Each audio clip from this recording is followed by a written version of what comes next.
If there's any issues with the audio, let me know.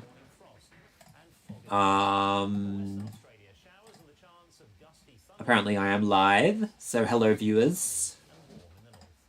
Why is there this ugly white box on Wikipedia? Oh, thank you. Thank you. I appreciate it, Max. My welcoming back after my hiatus for quite a while. So yes, hello viewers. Let me see. It looks like I'm not dropping any frames, so that's good. And welcome everybody to the Tasmanian State Election. Please, people in the chat, tell me you're there. Gold Coast AU says we're going. Crafton Fergus, how is it going? Very well, thank you. I had a great break. And I feel refreshed now. Max has made like 1 billion videos for this Tasmanian election, so I feel like I didn't really need to do anything. So, if that's fair. Yeah, I made a lot of videos. I just needed something to do after federal. It was really timely for the chat. Yeah, I mean it was good. I don't know. Like there was polls coming out, but there wasn't that many, and I really didn't know what the hell was going on. But we will get to it in a second. We'll go sort of over things. But we're just putting the ABC here for their intro. So, hi Slab, hi Stardust and Flames. Hello. What news streams you get going? I've literally just got the ABC. I'm not gonna. Is anyone even like reporting on this apart from the ABC? It's like, is there a Channel 7? Is Pulse, or is it just Pulse? Okay, well. Sky News? Pulse doesn't. Pulse does Pulse have like an actual like panel, or is it just like?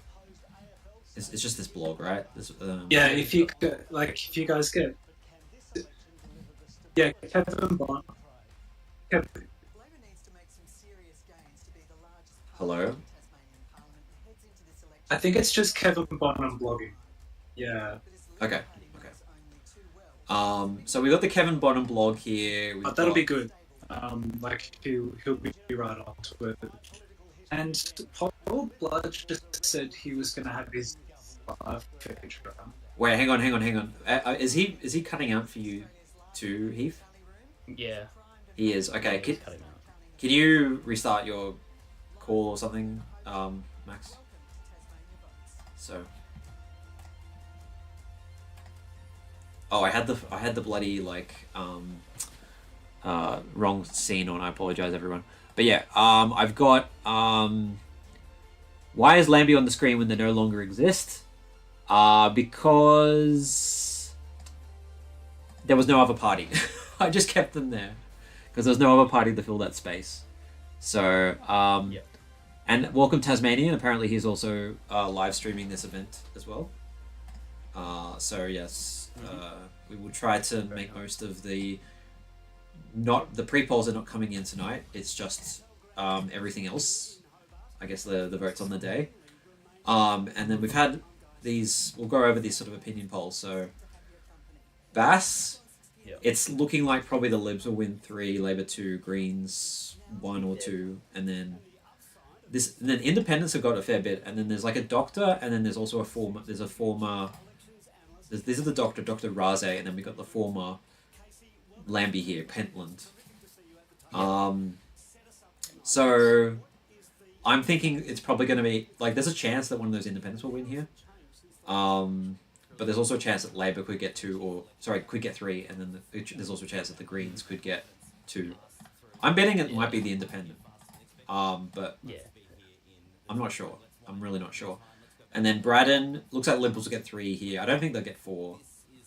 And then we've got basically Temu, Anthony Green on the moment. I'm sorry that I shouldn't call him that, but this is Temu, Anthony Green, Casey Briggs filling in. This is his first election, so welcome everybody. The 35-member Parliament diagram looks a little underwhelming. I do agree with that. But we'll make do. I think ACT should be like 45 or something. because they don't have any local councils there. But I think 35 is a good number for Tasmania, to be honest. What do you think? What do you think, Heath? You're from Tasmania. Do you think they should increase the numbers? Maybe leave it at 35. There is some debate about them changing the electorates to single member rather than Heath Clark system. Some people would say that the expansion of the seats from, what was it, 25 back to 35 was a bad decision, but it depends. Right, I'm going to turn on... I don't have any filters on. I'm using actually a new computer here. So I forgot to actually turn on my filters, so I'll do that. My mic filters and shit like that. So, noise suppression... yeah, okay. So, hopefully my mic will sound a bit better now. Would you hear me now? Yeah, you're sort of doing this little like thing where you're cutting out a little bit or something. Like it's still you sound a bit better now, but I can still hear it a little bit. Okay, cool. I just had the wrong audio thing selected, so it might just be, but hopefully that comes good. Yeah, I could still sort of hear a little bit of something. Anyway, hello Solomon. We'll see how it goes. Hello, guys from the tiny town of Deloraine in the seat of Lions. Yeah, so you're in Tasmania as well. Yep. Who's in Tasmania as well? Is that Oh, Heath lives in Tasmania, so yeah. Yeah. Oh, when did you move there? But he's on holiday, so. Yeah, I'm on an isolated island, somehow managing the broadcast. So I don't know how my internet's working, but it will work. So I'm just looking at the betting. So this was about the same as last night. Last night I got $1.55 on Labor. So it's gone in a tiny little bit, but mostly Labor's definitely the favorite. But it's more like, what is this, like 60-40 or something at the moment? Like 60% Labor, 40%. You should know, Max, what this means, right? Max. I think it's about 685. Yeah. 65, 30. Yeah, 35, something like that. Okay. Yeah, 50% about a 60 chance. Yeah. Okay. All right. Okay. Right. So I'm just gonna finish going over these opinion polls. So, hello for WA says Stardust and Flames. Clark, like I think the Independent got overestimated the last election, so I'm just assuming that's gonna happen again. And then we'll have a status quo result. But the Libs seem like to be doing all right here because that's where the stadium's going to be built. So lots of people are excited. And actually, can I just? Oh god, sorry. Well, there's also about the stadium. What's up? I was just saying, I was at the footy today in Launceston, and was very surprised how much people were in favour of the stadium. But I acknowledge I was in a very big AFL crowd. Right. Yeah, well, they probably might have come from, what's it called, Hobart to be there too. So if you're a Launceston, it was also a Hawthorn game, so a lot of people might have also come in from Melbourne as well. Okay. So there's Elise Archer. She's a former Liberal turned Independent. Attorney General. All right, yeah, Attorney General. And there's a chance that perhaps... There's a big... Right? Sorry? Hello? I think Max is like delayed or something. His like internet is having a heart attack or something. Yeah. I'm just on the free hotel Wi-Fi, so that's all right. You sound fine. Yeah, Max is just having a bit of audio problems. That's all. Yeah. Australia, to be expected. So, yeah, Elise Archer might have a chance to beat out maybe like a second Green or something. I don't think she'll beat out a second Liberal because I just think maybe the stadium's too popular for that to happen, or a second Labor for that matter. And then Franklin, it's looking like a pretty foregone conclusion here, where it's going to be 2 Lib, 2 Labor, 1 Green, and then 2 Independents. I think that's pretty much settled at this point. O'Byrne and George on this poll, they had like at least a quota each. And then Lions, Libs are polling like they're going to get 3 seats, but it just seems weird for them to get 3 seats and then also the Nationals to get 1 as well. Like, yeah, it does. It does seem weird, yeah. So maybe Labour could get a surprise seat here. They're not polling that though. Yeah. But the Nationals aren't doing amazingly, but with Fisher's No. preferences. Who's this offered guy? Yeah. Offord, this independent candidate.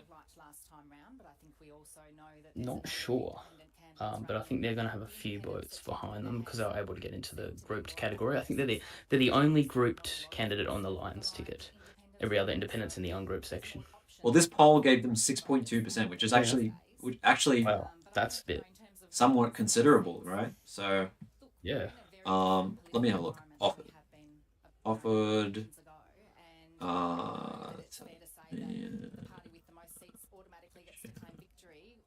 In Lions. We don't have One Nation in Lions. We thought maybe that what's her name would run, Lee Hansen would run, but that did not end up happening. No. Um, Not want to. So it's someone called Angela Offord, Yes. That's and I obviously don't know much about this person. It's a great photo, by the way. Factual evidence, conscience, I don't know. Like maybe she could win at the expense of the third Lib, which would be pretty devastating for the Liberals, as one can imagine. I'm just going to check the comments in the chat. Have you heard much about the Legislative Council? I'm reminded since ABC has the Labor MLC as a guest. Oh, okay. Do you know much about the Legislative Council, Heath? They have periodic elections that are pretty separate from what's going on tonight. It's mostly dominated by independents. It's pretty much been like that for the whole. Is there even a lot of council the election existence. happening at this time? No, they've already happened. So there was 3 of them earlier in the year. I think they were in May. There was one for the seat of Nelson, Montgomery, and another one that slipped my mind. But in all those in all the council areas, the Liberals went backwards. Labour was able to swing in, and yeah. Didn't the Liberals win a seat there though? Like one of those 3 seats? No, they didn't. Really? So in Nelson, Meg Webb got re-elected, and I believe the Liberal vote swung negative about minus. Didn't the Greens win one? No. So there was another one up north. I think that's the seat of Montgomery, and that went to the Independent. And I believe he was a relative of the incumbent, who was a member of the Liberal Party. So was it one independent and 2 Labor, or was it one independent? Yeah, 1 Labor and 2 independents. Okay. Well, anyway, if we're looking at it, like the major parties have equal seats. Greens have 1, and then independents have 8. So it's very much sort of independents controlled. Yeah. You know, I don't know really what happens in terms of like how much they block stuff. Yeah, I mean that the stadium. Oh, really? You think they're probably going to block the stadium? Yeah, well, they had to get a few people on side, and the Liberals were hoping to get a few people in Legco in about May to push it through, but that didn't really end up happening. Okay. So yeah, so betting still like $1.50. That we'll be checking in on the betting as the night goes by to see how the markets are reacting to everything. And then we also have to just mention that pre-polls are not coming in tonight. So I don't know if that will really change things that much. So we've got a question in the chat. The question in the chat is, who do you guys support? They have to approve everything. They don't just have enough to get stadium through. Right, okay. Who do I support? I have no idea what's going on. Oh wait, is that? I think I know this channel. He's called Tasmanian. Yeah, Tasmanian is pretty. Yeah, he does videos on like the train network and stuff. That's cool. I think there should be high-speed rail in Tasmania, but that's just me. Yeah. Fair. Yeah. Do we have an estimate how much percentage of the vote is early vote? Does anyone know this? It was 100,000. 101,000. So it was. I think it's the largest ever. Compared to last year, I think it was like 92. Or it's got to be like 300,000 total votes, so it's about a third. Yeah, Okay. It's about a third of the population. Right. Okay. Yeah. So about 1/3 of people voted early. Yeah, but yeah, you got to sort of wonder, like, is that actually going to be? Are the early voters going to be more liberal? They're tend to be pre-polls tend to be who tends to benefit from pre-polls? Do you guys know? I think generally it's been Liberals like over the years, but I mean, as we've seen over the last few federal elections, and even in some states, that's diminishing. It's having a less of an effect on the overall results. So. Oh, 9 pre-polls are being counted today, only 5 aren't. Okay, so maybe Yep. it just depends on the council or something? Like, what's the deal with that? Maybe. Okay. Not too sure. Alright, my computer's telling me my my computer's overloaded or something, so... Nice. Wait, what That the... overflow. Did I accidentally put it on 45,000 instead of 4,500? I'm so silly. Oh, why did I do this? Oh no, I'm just gonna crash the stream by doing that. Video. Yeah, wait, you running it like a really high bit rate? No, I was meant to put it on 4,500 and I accidentally put it on 45,000. So, sorry about that, everyone. Whoopsies. Beginner's mistake. Yeah. And now I can't see the chat anymore, so yeah, thanks OBS. So what was I going to say? Oh yeah, so who do we support? Right. So, who do we support? I don't know who to support. Like, the stadium thing, right? Like, I feel like probably the stadium should be built. But I think the issue, and this is always the issue with Australian politics, is nobody wants to... Can everyone hear me, by the way, still? Yes. Okay, good. Yep. Nobody wants to find a way to raise revenue. They don't want to cut, Right. and they don't want to increase taxes. So That's right.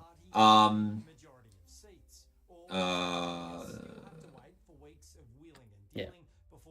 What is this? Well, that's the typical position of a lot of parties these days. Take the easiest path possible, which is to borrow or try and finance secretly in other ways, and try and or sell off assets or basically something. buy Right? votes. Yeah, and basically buy votes by promising a billion things. Okay, so But, sorry, go on, Solomon. I apologize. like I'm obviously generally pro-Labor. Obviously, I'm quite fond of the party, but Yeah. even I have just looked at the Tasmanian Labor Party and just not exactly sure what they've got to offer the people of Tasmania that would warrant them getting my vote this election. Like, I know they've always got the GP clinics and stuff, but you're right. Like, they called this spiel over a budget mismanagement, but exactly how are they supposed to clean up the budget? Yeah, well, I assume they haven't sort of offered anything to No, fix Labor things, hasn't right? offered an alternative. No. Yeah. Basically the same, yeah. In fact, I actually think that the Liberals have taken more of a acting Labor Party role over the last 2 to 3 years. I mean, a lot of their policies, such as Tasmanian and some of their position on privatisation right now, subsidising a bunch of businesses and industries, very different to a lot of mainland parties, and especially like federal Liberals. And I think they've just taken that spot because Labor hasn't really been able to, or hasn't been willing to step up recently. Yeah. Right, so I'm just looking at the map at the moment, and I'm just sort of looking at where sort of the wiggle room is here.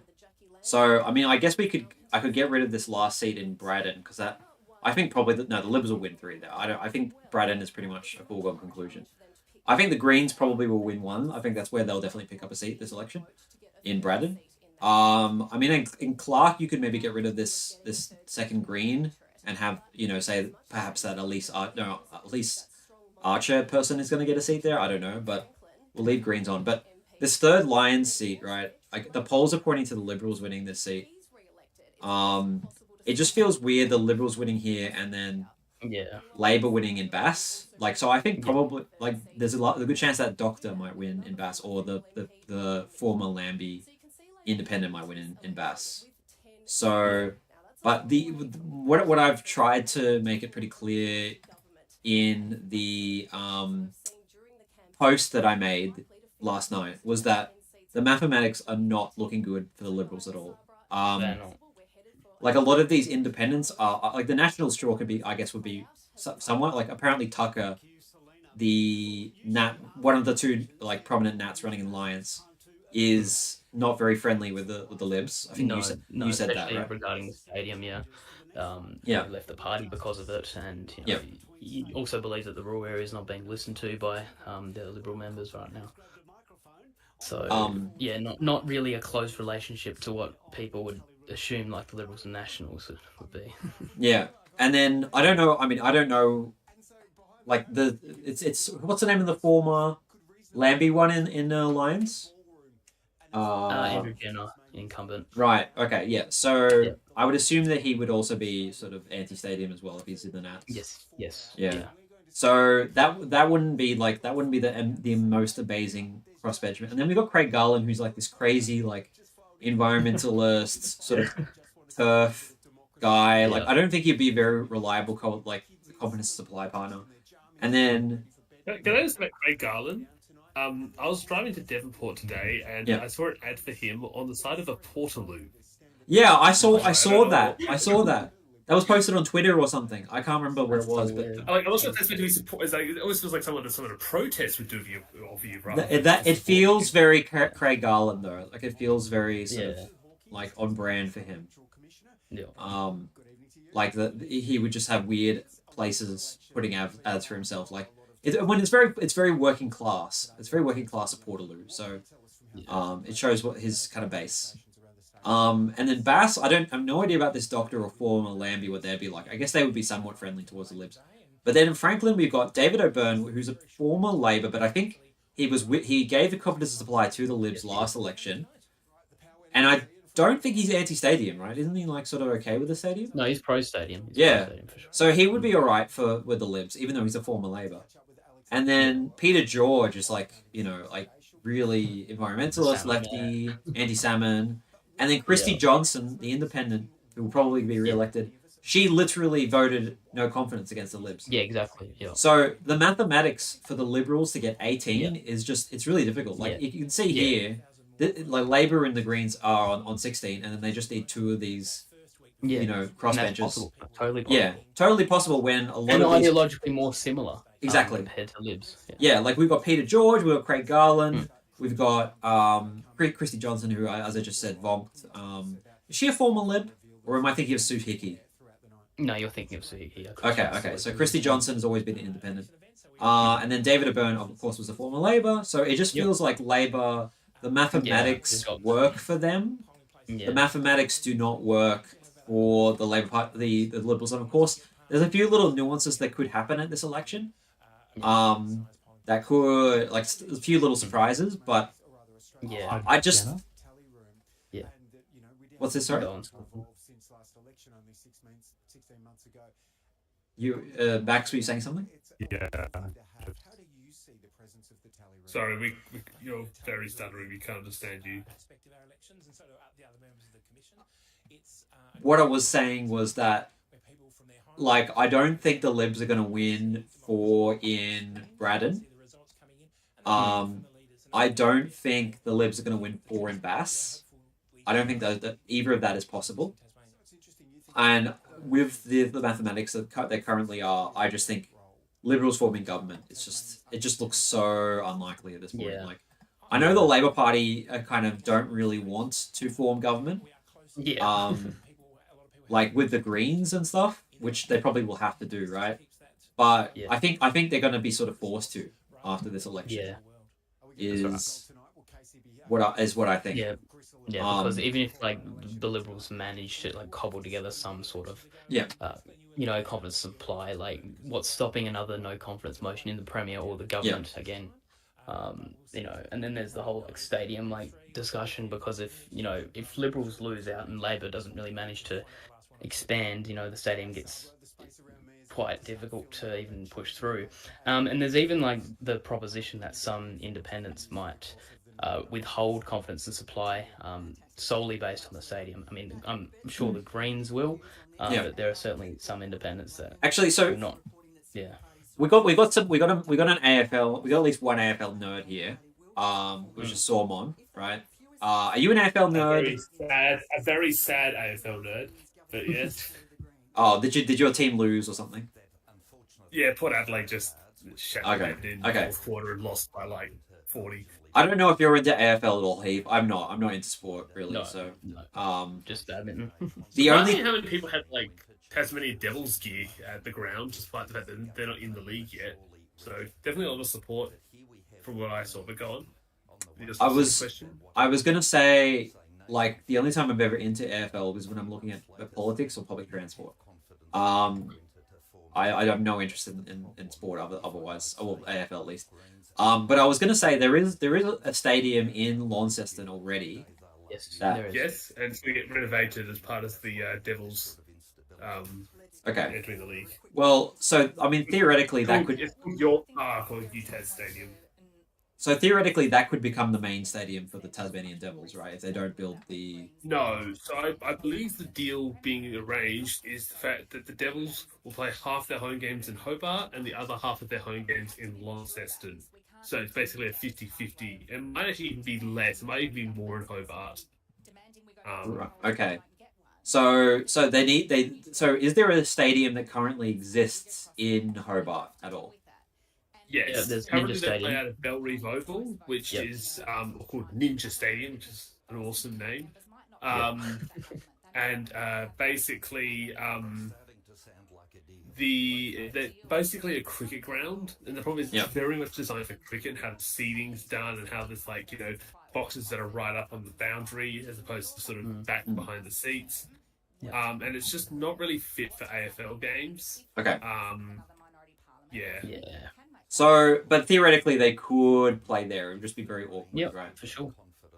Yeah. They could. They could. The problem is the biggest issue is that it's cold. It's very windy because it's not it's not Right. fully surrounded. It's got open areas, Right. and also it's just concerns that it's not fit for AFL. It's okay for like the 2 to 4 North games. But Yeah. not fit for purpose for like a permanent home ground for a team. Yeah. Yeah. So I believe that they want to build the stadium like down here, right? Like this. Macquarie Point. It's just south Yeah. of the War Memorial, I believe, and just east of the CBD. Yeah. Am I right? It's just under the Hobart Cenotaph Yard 16. Yes. Oh, yeah, this is it. Yeah. I remember we talked about this, Solomon, and you were like, "It's a good place for a stadium. Like, it's a good." At the last election, Yeah.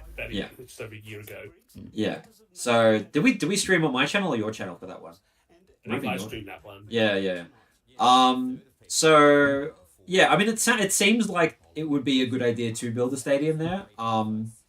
It's just nobody wants to. I mean, it just seems like it's politically just impossible at this point. Yeah. for it to Yeah, happen. and then there's also just where it's placed in the city. Like overall, like if you look at the road map just there, Yeah. it's a massive choke point, especially Right, during games. So you're essentially shutting like the city, like Okay. during Speaking and of at the end of choke points, matches. It was a you've got three nightmare. Sorry, speaking of choke points, it was a nightmare getting into Launceston today Yeah. for a footy game, and so Yeah. like I'm it's the fact there's not very much public transport talk about this because I think I think the stadium, in my opinion, to Hobart, you can correct me on this one, Heath, should be a motivator to sort of, my opinion, would be either a bus rapid transit network or re-engaging a light rail along the old rail corridor that runs through Hobart. Yeah. So you could have a That's rapid transit system, and that's the way you could sell the stadium. The stadium's like, we Yeah. get the stadium, and we also get Yeah. rapid Well, way to get in and out of clearly Yeah. they need more It's transport it's- infrastructure. Clearly they Yeah, need sure. more transport But, yeah. infrastructure if they want to actually have a stadium there because Yeah. it won't work Yeah. with just like a massive car park and just a whole lot of cars showing up to the stadium. That would be Yeah. awful. Yeah. But the problem is I can see the Go stadium being. on. Sorry, do you want to go first? No, the fun part is the fun one was saying they really should put a dock at the end of the stadium and have the footy ferry. So basically, you catch the drop right at the stadium. Because I can tell you, every Australian around the country would be like, "Oh, watching footy in Tasmania, awesome! You can ride a boat into the stadium." Like, I think that. I mean, awesome, but theoretically, they could do that with the other stadium, right? The Yeah. one that do a dock for the stadium and have the footy ferry, which I think would be like a really cool, unique thing for the Tasmanian. it looks like this ninja stadium is on like a beach or something. Yeah, it is. I've been Yeah, there. basically. Yeah. Could they sort of renovate this and then just make this a better stadium or something? I think they can, but I think the concern is it's Belrive is a suburban area. But Heath, you can explain it a bit better. Yeah, so it's further out of the city, lower Yeah. population. But if they were to, they'd have to, incentivize greater population growth on the eastern shore. They've got to build out that ferry dock, and there's also like the problem. It's like surrounded by a ton of residential, which Yeah. is probably the biggest argument against having the main stadium there. Yeah. And Okay. yeah, they'd have to rebuild a bunch of the streets and roads because Okay. you just look at the map. Yeah. And I've been there before. They So can't handle that amount of traffic. So if I was a Tasmanian Premier, right? Or if I was running for election in Tasmania, obviously I'm not, and I don't know that much about Tasmania, but going off my gut of what I would do, I would say, okay, well, this stadium is necessary, but also the budget is in deficit or whatever. The budget's having issues. Let's increase land tax, womp womp womp, and pay for all this shit, right? That's what I would do, right? And everyone would hate me, but I feel like that's sort of the only ways. The only solution is to do something like land tax in order to pay for all this stuff, you know. Is it not the My deal, opinion though? would be to put surcharges on Devils tickets and try and get the team to pay back itself. Yeah. I mean, you could do that too. What were you saying, Max? Is it not the nature of the deal with the AFL itself that has caused so much angst, though? Like, it's left the government with so little room to move, and I think a lot of the anger over it is people just feel like they're getting a raw deal. Mm. That's It does the feel like sense the that I've AFL got. being stingy with them. Yeah. It's like the Giants, and I had to go back to how the Suns and Giants were fought into the league, but it felt like with those two teams, the AFL put all the effort, all the money, all the stuff into building those two teams. Whereas this one is like, oh, Tez, do you want a team? Pay for it yourself. Yeah, like I could see you want that a team, rubbing prove it it. all away. I mean, I don't know why the government is forking out a whole lot of money on behalf of this team. Like if it's sport, shouldn't they sort of fund themselves? Like, is that a stupid thing to say? Or like, I just think it's just the fact that the stadium, it's also not helped. do they think that it's going to bring a lot of tourism and it's going to pay for itself through tourism? Is that what they think? Yeah, that's one of the reasons. So first figures, I reckon will come in about 7 p.m. Yeah, that's pretty normal. Yeah. Unfortunately, It should be some pretty elections have small the issue. periods.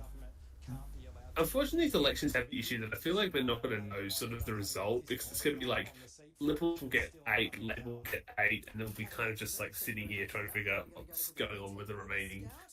Well, Double Dummy Yeah. once again brought up the pre-polls. Apparently, 8 of the 14 pre-poll centers are being counted, or 8 of the. What was it? What was the number? It was like 8 of the 13. I think 9 of 15. I think it was 9 of 15 are being counted tonight. So it's not that it's not that we're not getting all the pre-polls. We won't get some of the pre-polls. Really, at Aussies, like I would have thought, a hung parliament would be the odds of favourite tonight with the 6 or 7 and a few seats being needed to win. Yeah, I mean, yeah, hung parliament definitely is favoured for tonight, but I still think Labor's tipped to form government. Like again, going back to this, like Labor plus Greens, I'm guessing 16, right? And then they only need like 2 of these. A lot of these independents are very anti-stadium, and on the left as well, like Craig Garland, Peter George, David O'Byrne, I assume is on the left. Christy Johnson, sort of centrist. So, do you laugh? Is she not a centrist? I don't know. Like, I just thought she. No, she's quite progressive on a lot of issues. That's right. We looked at her, right, and she's like she's basically like she's not teal. She's like left of a teal, right? Yeah. She would. It's who's the federal member for Clark again? What's his name? Andrew Wilkie. Andrew Wilkie. She's sort of somewhat similar. Yeah, she's sort of his protege, and might eventually replace him. I've heard. Yeah. Okay, that makes sense. So she must be pretty progressive. Oh, okay, right. Looks like Betfair has suspended betting on Labor, and Liberal you can still bet on them for 1 to 3. So, and I think they were on $2.80 or something before. So that's I'd say that's moved more towards Labor's favour now. on Betfair. Yep. So I don't know why exactly that is. I don't think any results have come in yet, as far as I know. I'll just refresh everything just to check. ABC. Can I just ask, how late are you planning to go tonight? We'll probably go until maybe 9:30. Yeah. All right, because I might possibly tune off just now because I need to grab some food. Yeah, do that. So do that. It might take. I might be up to an hour, so close to the time I'm back, we have the results. But hope you guys have a lovely time, and I'll see you all in a bit. Okay. Later, Simon. No problem. Catch you later. I think you're sounding better, Max. Now. Yeah, I went into the PC, so it should be a bit better. Okay, that's. I'm thinking with Betfair, maybe it could be something like some scrutineers have figured out what's going on, and then certain people have contacts. Like it's that makes sense. That makes sense. Yeah. I don't know why it wouldn't have just moved the market though. I don't know why like betting is suspended on Labor. That's kind of weird. They've got some info that probably Labor have got in the bag, I guess. So yeah, it could just be like the first few moves. And honestly, enough to... any other result isn't that too bad of a bet. Actually, I'm just thinking at the moment, like okay, let's just go back to this map again. Hang on, like theoretically, right? And then who's Premier? Okay, probably not, but like the Greens getting 6 right, and Labor. Probably Labor won't get less than 10, but like all the crossbench are at 12, right? That's higher than what Labor might get. So who would be Premier? Peter George would be Premier. Absolutely. Or Christy Johnson or something. I don't know. That would be interesting. I don't think Who's it's going to be the speaker though? That's the question. I mean, that's always the question, isn't it? I think Tucker will be the speaker. Yeah. I can see that happening. He was speaker before as well. Right. Okay. Yep. Right. Yeah. So, I mean, I think we joked about it last election actually about a crossbench government. Well, you know what I mean. You know what I mean. What I mean by a crossbench government. We joked about it last time, but I think actually it's more likely this election, just because Labor Party have not sort of prosecuted their case as well as they could have. The Liberal Party are on the nose because they've been in government for so long, and the stadium is just such a sort of a divisive issue. And then we're going to have this quite a big crossbench, I would expect, also because of the fact that both major parties are so low in the polls, like they're equaling to about 60%. Yep. So yeah, it's probably not going to happen, but it's not out of the question. The other thing is, if there's I think one of you mentioned there could be it was you, Heath, a grand coalition. Yeah, grand coalition, but we've never really seen it in Australia, at least in modern times. But it's something that's pretty common in Europe. If Liberals get about 12 and Labor doesn't really improve much, there could be a reason. If the Greens get 7 and there's more independence, because, it's usually in the best interest of the major parties to work together, because a lot of those independents are pretty hardline in a lot of their ways, in terms of transparency and government reform, the stadium, a bunch of other things. While it's highly unlikely, it could be possible. I mean, we're the most secretive state in Australia in terms of transparency and other things. And yeah, I don't see it as like absolutely off the book, but it's still probably unlikely. So I can't imagine federal divisions agreeing to that. It seems to me that federal divisions just and I think especially on the Labor side, that's who's pulling a lot of the strings. It seems like the language that Dean Winter's been using as election day draws nearer is more and more like, okay, I'm willing to work with whoever we get. Yeah. Mm-hmm. So the worst person you know says really what the government should do is for the fund the stadium is replace the tap water with Woolworths cola, no sugar. It's slightly cheaper and tastes the same, so you can save trillions of dollars. So Woolies cola is apparently cheaper than water. And Double Dummy says betting adjusts based on the amount of money that is wagered. I mean, you know more about this than me, Max. Like, I can only assume that someone just came in and gobbled up all the matched money at like every price on Labour, because it's come back out Yeah. at 103. Yeah. oh wait, has it? So- Wait, So what? because there's no money matched, I think someone just came in with a Right. couple K or something and just gobbled the whole lot up. Yeah. Like just anything dumped you it, could get on Labour. Yeah, it's absolutely. gone again, but yeah, you're right. For a second there, it was on 103. Yeah, so there's yeah. Okay, so Labour absolutely the favourites here. Crossbench Premier would make the election very exciting. Yeah, ouch, almost as bad as RC cola. I can't drink like off-brand cola. I just think it's disgusting. I don't know if it's psychological or not, but I can only drink Coke and Pepsi. So Yeah. Fair. Double Dummy It's like agrees two with main you, parties. Max. By the way, yeah, the two major Yeah, parties cool. exactly. I can only vote for the major parties because they're the only ones who Yeah, can form that's government. right. That's right. They're the only ones who are going to form government at the end of the day. So it's just mature and intelligent to only vote for the major parties. Obviously. Yeah. No need for accountability here. Yeah.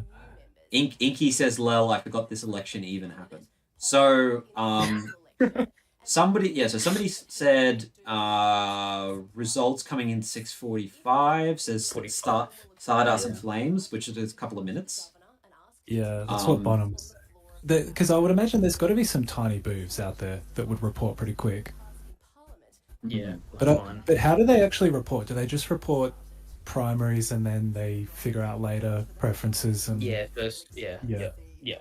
So primaries, then it's the process of distributing surplus and eliminating the lowest scoring candidates and going from there. Yeah, it's fun. Right. Very mathematical. But okay, but it's because it's not like in a typical, like in a federal election where you'd firstly do the primary count, send that in, and then later you'd get the preference count. It's not. Guys, It's not gonna be that simple. should I put like $1 on any other result? I'm really tempted to. It's gonna be no. It's probably not gonna happen, but like, I'm tempted. No, we get a primary result, and then once all the primary votes are counted, then they start. Right. So that Same process of percentage. yeah. Okay. Cool. Yeah. All right, I'm gonna refresh ABC. I'm gonna refresh the live Yep, blog. See same. what's happening. Also check Yeah. the Tasmanian TEC website. I'm going straight to the secondary sources. I never trust. Well, that'll I don't be know, you could get like a more detailed view of the numbers unless the ABC shows it on their screen. yeah. They should all be plugged into the TEC website, right? Like Yeah. whole bunch and all that. Oh yeah, you can get more. You can click more details on the ABC website. Yeah. The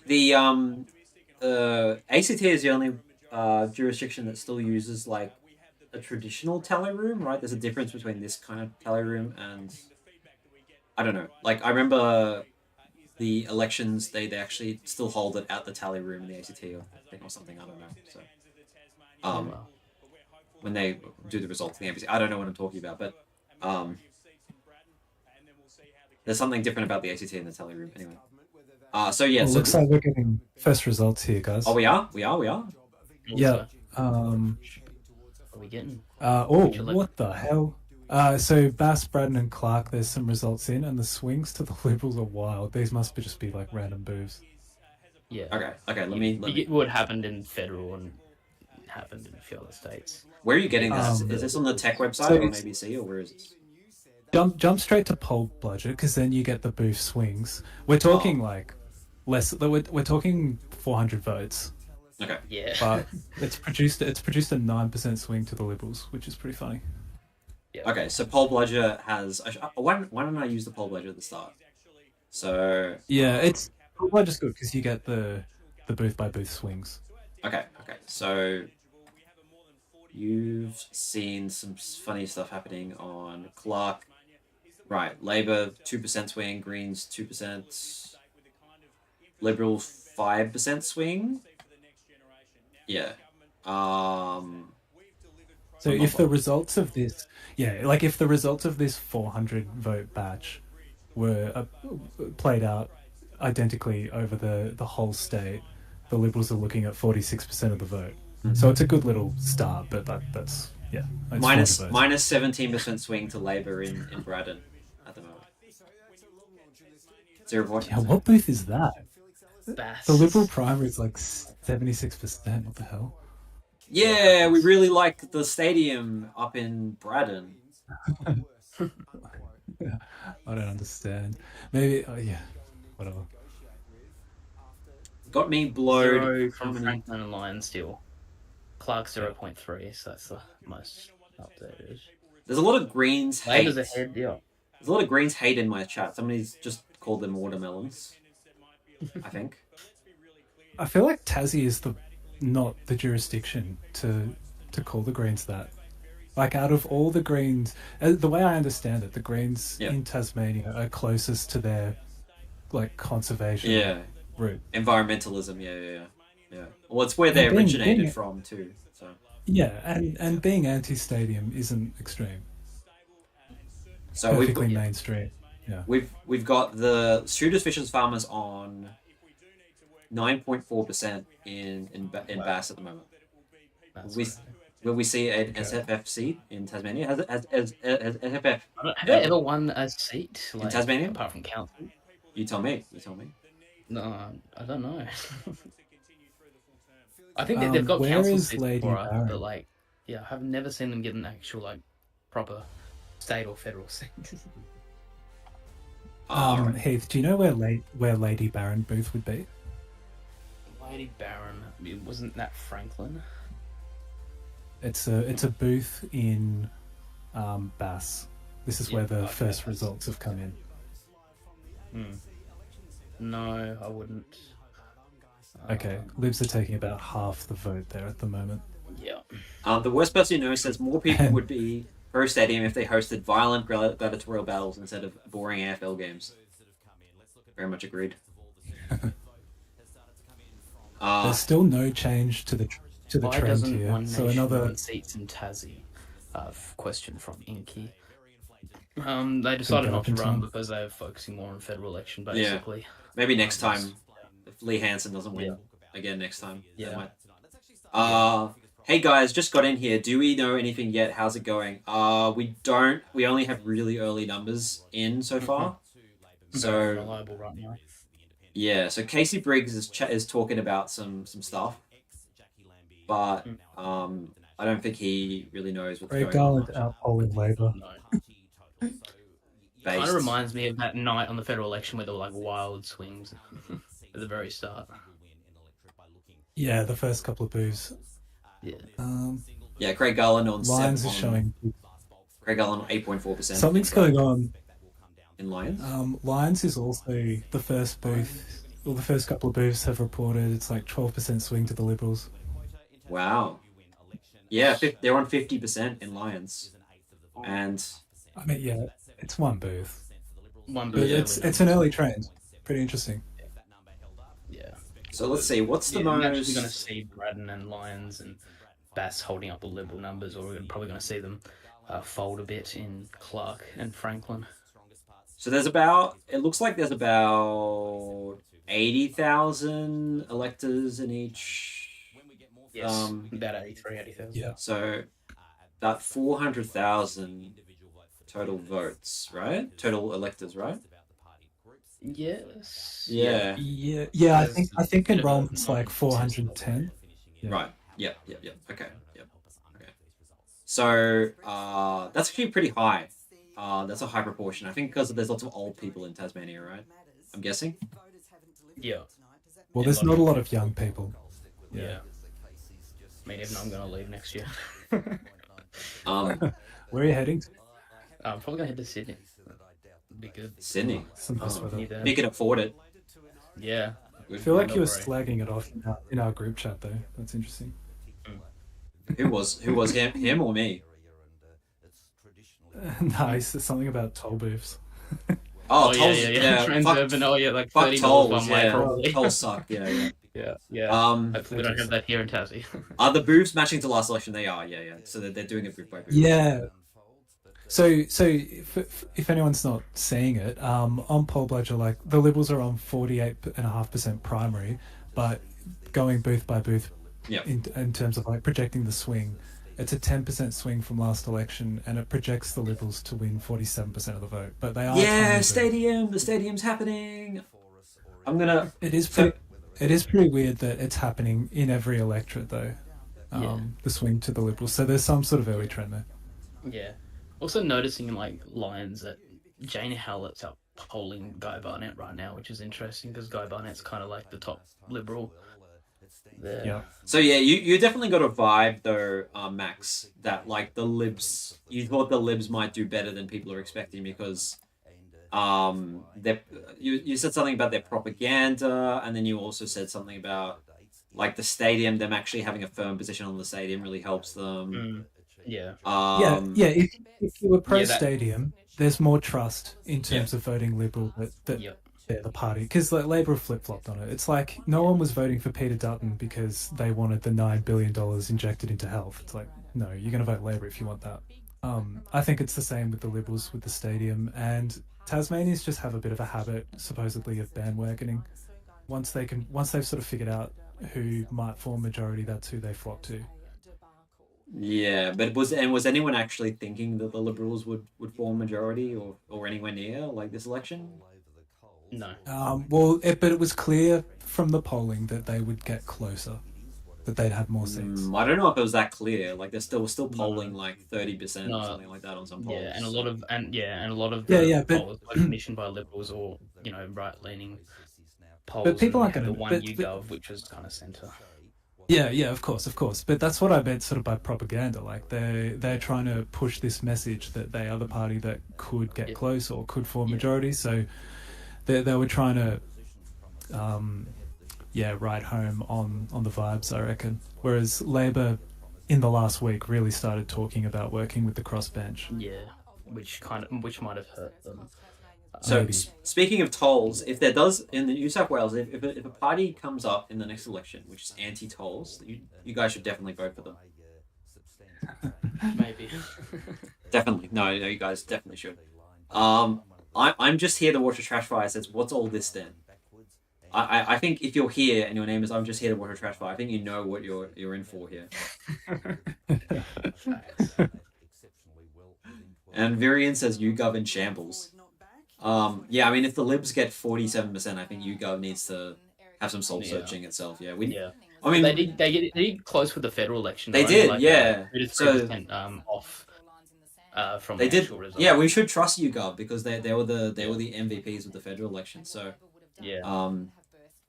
So do we know, like, did they have their own database in Tasmania, or was everybody using that EMRS pool? Because that's what I heard, was that basically every pollster was just tapping into that client list, and that client list is basically poisoned by being really politically engaged. Well, yeah. So isn't the EMRS are members of the party? Isn't EMRS the Liberal Party poll? Or am I getting mixed up? Basically, it's technically independent, but like there's members who are either working or the owners of the actual. But it's not their internal pollster as such, right? Okay. Not like Freshwater is to the federals. Yeah. Right. Okay. But you were also saying that Max, that the fact that the Labour Party weren't sort of releasing their own internal sort of polls or something like that made you think that like things weren't looking to smash off for them or something. That was your sort of theory, right? Well, I would have thought that if the Liberal polling was basically just push polling and they were trying to flood the numbers, I would have thought Labor would have had something up their sleeve and they would have countered with their own narrative. But the best thing that they could come up with was that little survey from the news poll pollster that said, most people want a change of government or something. But you could run the same poll here in Victoria. We could have an election tomorrow and the Labor would get back in even though most people want to change a government. Like, that means nothing. Yeah, exactly. Yeah. So the Nationals, according to like the current result summary, are absolutely floundering 3 votes out of 600. Is that like? Do you think there's something going on there, or do you think that that's just noise? Like, if they're only getting noise. I mean, we're only at 0.3% counted. If they're only getting 3 votes out of 600, though, that is not really a good sign, though. But it depends on where this polling place was. If it was like the middle of a town or city. Okay, so we've got 1 vote for Andrew Jenner and 1 vote for John Tucker so far. That's so sad.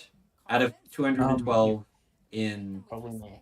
Yeah, I mean, it could. You're right. It could be just be in like close to Hobart or something. Yeah, like it could be in Bridgewater or Brighton, like one of those like Yeah. more Labor and more urbanized seats. Where they have no presence, but still, like more than Yeah. 3 people would have voted for them out of 200. Yeah, surely. true. No, So that's a bad yeah. sign.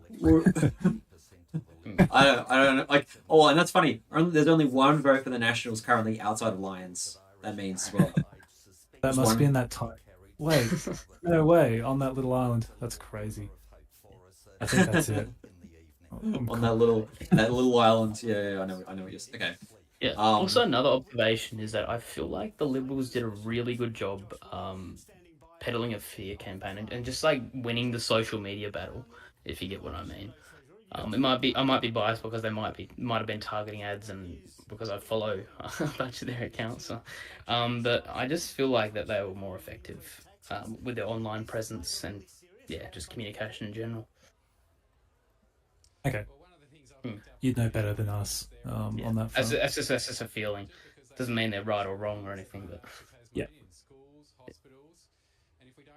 So apparently, according to Con Z, ABC Tassie Election Live says the mid-sized polling places should start coming in from about 7:15 p.m. I'm just gonna look at if what's his name, Kevin Bottom, is actually saying anything on his blog. Nothing as of yet. Nothing. He has no comments. Okay, I see. Okay. Clark looking like. I thought he'd be saying like, these boos are indicating that Liberals are not doing too badly or something, but no. Okay. Yeah, I mean, just from the outside looking, have you guys seen have a look at Braddon. The Liberals are currently polling at 6.1 quotas. That is funny as. Definitely take a photo of that and put that on the wall. That's as good as it gets. Let me see here. Oh wow, yeah, 76%. 5.7. Maybe that's like where Jeremy Rockliff's family lives or something. Yeah, Rockliff's on like 3 quotas. He gets like special first counting privileges. His hometown. Yeah. Yeah. Oh, another thing you also said, Max, was that the Liberal Party have way more star power than the Labor Party this election as well. In terms of like Gavin Pearce, Bridget Archer, like some of the returning federal members, and just one or two other people, like even Rockliff versus Winter. They do seem to be fielding a much better, like well-known list of candidates than Labor are, and it's been said that in Tasmania that name recognition is really important because I guess Tassie politics is especially local in that sense. Bridget Archer's got 27 votes. She's got 27 votes at the moment. Yeah, and I guess that kind of also ties in that like the media, the media section of the Liberal Party and the resources that they have, they've done a really good job at framing Jeremy Rockliff as like a people's person and got Tasmania's back, and like everything from their photography shoots to their slogans and phrasing. I think it's been pretty solid this election. Yeah. So it's looked like a slick campaign, I would say. The betting still has Labor as the clear favourites, but Liberals are not. Liberals are not like. It's on $2.78, so that it's not like they're way behind or anything, at this point. So they shouldn't be with these early figures anyway, which are looking all right for the Libs. Nothing's changed. Nothing's changed in the last 15 minutes. So is it going to be? I would have thought we'd get more boots in. Is it going to be a thing where we're going to update every 15 minutes? I feel like I remember that from last election or something like that.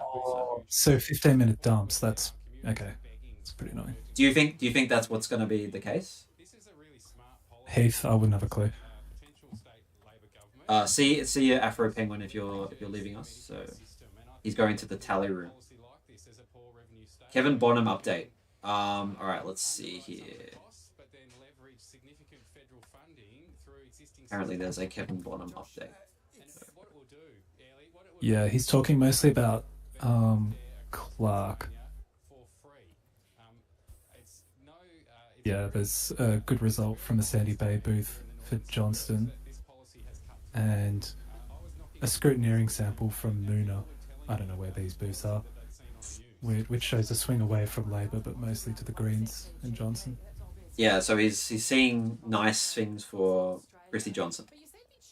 In More booths come in. Hmm. Franklin, big swing against Labor in Franklin. And the independent vote, or the other vote, is highest there in the small sample that's just come in. Isn't it? There's this weird thing where in Tasmania that they have like 10 days to form government, and if they don't, like the Parliament just sits, and then like the premier, the current premier has the first chance to meet the governor or something. First, something like that. There's a very short window of how much time they actually give to form government before they actually start up Parliament again. Yeah. That's what I've heard. Yeah. Right. So SFF 3.0, we're so back, bros. Yeah, it looks like SFF are doing all right. So, which one of you is Anthony Green at home for this stream? Definitely Max. He's made like half a dozen videos about this election, and although like Heath does have the knowledge of Tasmania, given he is a local and knows all about that. Yeah. Have you ever run as a have you run as a candidate before? No, I was actually considering running as a candidate for the Nationals Party, but obviously I'm just taking a step out of politics. I used to be a Liberal Party member, and I defected. Or just left because of the stuff I saw inside the party that I didn't like. So now I'm just focusing purely on journalism and just trying to contribute more constructively into society rather than just pushing, my ideas. And yeah. Yeah, and you're generally anti-stadium, right? You think it's a waste of money or something? Yeah, now I was somewhat slightly supportive of it, but now I'm just more against it. Just more on ambiguous, economic benefits, its location, infrastructure, strain, state debt, that's a massive investment. And, there's always a risk with investing in things. But this one just seems unreasonably risky with a really ambiguous and really undefined return, I guess you could say. And considering we're such a small population, that's a massive investment. But yeah. I'm just here to watch a trash fire. Is subscribed to all of us, so thank you for the support, Mr. Trashfire. Thank you very much. The worst person you know says Dean Winter needs to become premier and build 5 extra stadiums so Chris Minns can look super popular in comparison. So what would you do? Would you just not build a stadium and just say we need to renegotiate the deal? Is that what your sort of suggestion is, Heath? In terms of it, I don't really care about the stadium too much. In terms of the team and the sport. But I guess the deal was a fair attempt. Trying to talk to the AFL bosses, try and get a better deal. But yeah. It seems as if they've got to try and put the PR pressure on the AFL and get it off the government. Yeah. You've got to turn, because I think people are angry at the AFL, but the government is allowing themselves to take the fall for it. Yeah. I think Labor's kind of like that as well, and just sitting back and just accepting. If Bridget Archer does elbow sports anchor Rob Fairs, I won't be sorry. That will amuse me. Who's Rob Fairs? A Liberal MP. Oh, okay, I see. Okay. Yeah. They have to get more federal government and AFL funding if they want a team. Yep. Right. Yeah, and it sounds like because in a state that has 75% of its budget funded by the federal government in one shape, way, or form. It's wonderful. Things getting worse for Labor, says Soily Deezer. Still extremely early though. Yeah. We're up to about 1,700 votes now, but it's still looking like it's still nearly a double-digit swing to the Liberals and nearly a double-digit swing away from Labor. Pretty brutal. Yeah. Oh dear. Yeah. And the 0.4 counted statewide. Shooters Fishers are doing all right, actually, 5%. Yeah. Nationals have managed to get double-digit votes now, 38. 2.2%. I'll keep on looking at Lions to see if there's anything going on there with the Nats, but looks like they're going to be the biggest flop of all. What, the Nats? Yeah. Lions at 0.8. Okay. I find the Nats fascinating because they do surprisingly well in the states that they are in, but then they're just not there anywhere else. The Shooters are doing much better in Lions than the Nats. Yeah, they're way ahead right now, so it looks like that they could be, Nat preference has gone to Fishers, and potential Liberal surplus going to Fishers. Yeah. So I'm just gonna, as time goes by, I'm gonna sort of update my map to see how things are gonna go. Lions, it's looking like probably Labor 2, Greens 1, Liberals 3, and then the Shooters 1. I'd say is most likely at the moment. Bass, I think the Liberals are doing a bit better there than expected, but I don't know if they'll get 4 seats. Mm-hmm. So let's see. Liberals are on 3 quarters, right? Labor 2, Greens 3.5, yeah. Greens are doing sort of as well as we expected. Yeah. They got 1.55 quarters. Yep. And then Shooters 0.65. So the Shooters are sort of like it's Shooters versus Greens sort of for that last seat. Yeah. I think probably the Shooters, given there's a Liberal sort of surplus of votes. So the Shooters could do really amazingly this election. It could be like maybe, but just hold up. Like, this is probably the country rural boost coming in when you get into Lonnie. Well, when we get into Lonnie, is it going to be quite so good for them? Okay. Well, I'll update it as time goes by. Oh my God, Labor. Have any federal leaders visited? Oh, sorry. Has anyone looked at Braddon for Labor? What? That's way too early results. Liberals are not going to win 60% of the vote, and Labor with 12. I don't see that happening. Again, for a government that's been in for 14 years. The same country moves, though much different results even last year. That's the point. It's a bit worrying. I'm thinking that probably Libs could probably get 4. I don't know who at expense of though. Maybe Labor at this point. But one seat seems ridiculous. So I'm not sure. Back in the Hodgman election, Labor they nearly won 4 out of 5, right? The Libs. Well, back then, yeah. But you would think that now that we're a tired government, that they wouldn't be going back to that sort of period. Yeah. It's looking like that it's falling, but the quota's falling slowly back as the count's creeping up. I mean, it's still only at 0.6% in Bass. So, wait. Okay, David O'Byrne only on 6.6%. Peter George is looking alright though.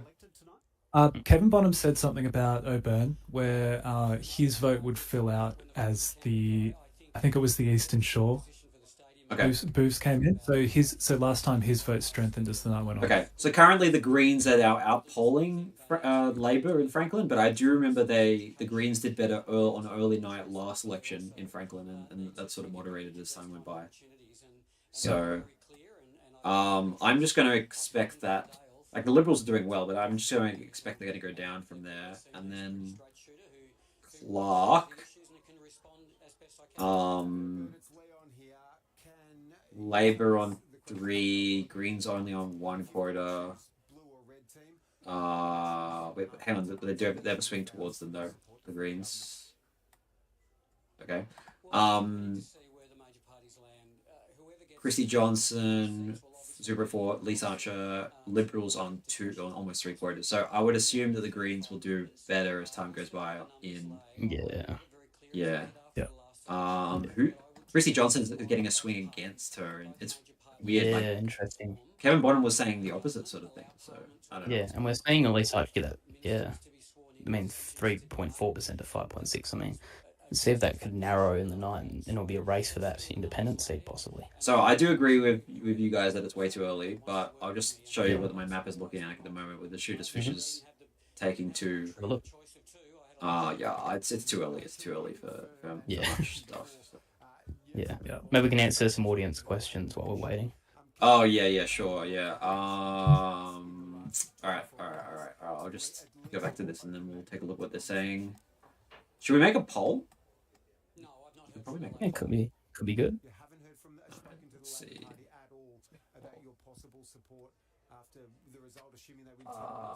It's who will supply Premier? Labour. I'm just doing the betting market question. Other. Yep. I think it's going to be Cat as Australia majority. Love that.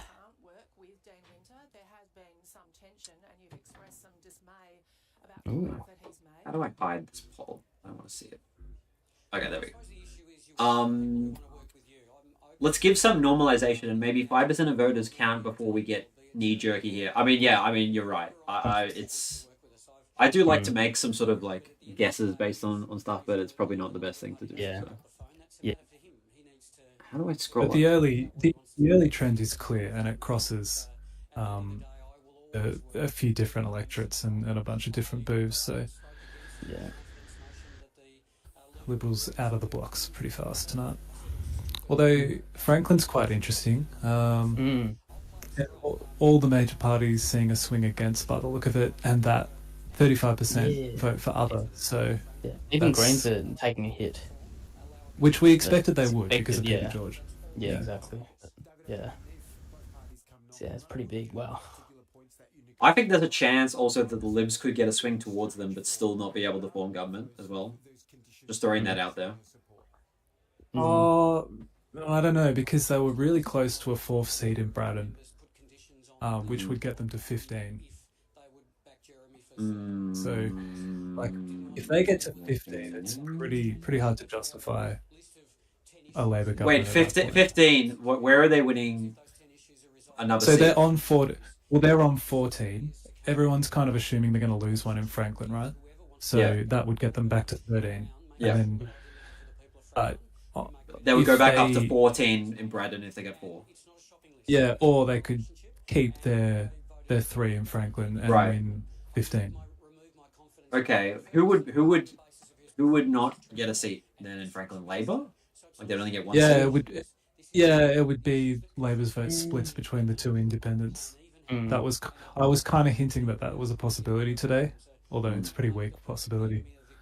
So we've got 47 votes, Labor 49%, Liberals 40%, other 10%. So yeah, it's looking pretty close at the moment according to the audience. It's very equal. Yeah. Yeah. I'm surprised this election is coming up this close. We're still really like got early results. We'll see what KC has to say. I'm just gonna look at the blog while we wait to see. I think we're gonna get another dump in like 3 minutes time, right? Yeah. It's been slowly trickling through. It doesn't look like it's just dumping. Every 15. Really? There's no. I've been refreshing, and every couple of minutes something new will come in.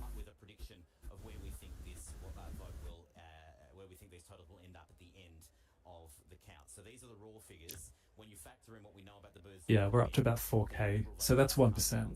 Who's more likely to be winning? Well, So Briggs no one yet. Briggs thinks that the Libs are going to end up with about 40%, Labor about 24%. So Labor's not doing well at all. Holy crap! No. Greens are doing all right. Yeah. Nats 2%. It's not like Underperforming the polls. Yeah. Yeah, which was always going to be a possibility, but I didn't expect shooters to outpoll them. Yeah, I wasn't either. What is the Basically shooter? What's flipped shooters' almost, opinion on the stadium? Does anyone know? They be They're anti. anti-state. Yeah, I was gonna shoot. Why didn't the shooters and Nats just form like a joint ticket for this election or something? They could have, but That would stop a lot of leakage, right? yeah. But at the end of the day, like they're ranking up the top, so they're just gonna eat up most of that Nat vote, unless more people vote Lib. Well, it seems to have benefited the shooters not having to deal with the Nats, but I think that maybe. Well, I think maybe if they went a joint ticket though, that would probably be better for both of them though. I would think. So it's now equal. according to the voters, 45, 45, and 9 for Labour, Liberal, and other. So it's really, really close at the moment. Damn. I'm going to leave that open for another 6 minutes, I think. Very unstable Labour minority is what Y124 Music Channel says. Yeah. Nice. I still think that's the most likely outcome, a very stable Labour minority. But, I mean, it just feels ridiculous then forming government on 24%. But that's just Tasmanian politics for you. They're using full boost matching so far on the ABC. Given the bigger boost won't be reported yet, the swings might just be due to a lack of JLN votes. Okay. Yeah. SFF the most right-wing party on the ballot this election? What do you think? What do you guys think? I wouldn't know. I guess they're just more small scale nationals. They're like mini nationals in a ways, but less of the corporate influence and big industry influence, I guess. So Liberals only getting a 5% swing towards them now. Labor a -7%. Shooters on 6%. Really good for them. That's amazing, 6%. And the Greens on 1.2%. Oh, sorry, up 1.2%. Apologies. Yeah, projected 15%. Oh my God, Labor projected 22%. That's really. Yeah. So that 24. So 25%. If you average that out over all 5 electorates, is about 2 quotas in each, right? Yeah. So if they're falling below that, they're winning possibly 1 9 seat in seats. some of Yeah. these. Yeah. No. Yeah. But where would they lose a seat? Where would they Well, be? Franklin jumps out to me as the one that I think were getting scored. Braddon. I think they're looking ugly there. Oh, they're up to 1.3 quotas now. So on the early figures, but it's because they're also competing with the Greens too. That's the issue. Like the Greens. Yeah. The Greens didn't win a seat last time and are actually competitive this time. Yeah. And so that they could push the Labour out of winning 2. How many seats did they win last time? Did they win 2? Right? They won 2, right? They won 3. They won 3? Or 2. I think they 2 won or 3.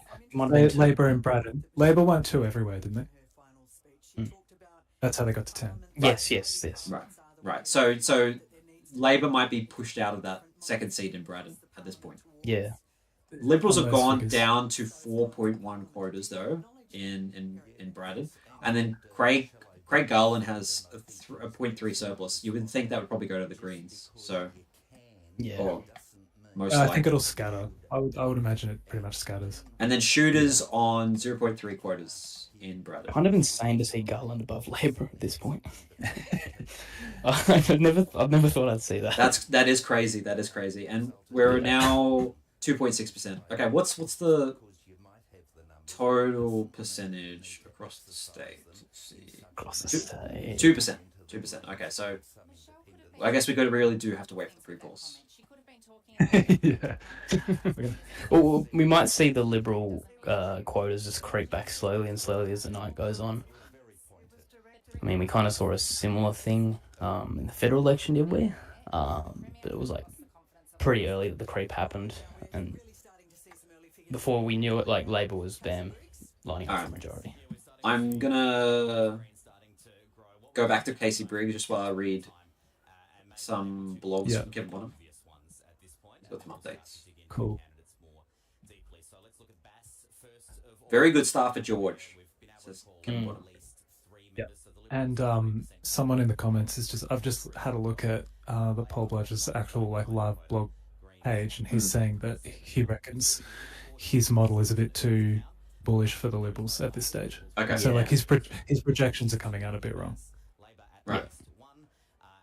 Either that, or he just can't believe what he's saying. But Bonham is saying that things are looking decently for the Libs, and not too good for the Labor Party. No. And also this SFF are looking good.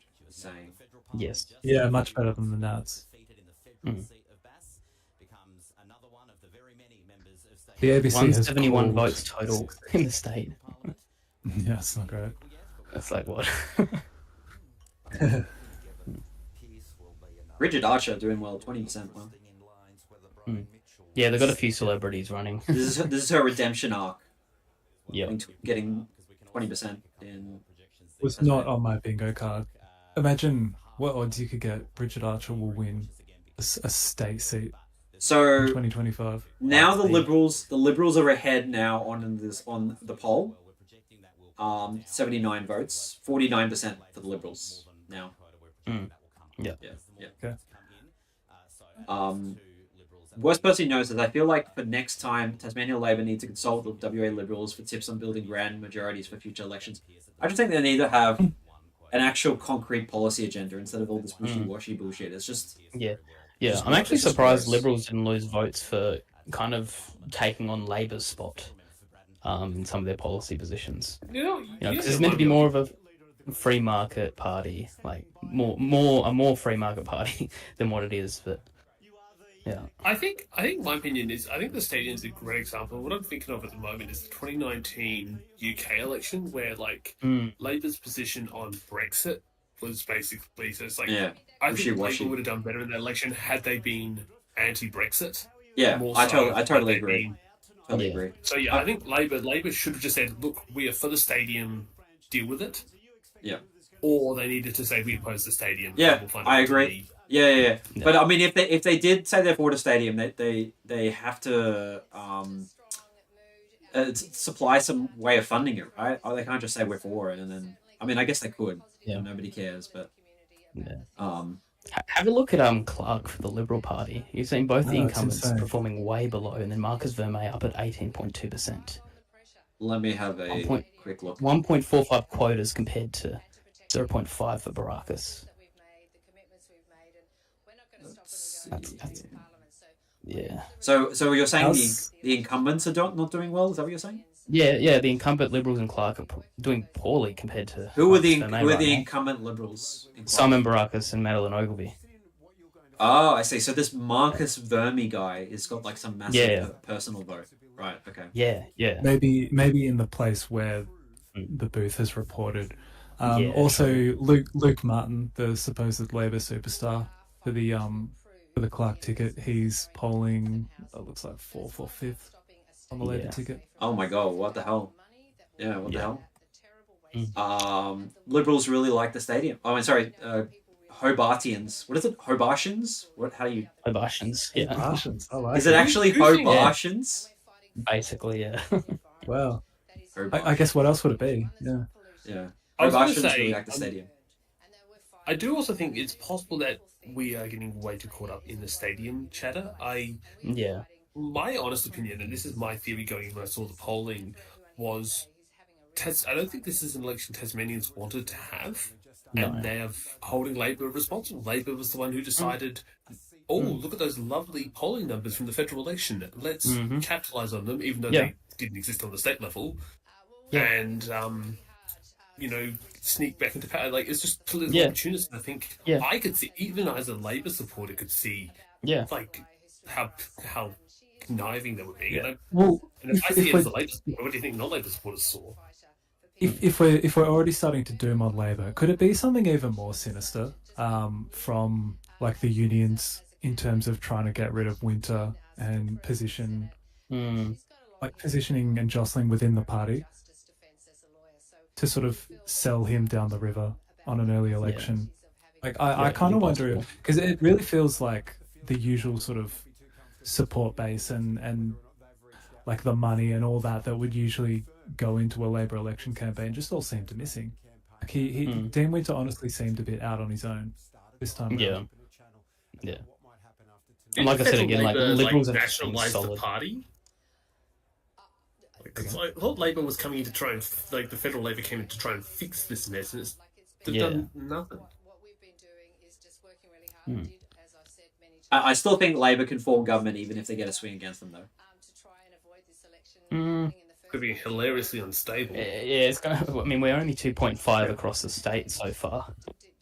Okay, so I've asked another question here, and it's how many seats Labor's going to get. So more than 10, 10, or less than 10 at the moment. Is the and I will just say the swing has narrowed down by the looks of it. It has. Yeah, it has. And that's just going to happen overnight. I reckon it's just going to keep. It could just be a more polarized rural-urban divide. That's the other thing. Yeah, I can see that. What happened federally, though, didn't play out that way. It didn't look to me as if there was much of a rural-urban divide in Tasmania. It was just across-the-board swings to Labor. Yeah, but again, different election, we don't know. Yeah, true. Yeah. What is Labor currently on at the previous Parliament? Were they on 10? 10 seats. Yeah. Yeah. 2 in each. Yeah, I think And they didn't pick up the Liberal vote then either. They went to Jolene. I think they're going to win 10. I don't think they're going to win any seats. Yeah. I mean, they're going to win less. But I Could think where. Are you? Go on. No, you gone.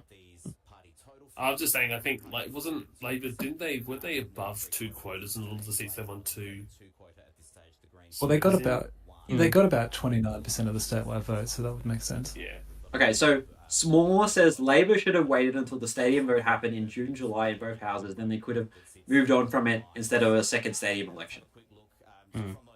Yeah. No, even that premier I was seeing on 6 News, he was basically saying, this is the 1974 election. They pulled, like Snedden in 1974, they pulled the trigger too early. Yeah, They should have let the Liberals wallow in this mess that they've created. Wait till the polling build up a solid polling state. Do what McGowan did and lead to his election win. Rally support around the people and make sure that they have a solid base of support, and possibly never pull the trigger. Probably let the Tas Liberals wait till the Liberals themselves call the election because they find it too unworkable. Don't force them into an election and then get all the blame. Let's just say that this is the map. I actually haven't looked at how SFF are doing in Lions and Bass recently, but let's say this is the map, right? So Liberals get 14, SFF get 2, so that's 16, and then 2 independents they need to form government. So let's say David O'Byrne and Craig Garland. So yeah, I mean there is sort of like a path for them if the result is like this. Craig Garland, I feel like, would be a very unreliable coalition partner. I mean, what's his opinion on the stadium? He's anti-stadium, I'm fairly sure. But okay. I saw he spoke to the media a couple of days ago, and he basically said, we probably need to try and work together a bit better. I don't think he'd be quick to pull the plug on anyone. Okay. So it could just be that we could get a Liberal government but no stadium? Is that possible? Yeah, that's totally possible. It was always on the cards given the Legislative Council, right? Yeah. Remember, it's the Legco where the big roadblocks happened. I mean, I think there are 2 to 3 seats short. What is the ultimate compromise to no stadium, though? Either they get the Devils to play at Ninja Stadium, or the AFL decides to just full-on reject the licence. And the Devils, we stay at 18-team comp in the AFL, and Tasmania doesn't get a team.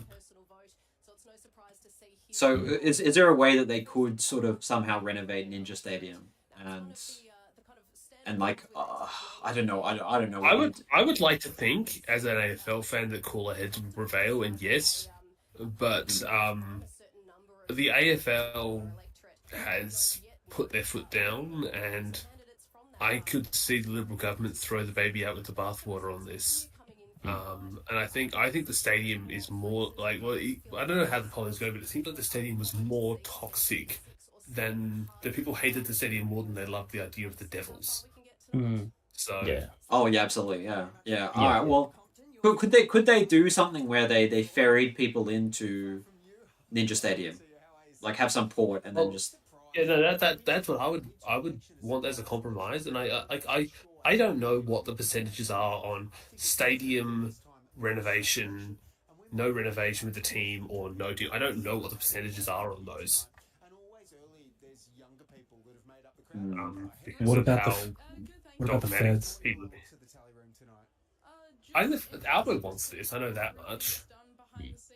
It's possible. That's the one thing. It's possible that we could just get the federal government just comes in and just pays for everything, but that could be that could cost Albo votes on the mainland. If we were to do a two stadium preferred vote, right? Judging by these, actually no. Well, Labor supports it, right? So yeah, Labor voters though, their own candidates. I feel like if a lot of them had the choice, Yeah, well, that's the thing. Like, is Labour going to save the Liberals by supporting their stadium idea when the idea is so clearly toxic amongst voters? Like, They've missed the boat. Like, is this not the stadium election? This is where it's like whole position on the ballot. This was the election to take their stand. yeah, but would it be like sort of politically viable for them to support the Libs, give them the Libs a lifeline when the stadium idea is so obviously toxic? Like, What about the trust? That's a double backflip. I mean, what if they don't do it? It's a double black flip. You're saying? yeah, like they were anti, then they were for, then they were anti Right. again. It's like, who Yeah. are these guys? What are they doing? So maybe we'll get a Liberal government that's made up of people who don't support the stadium, but we might still get a stadium because the Labour Party will Yeah. support them in the parliament. Yeah, but then you've still got Legco, which has been the roadblock. For Oh, everything. that's right. And then They there's have legislative periodic council. elections. And they're going to take years to cycle through I've independence. heard the and other Tasmanian candidates. Legislative Council is widely considered the most powerfulest upper house. Yes, it in is. the country. Yep, it is. It's more powerful than the federal Senate. Would that's the right. Liberals dare sort of reforming the legislative council? Would they ever dare? That's going to doing need that? support. They need support both houses, I'm assuming. So. Ah, okay. All Oh, right. Yeah, you mean so- like Queensland 1920s voting their upper Yeah. house? Yeah, Imagine the Legco people voting for that. That's great. But they could The one that got away. God.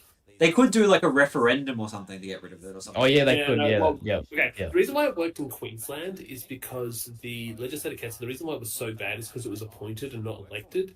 And it was actually Yeah. because it was appointed that That Labor sucks.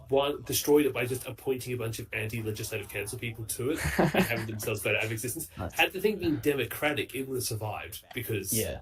people wouldn't Yeah. have voted for. Yeah. Yeah. So that was Suicide party and- appointed, was it?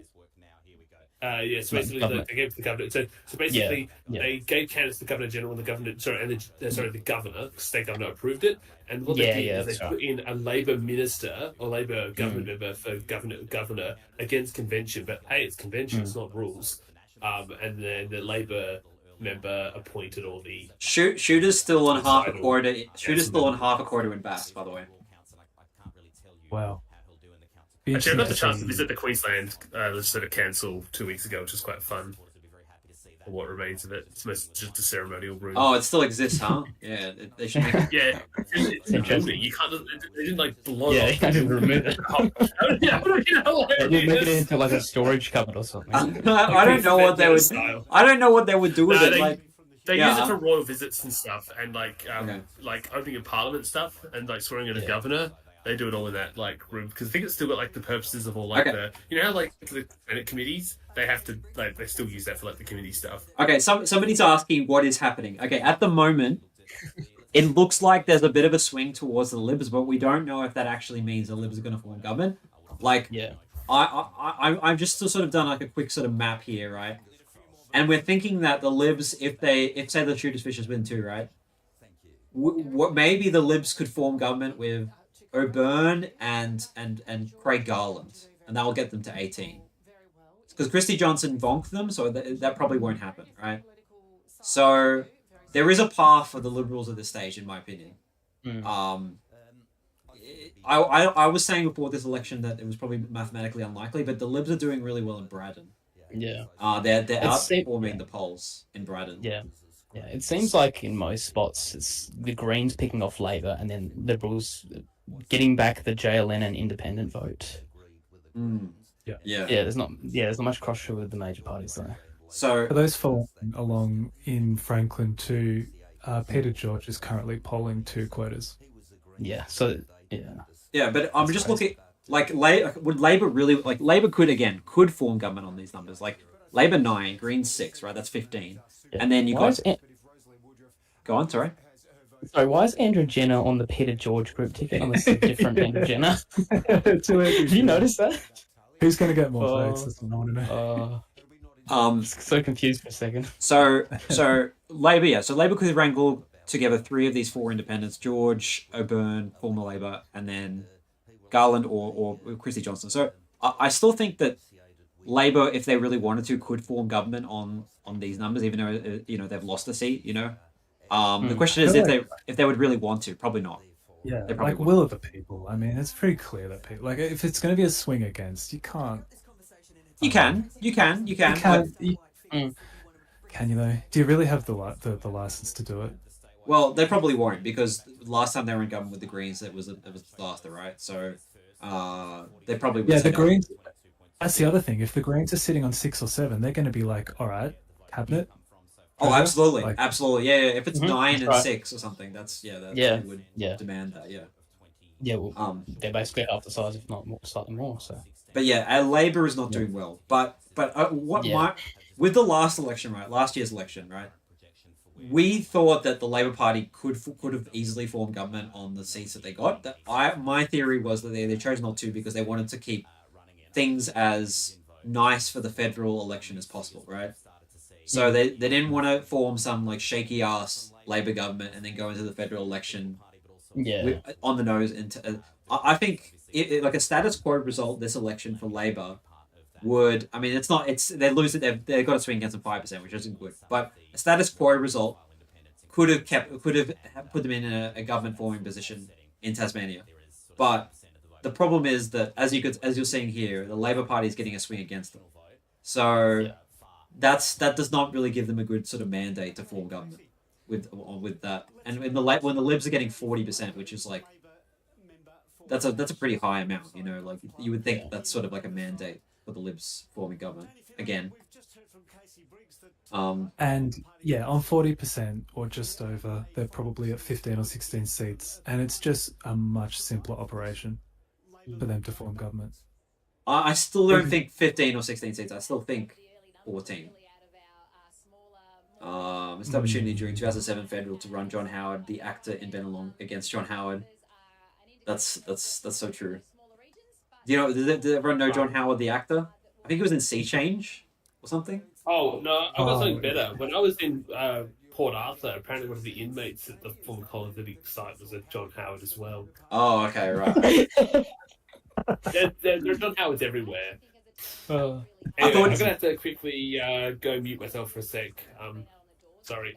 I thought you were going to say there was a politician called Martin Bryant in Tasmania. Oh wow, well, that's no. no, Um, no, come on. Just interestingly looking at Franklin again, the Labor ticket. So Dean Winter's polling just under a quota. Jess Monday is back on 4th. Apparently, she gained a lot of the union support. So I think a lot of people on the Labor left were keen to see her get up. Yeah. I think someone also asked in the chat if the Peter George preferences would go to O'Byrne, but I mean, if George is getting 1.8 quotas, I mean that means O'Byrne and the ungroup's just going to pour into him, maybe some surplus Greens. Would it pour into his own ticket? Like, is that? Yeah, because if he's like the highest ranking, like in all the primary votes, say like he gets 1.8 quotas, and O'Byrne ends up with only 0.64, then O'Byrne gets eliminated, and then his preference votes get redistributed. Yeah, I'm sorry. I'm just saying, some other random on Peter George's ticket could. Yeah, literally, someone who got no votes, like 0.5, could get in. Yeah, that's what I was thinking. Yeah. I would have thought Peter George voters maybe wouldn't just like their preferences would go outside his potentially his group. I would have thought so. Like, it's not like a party. No, it's not like federal. Or, yeah, I don't think people would have It's gone. not like other elections, but yeah, it could happen. Okay. So the Christie Johnson surplus, right? Where would that go? Green or Labour? Green Labour, not really much for Elise Archer. Okay. So yeah, Liberals do have a chance of getting 3 in Clark. At this stage. Yeah, and I mean, if you were to think that Elise Archer, right? Would you expect a lot of that to go back to the Libs because she's a former Lib? I would have thought it would just spray, to be honest. Although she was, she was a more Lib, of and we still remember her. a conservative Lib too. Maybe like some of it will go to Abetz, because she was like a conservative aligned Liberal, right? Yeah. Yeah. Social policy wise, yeah. Right. So, it's it's basically Labour are in not a good place at the moment in Clark, only on 1.44 quotas, right? And Libs are Yeah. on 2.71, right? So it's going to be that last seat is going to be between Labour and Libs. Yeah. Like the Greens will get 2. I would think that there's probably enough Conservative vote that the Libs will get over the top, and that's how the Libs will get their 15th seat.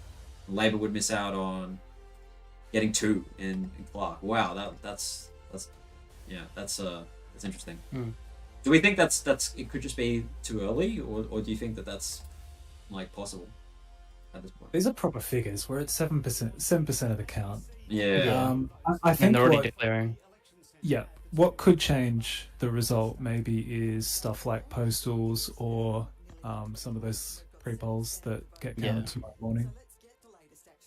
We're not going to see pre-polls for a while either, I think, because because of the record pre-poll turnout, it's going to take a while to count them. Yeah. Now, Frank. And he's talking about Clark now. He's talking about. So, am I right in understanding that in Clark, the Liberal Party is currently outpolling the Labour Party, which is that is ridiculous. Yes, which is insane. You know, it's basically almost tied to the Labour and Greens combined. There's too many. There's too many progressive cooks in Clark because we've got Christy Johnson Greens. It's just fascinating because Albo was able to unite the progressives on his side somewhat in the federal election, but like Dean Winter is he's just unable to make the Labour Party the Greens have just stolen their vote. Are the independents? Are the independents in Tasmania more likely to side with Labour or Liberals in forming government? I think they wouldn't just decide with whoever is most convenient to form government. Really, which is going to be the Liberals. It depends on which convenient. It depends on which independent though. Like the shooters. Okay, the shooters aren't independents, but the shooters would probably go with the Libs, even though they're opposed on the stadium issue. Yeah, on policy, that'd be more similar to. Logan Jones says, I think Labour's pro-stadium stance was a huge misstep. I mean, I agree. I mean, you can't wishy-washy. No. And no. Well, that's what we learned with the federal election with the Liberals. Yeah. So they should have just had a proper stance on it. Yep. Evan Bonham's saying in Braddon that Rockliff and Gavin Pearce are obviously polling out ahead, but there's a nice even split between Alice and Roger. Is it Jench? I don't know how's that.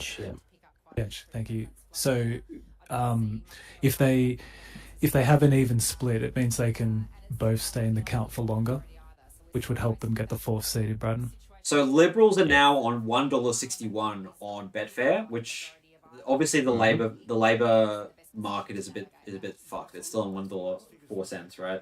But we have a sense here that the Liberal Party are looking a lot better than at the beginning of the night, according to Betfair. Yeah. The thing with Betfair is though, it's now a live market. So if you're in Australia, there's like some annoying process you have to go through to bet on a live market. Really? And otherwise, you have to do like a phone call or something. And then no one overseas is going to be like betting on this in the middle of their night or whatever. So okay, I don't think we can really trust that at all. All right, we'll see what Kevin Bonham's saying. I'll refresh the page. Is he sort of confirming what we're thinking, that the Libs are looking all right? Yeah. I'll go to my map in a second with sort of an updates on how things are going. Liberals in the hunt for 4 seats in Braddon, seriously in the hunt for 4 seats. Craig Gallen's fine. Non-cut independents and nationals in Braddon are polling very little yet. Liberals boom in Bass. Bass swings Labour. Overall swings Liberals in varying prices in the Green. Should easily elect Richard Archer. Set to hold 2 despite the swing against them. The Greens have a swing to them. None of the independents stage over them much Bass. The Greens are currently... He isn't mentioning the Shooters Fishers in Bass, interestingly enough. No. Which I think that's a bit of a misstep from what I was looking at earlier. And they were polling half a quota, and then you would think that Nationals' preferences would go to more them. Shooters, Nationals preferences would go to the Shooters. Yeah, so 0.4. Okay, so they've gone back a bit. 0.45, which isn't great. Pentland is only getting 2% there. that Doctor is getting like 2.9%, so not much going on there.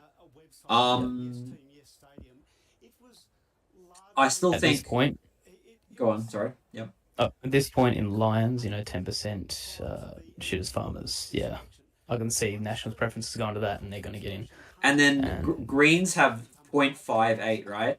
So who would Greens pick out of Liberals or shooters? I think they would pick shooters because the shooters are also anti-stadium.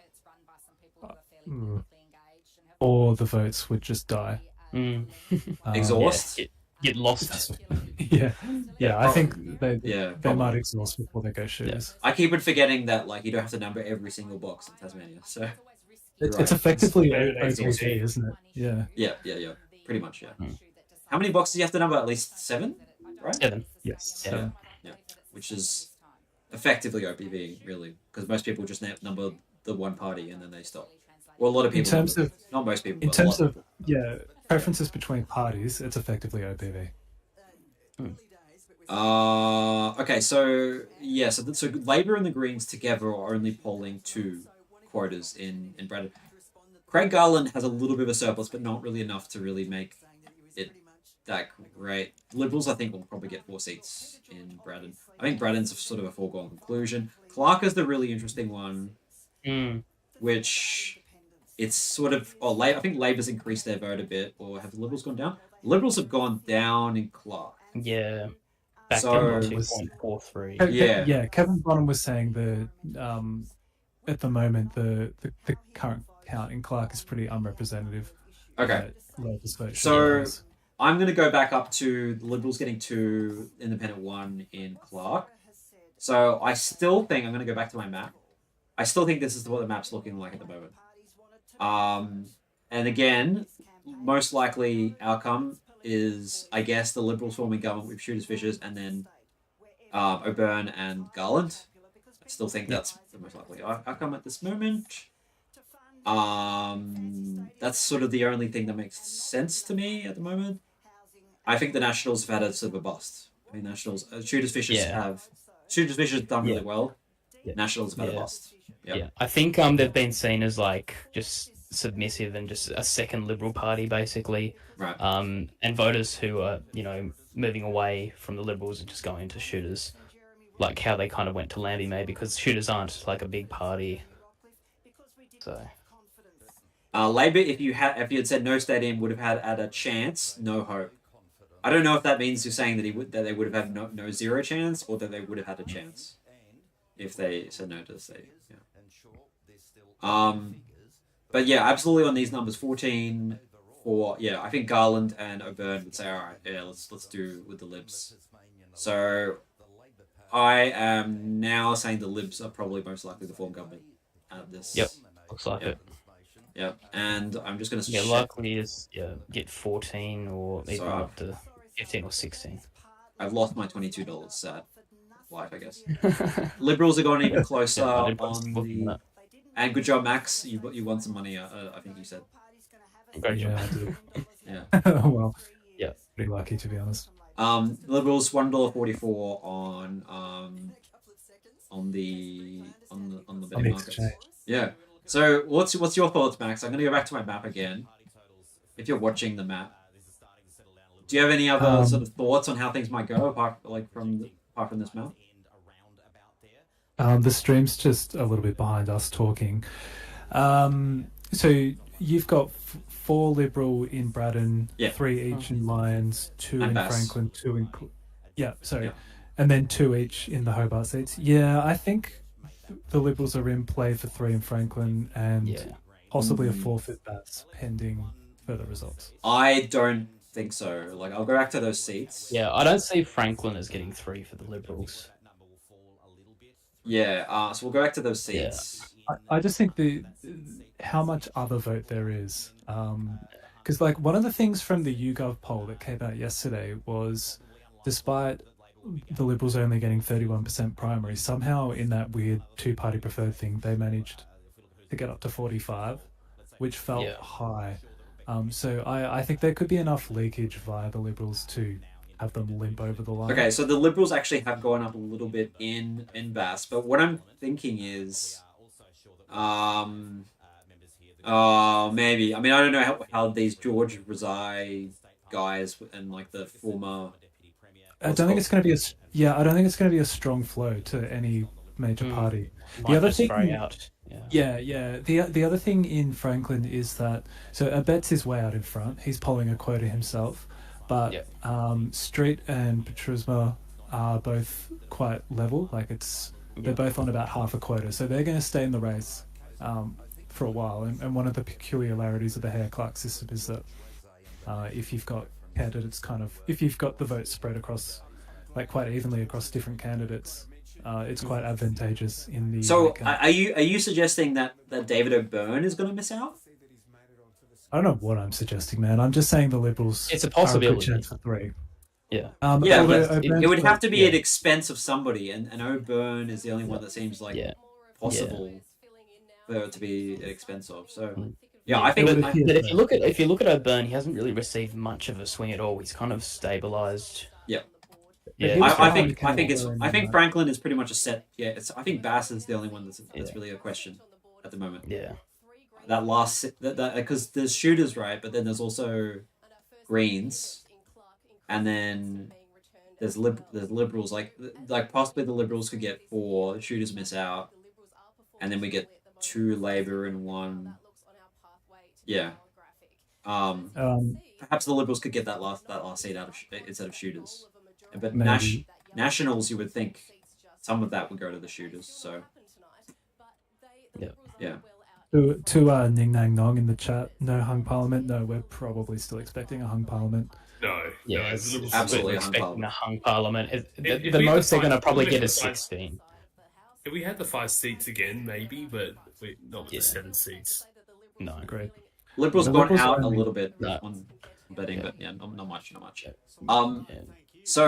So what I'm expecting is the Liberals are going to form government with shooters and O'Byrne and Craig Garland. So they might only need 1 shooter if they win that 4th seat in Bass, which is possible, but I think probably the shooters are more likely in Bass now at the moment. Actually, can I ask a question? Why is Gavin Pearce running in Braddon? I thought he retired. He said, his reason was that like traveling to Canberra all the time was hard on his family, but being like a local state member. Okay, because I was saying Bridget Archer lost Bass, but Pearce retired from here. Okay, so that makes sense. It's funny how just both of them will be easily sliding into their territory. That's their state version of the seats. Okay, so I'm making a new poll. Alrighty. And this poll is who will win the last seat in Bass. And it's out of 2nd Greens, 4th Liberal, or shooters. So we'll see what people think about this one. I'm a bit worried for what's going to happen to this. The shooters vote once the lawn system moves and the pre-polls and stuff come in. I'm a bit worried that it won't hold up. Right. Yeah. So that's what might make it that the Liberals will get that 4th seat instead of the shooters. Yeah. That's where I'm at the moment. But we'll see. I just don't think there's enough sort of progressive vote for the Greens to actually win a 2nd seat in Bass at the moment. Yeah. They're only on 0.5. But then again, with the Greens, if the more urban vote comes in, that could be good for them. Right. Are the Greens? No, the Greens are not outpolling Labor, but there's not much difference between them. It looks like the Greens have just absorbed all the Labor vote. Yeah, they've supported the stadium. Yeah, they've just taken all the no stadium, pretty much. Yep. It's interesting that the people of Bass have awarded a courageous. Do you think Bridget Archer's the reason that the Liberals are doing so well in Bass? Yeah, there's a celebrity vote for sure that impacts voters. We're kind of seeing that in Braddon with Gavin Pearce. Yeah. Oh, okay. So I've just refreshed the page. Sorry to interrupt you. Greens are down. Liberals are down. Rezai is on 0.22. Nationals 0.2. Okay, shooters are the same. So there's not much change, but like I don't know. It still looks like probably the shooters had the best chance for the last seat, but yeah, it could just be like Yeah. I don't know. It does. I'm just looking at some of these places.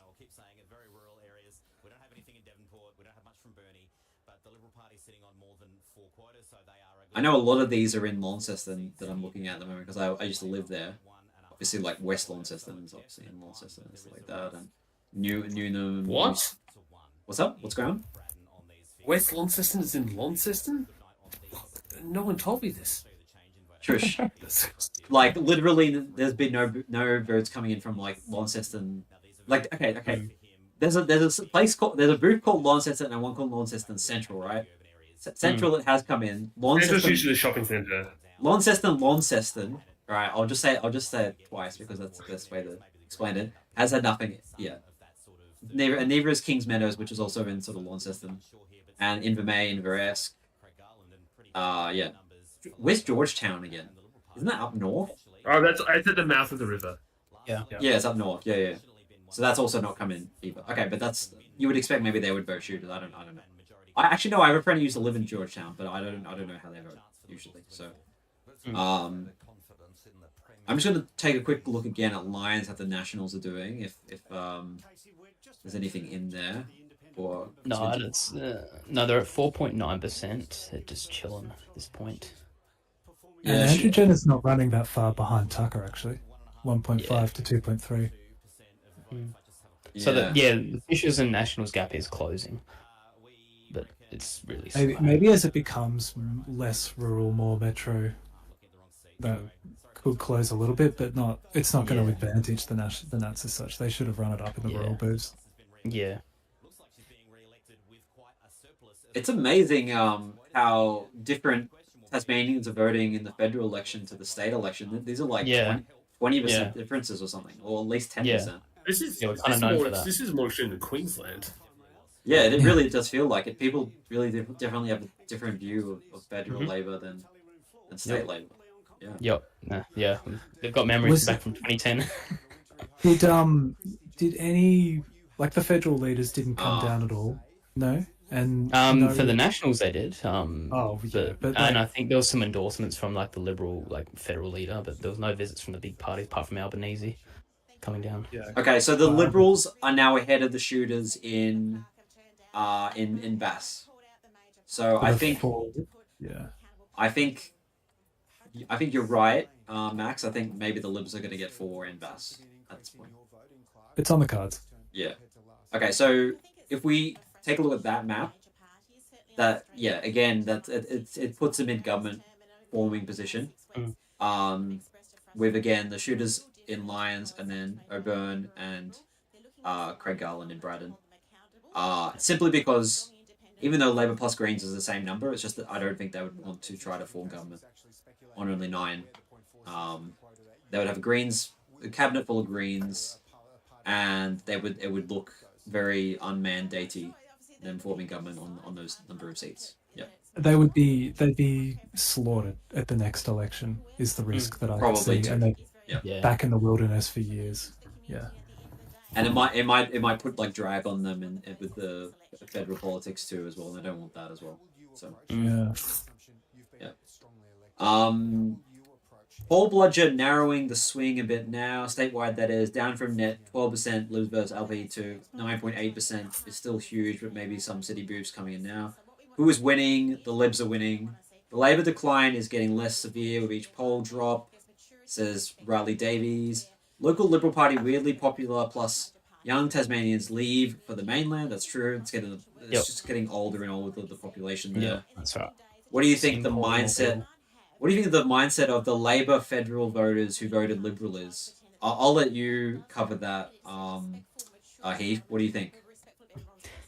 I think they've just viewed the state election quite differently from federal. I mean, you saw a Labor Party that potentially just took the opportunity, looking at the federal numbers, and decided to pass a no confidence motion without being willing to form their own government themselves, and then running to an election hoping they'd just cruise through and win.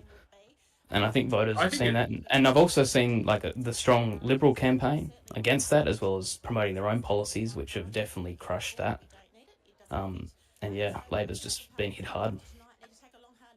I It's think done, was done really think- unpopular as well in Tasmania, like I particularly. also Yes, just think people just don't Dutton have did party have a bit of loyalty it. here. Yeah, It's just clear that there's no such thing as Tasman. party loyalty. Yeah. Like, Yeah. the person who votes Labor is not doing so because they feel in the Labor sphere Yeah. of ideology. They're just, I think they very clear, very independent-minded voters, and were like, yeah. I don't like And Dutton. Yeah. I don't. And I think care Tasmanians for are it. also more personal in their vote because we're such a smaller state. We know candidates, we know people more. And I think there's just more of that connect with voters, and just in general, where Tasmanians are known for voting very differently compared to federal elections, and local elections, and all that. All right, it is now 8 o'clock. I am getting some people in the chat saying that the results are starting to change a little with more urban moves are in. I'm not sure how much truth there is in that. Yeah, because I think they're counting them all at pretty similar times. Okay, I'm gonna go quickly to the bathroom, and I'll be back in a minute or two. So I'll see you then. Well, okay, if they are right that the Liberals were plus 10 from the previous election, they're only plus 1.6. Labor was what they were minus. To be honest, the Liberals' gains have sort of vanished, but Labor's losses haven't. The Liberals are only just 1.5 roughly % better than what they did last time, but Labor's still minus 5 and worse. Yeah. With obviously Greens and Independents eating up those votes. Yeah. I think Libs, they've just absorbed the protest vote that they received last year, and Labor's just been leaking their vote from Independents and the Greens. So, yeah. I'm just wondering if Labor needs to start fighting more of a body problem, because Albo was. It's just again, look at Albanese was successfully able to.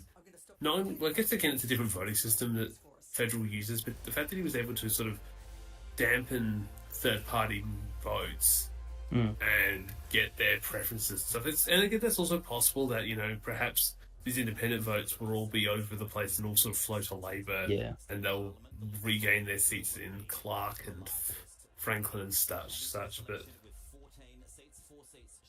yeah, it's not looking good for Labor. But I think, from what I understand too, is that in the federal election, I think health was a particularly big issue in Tasmania, and obviously Labor had the upper hand. And what Albo was able to do was convince voters that he wasn't a threat to primary industry in Tasmania. So that's how he was able to soak up the centre, I think. Yeah. Whereas this time round, the Labor hasn't had ownership of an issue properly. They couldn't even really get.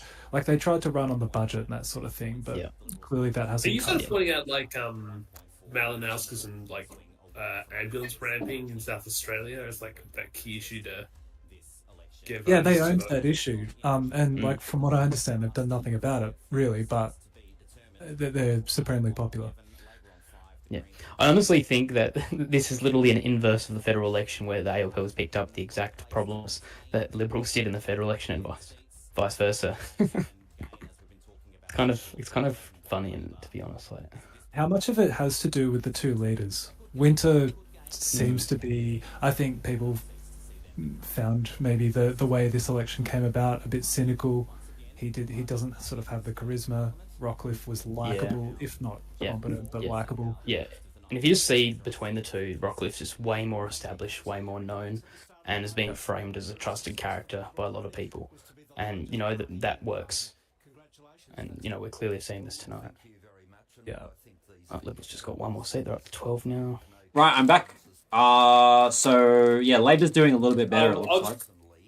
Yeah, what I was saying was, the Liberals are only plus 1% now, according to the ABC. But, again, just saying, even though the Liberal vote, the Liberals went from like +10 to now +1. Labor's still at -5. They've been their losses have been shrinking, but not as much as the Liberals' gains have been shrinking. So it seems like even though the Liberals probably stay stationary, Labor has definitely gone backwards. Yeah. Logan Jones says winter is a wet rag. Yeah, I feel like no cut through, no trust, Not enough no exposure, likability. no trust, not much at all. No point of difference. And the Greens aren't seen, like they didn't have the issue of being seen as obstructive or anything like that. They had mainstream policies that they had a genuine point of difference on.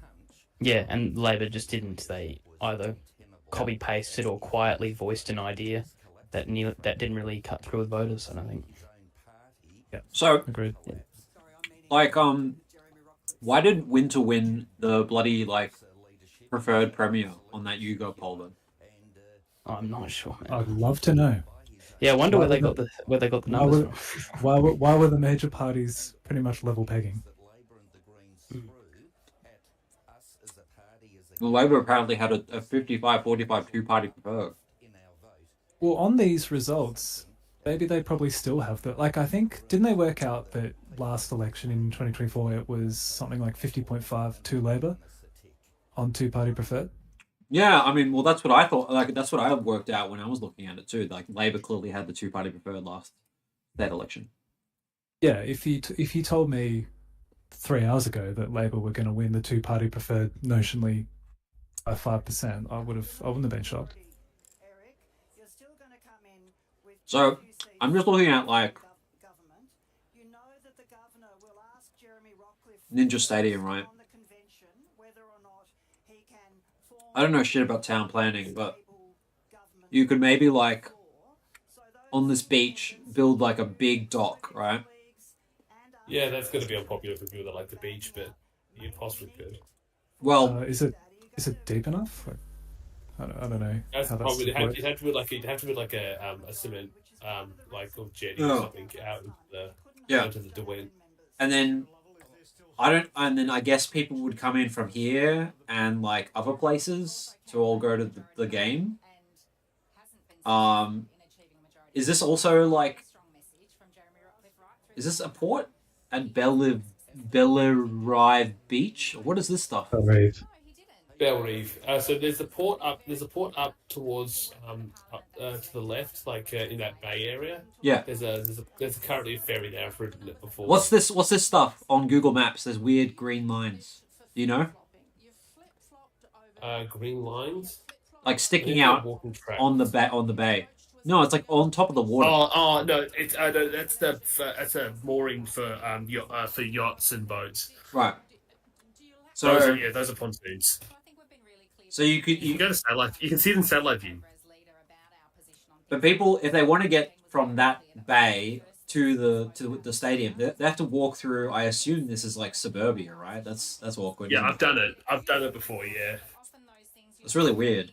So you have to walk through people's neighborhoods to get to the like. Yeah. So right around where it says Bellerive is a shopping complex, like a bunch of like. If you're playing SimCity, right? If you're playing SimCity, you would just bulldoze all of this suburbia, and you'd make this giant walkway from this. It is a bit hilly. That's like a giant. There's sort of a hill. Oh, it's there. A hill.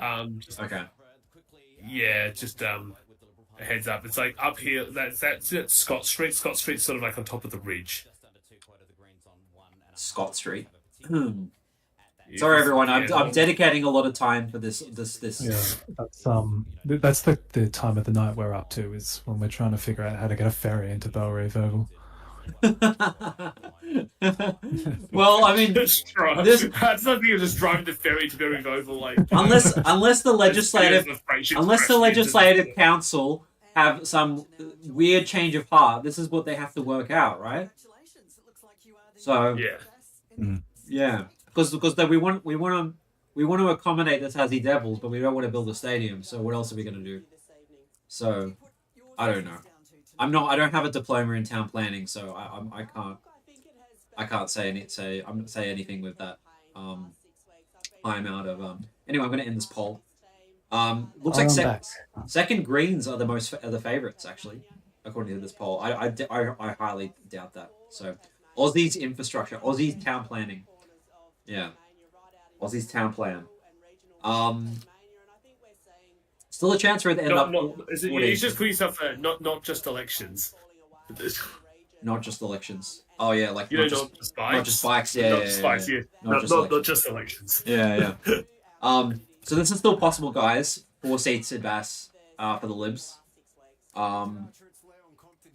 But people were saying in the chat that there's more boost coming in from the suburbs, and if that happens, I think it will go back to being Shooters getting that last seat, because maybe Labour voters might put Shooters before the Libs. So the Shooters.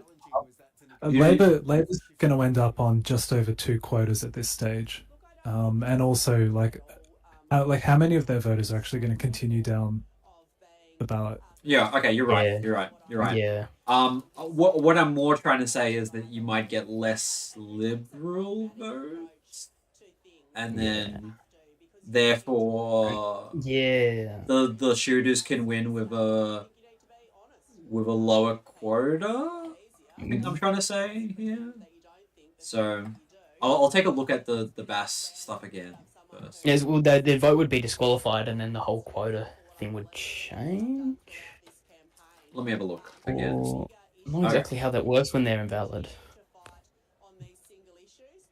Liberals are now equal with Shooters. I'm just still wondering if the Shooters could pick up some of this Nationals and George. I don't know where George Rosai is going to go and all that stuff. So, and the Greens as well. I'd still think probably Libs are the favourite, getting 4 seats, but I just think there's an outside chance for the Shooters. Yeah. Or somebody else. I mean, probably the Shooters. It depends on it just depends on what happens with those lower ranking candidates, and where those votes go. The magic of preferences. Yep. The magic of preferences. Yep, just float around, and will probably take ages to find out. I'm just going to double check. Franklin, go on. YouGov taking the L, and Liberal commissioned polling back in stock. Damn. Crazy. This I forgot about all the polling fails by the this has been the total opposite day election. They have found their new internal pulsar. Who is this? EMRS, or is that their... Right. Yeah. That's they need to go national. It must be the most wretched place to poll, though, like to get a properly representative sample. I don't know, like the polling in last election was really well. Did really well. Like there was a lot of polling, and they ended up all giving a pretty accurate result. Yeah, but I think it's like more state elections where they've had polling problems historically. Yeah. No, but that's what I'm saying. The last Tasmanian State election last year, the polling was really well. It was really good. Really? Okay. Yeah. So it was a bit fucked this time though. Yeah. Maybe they overcompensated for like federal Labor success or something. Maybe. Who knows? So Franklin, you still think the Libs could get 3 here? No, David O'Byrne's on 0.85%. He's fine. Yeah. Yeah, he should make it. He should make it now. Yeah. No. And George has dropped to 1.5. There's just no room, is there? No. Right. No, Clark, the Libs are not getting 3 there. Yeah. No way. No, probably not. Labour should get 2. Their position will probably improve a little bit more as the night goes on. Looks like Labour, it's going to get 2. Okay. I really do think that it just comes down to Bass, that last seat in Bass. I think everything else is pretty much sorted. I think the Shooters will win in Lions, which is a big surprise. Yeah. Shooters have not won a seat in... I mean, actually, they've won seats in the upper house. What was the last time? Yeah. Did they win? I think they got some in Victoria and maybe Alright. New South Wales. Which and the Victorian one is they've won lower house seats in New South Wales. Yeah, they have. Long They time won 3 ago. of them. 2019. No, those members still set as independent MPs. Mm. No, that's the thing. Like, how long is he actually going to last in the Shooters Party? He's probably going to become an independent within like a year. That tends to be what happens. Yeah.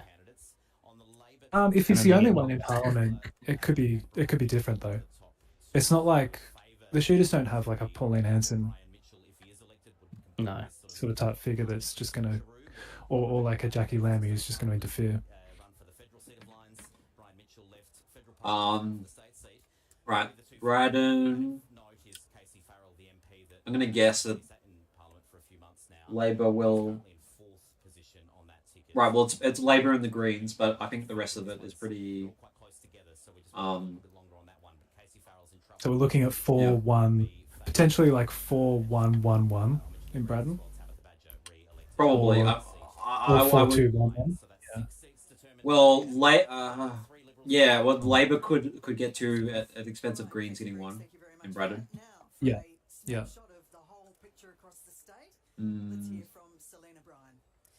But Craig Garland, Craig Garland slipped behind one quota now. Okay. So that should probably hurt. That would probably hurt the Greens. I would assume. Yeah, I should say yeah. So I'm thinking probably maybe that the Greens will miss out in Braddon now actually. So which will put the Labor on 10. The status quo, and it's just a matter of And just a small gain with Liberals possibly. So Liberals 14, 14, 16, 14, 15. Yeah, 14, 16, yeah. Yeah, any of that's possible. But Yeah, either 15 or 14, depending on what happens in Bass.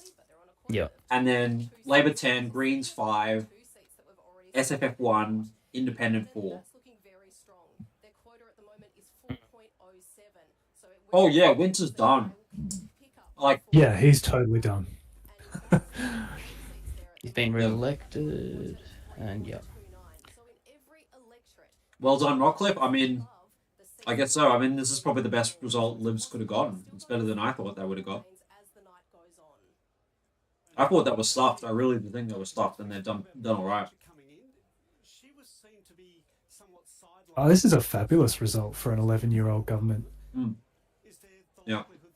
This Very is rare that they get a vote it's- back to him like that. Yeah, I mean it's probably not quite like Keating 93, but this is it's a pretty good effort. Yeah. Despite You know all that- they've I feel like experienced in this the is- federal campaign. This is backing up that Forever Government's video you made. Max. Oh, I was so scared that was gonna just come back and bite me. Do you and remember? just Do you make me remember? look like an Yeah. idiot. Forever Did you see government me- the full 2 weeks Yeah. later. Did you see me and Eli discussing the decline of the Liberals video I did? Which literally had Tasmania is the exception.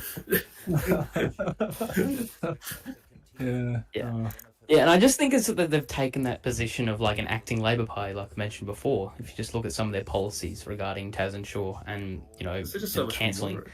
completely the privatisation, and Labor just hasn't moved into that space where they arguably should. So Liberals are just getting the best of both worlds and being able to stay in. So, with my little knowledge of Tasmanian politics, Jeffrey the Giant asked, "What's the biggest contributor? Do you reckon?" I'm just going to say, this is really a lukewarm take, right? But Labor's wishy-washy stance towards the stadium. That's what I'm gonna say. That's what the biggest contributor. Yeah, and not really promoting an alternative. And also just forcing everyone back to the polls for really Yeah.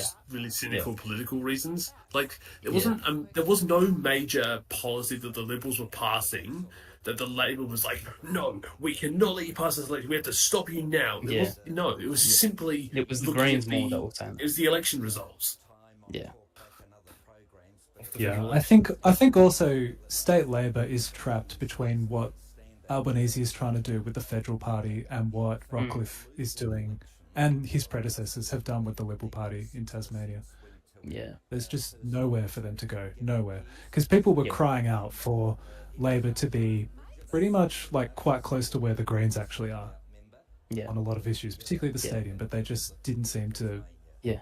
want to do it. But this is the thing. Liberals have basically taken the spot of both, like Labor and Liberal policies, and Labor has just been sitting back for the last 6 years while it's been happening. Actually, you know, That's what it feels like to me.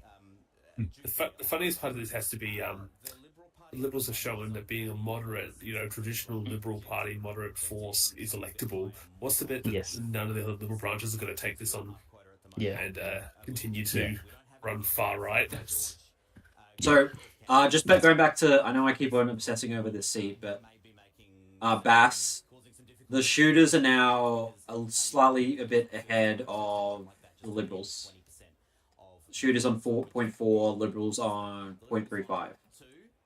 So, And then that's on point 2, and that's on 0.2, yeah. So, which and then the would Greens fall- on Greens again on 0.44.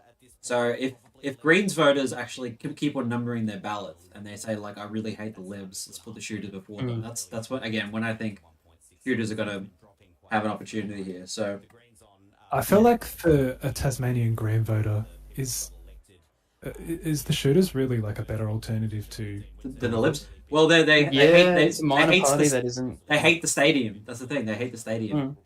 That's right. So, okay. I know I keep on making everything about the stadium, but I feel like it's relatively important. Hey, it works. It works. I can see the logic in that. Okay, so I'm going back to this map again. With Liberals on 14, which this is a little bit more hopeful for the Labor Party, I guess, because the Greens don't have as much of a presence, and then they could form government. Yeah, okay. Well, I can see the Labor Party getting back into it again now that we've changed the map a little bit. But I mean, it would be awkward, but I can see it. I can see it again. Can someone explain?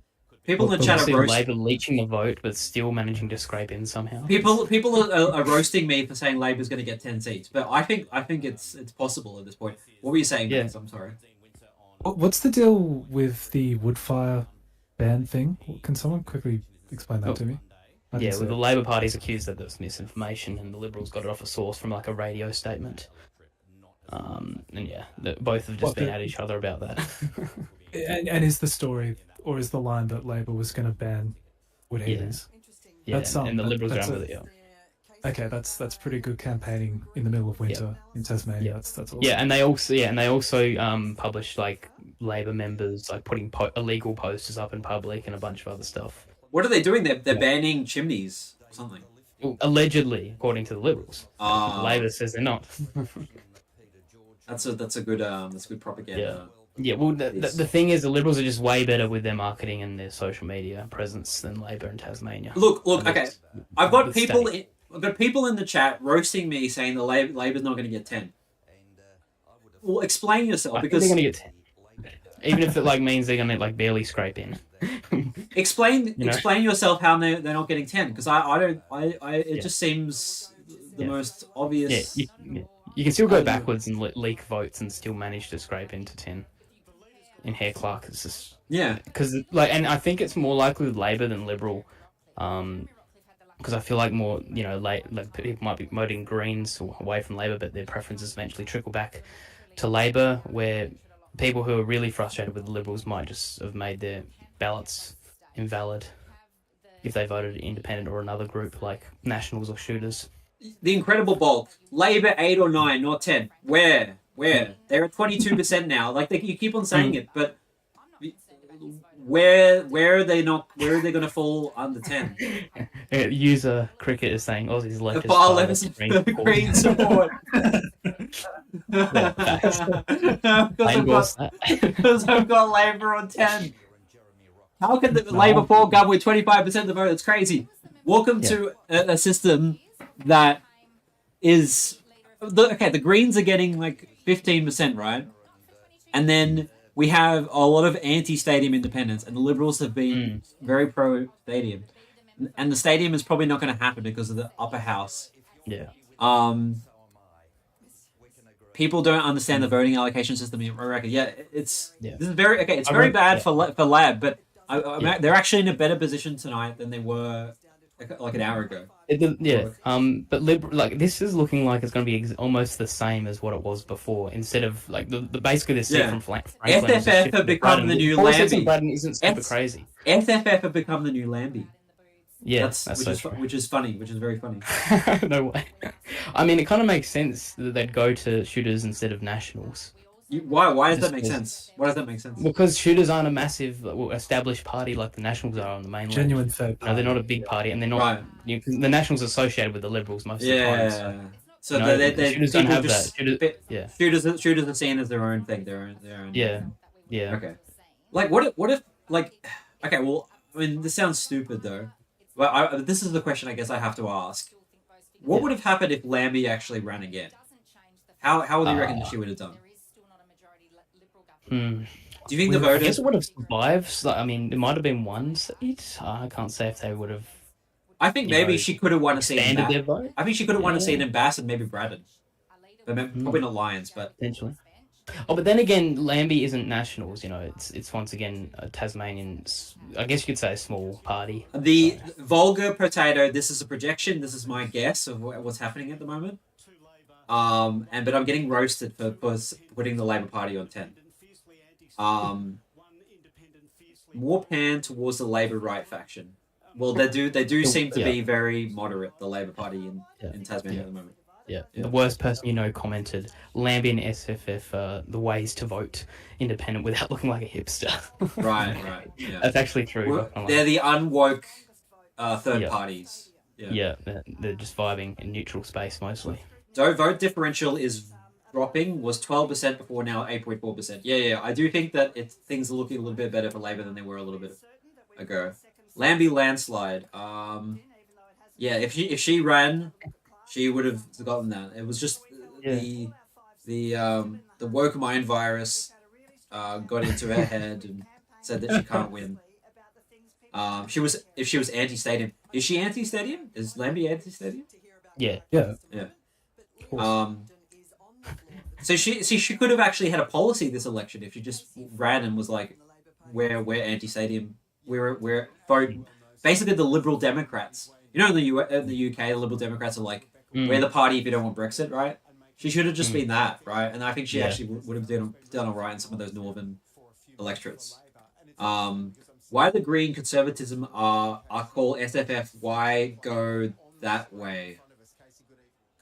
I'm not sure what the question is. That question is. 7 Lab now says JRW.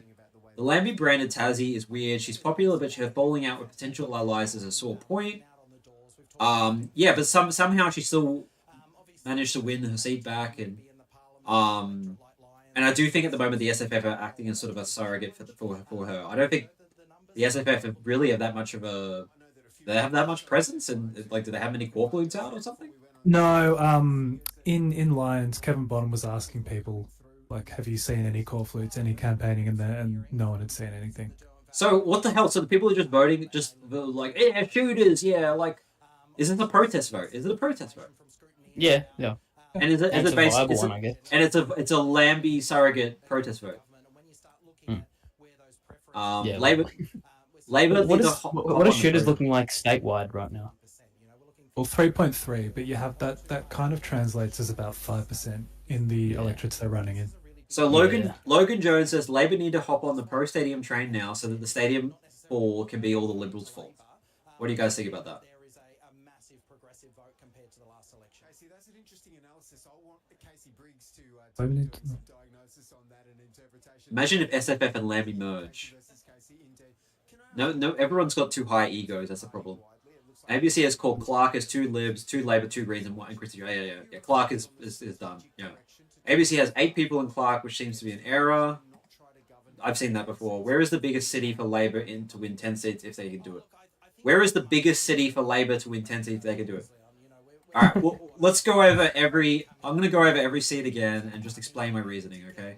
So Sorry, can I interrupt something? Go on. Someone said they've got 8 people in Clark. If you look at what they've got there, the last 2 say possible. It's basically saying it's one of these 2. They're not saying 8 people have won. Yeah, it's probably just 2 different Liberal, 2 different Labor candidates, right? Something, or 2 different Greens. Actually, it's 2 Liberals. Okay. So I'm just going to go over every seat and tell you how I'm feeling. So Bass is the one that I'm least certain about. So we know Labor's going to get 2. They're not going to get 3. They're not going to get 1, right? Greens will get 1. Probably won't get 2 because there's just not enough sort of progressive vote flying around. George Garland. Wait, we're in Bass. All right, never mind. Liberal 3.4 quotas. Okay, now they're again ahead of the Shooters, Fishers, Farmers. They were behind before. They're again now they're ahead. Slightly ahead of the Greens too. Yeah. So I'm thinking now again that the Libs probably will get the 4th seat in Braddon, as opposed to the Shooters, Fishers, Farmers. So, but that keeps on changing. That keeps on sort of flipping between one and the other. But the thing is, with this Greens surplus, this Nationals vote, you would think that maybe the Shooters, Fishers, Farmers have a chance of overtaking Liberals, and maybe sort of the anti-major party vote with people like George Rosai, which is like some doctor. I don't know what he really stands for, but Shooters have a chance there. That's the one I'm least sure about. Braddon.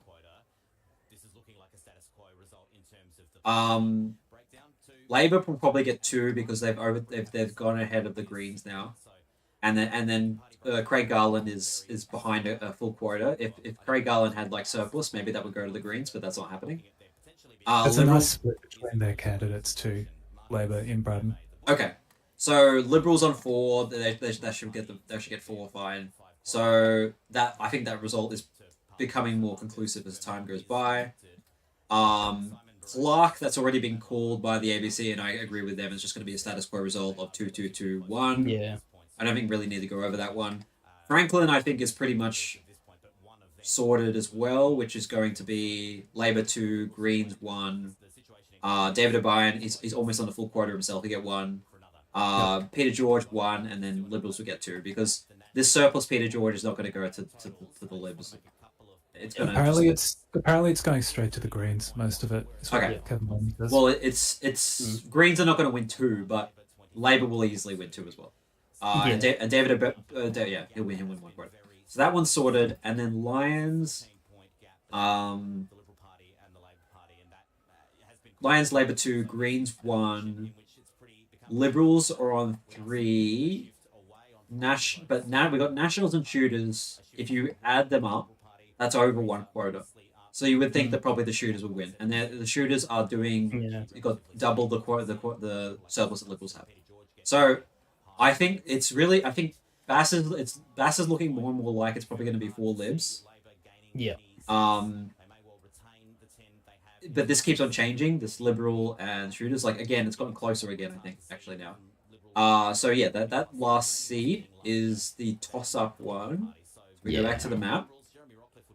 That's what we're looking at the moment. Like Braddon, theoretically, the Greens could win off this last seed of Labor, but I think Labor's probably going to win. And then, so if the Liberals win this last seat, it's game over. Liberals are going to form government. It's just too hard for Labor, I think. Yeah. If this seat goes to the Shooters Fishers, Labor has a little bit more wiggle room, but they're probably not going to want to form government within the Greens and stuff like that. Yeah. So it's pretty much ogre. But if this happens, it's doubly ogre. It's still going to be a really awkward government for the Liberals. It might even collapse again in a year or 2. It's still a minority government, and just the independents elected are pretty much the same. Very status quo result. This election. It is. It's going to be. It's just literally Franklin's Liberal seats just shifted to Braddon. Did I say George Garland? I think you might have said George. That's a wild combo. That's a wild combo. Did I say George Garland is winning in Bass? Is that what it said? Have we talked about, sorry if I missed this earlier, but have we talked about how this has somewhat cemented Jeremy Rockliff's position from any internal party challenges? Oh yeah, of course. I mean, I felt look like at him; he gets 50% of the vote. Like, I felt like as soon as we went to an election, his position was really strong. Like someone. You're talking about Eric? Was it Erica Bet? Is it Erica Betts or something? He was never a potential challenge. He was always named outside. It was not. He hasn't got the support inside the party, and being inside the party, I know he doesn't. Yeah.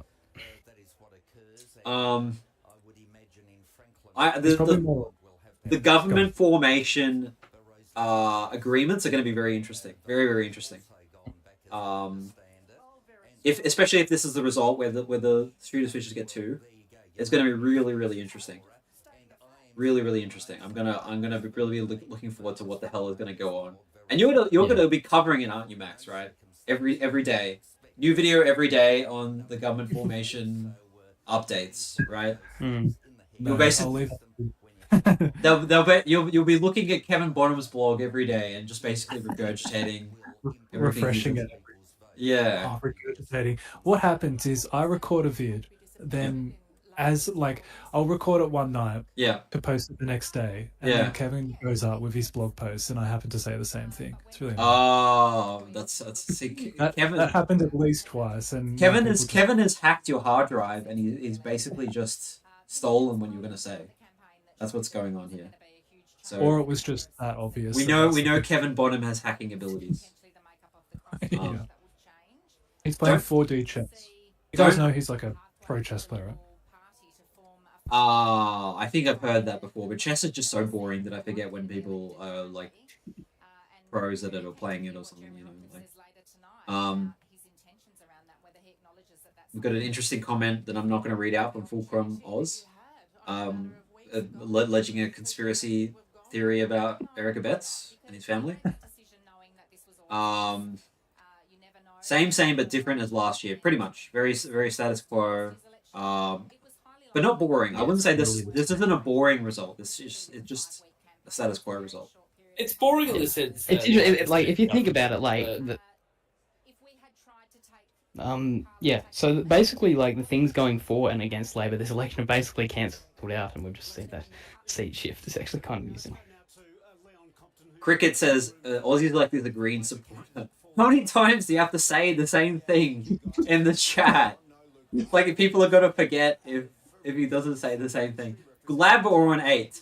Yes, but they're probably gonna get to 10. They're probably gonna get to 10. Not really a So conspiracy theory. was it on everyone's bingo card that the ALP would perform best in lines? Because that was where I thought they were most likely to pick up a third seat. I thought Everyone Franklin, for that? but yeah. Nah, Franklin, they had way too much competition. Without O'Byrne, Yeah. sure. But, yeah. Well, have they performed best in lines? And then on primary vote, have they performed best? Yes. 25.9. It's slightly better than Bass. Right. Okay. Yeah. Yeah. How do you think the polls went this election?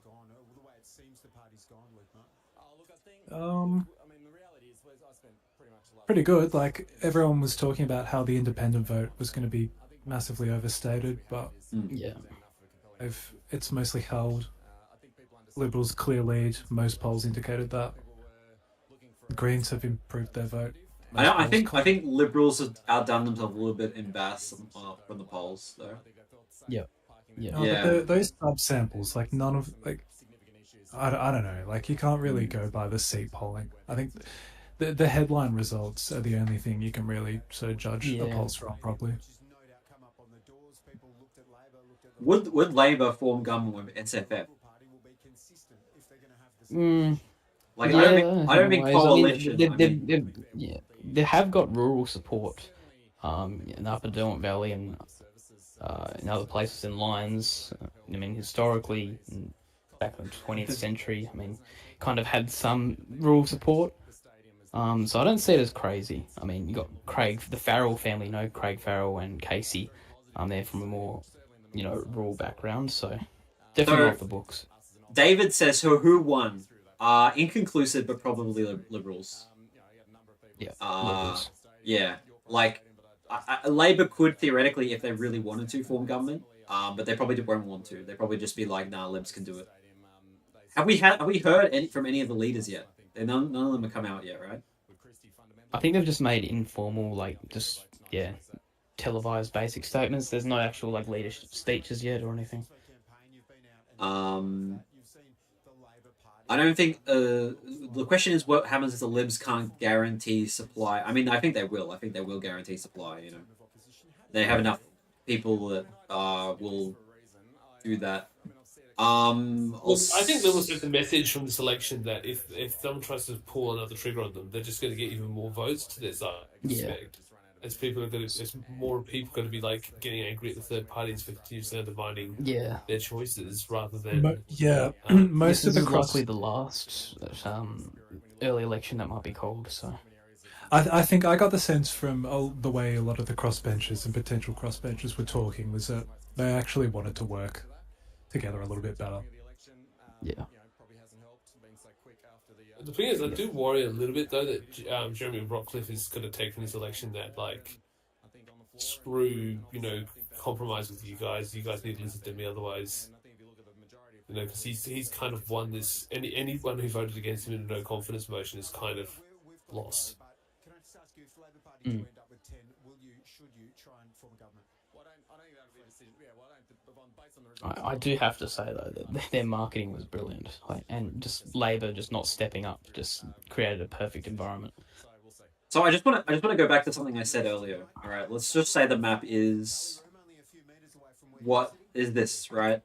Labor plus Greens is higher than the Libs, right? 10 plus 5 is higher than the Libs, right? Does this sort of give them some kind of room to form government if Labor is finally happy to work with the Greens?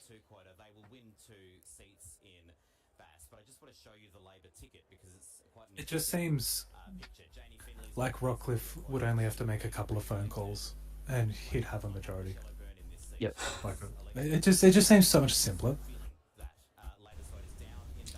Yeah, well, yeah, you would think that, yeah. Yeah.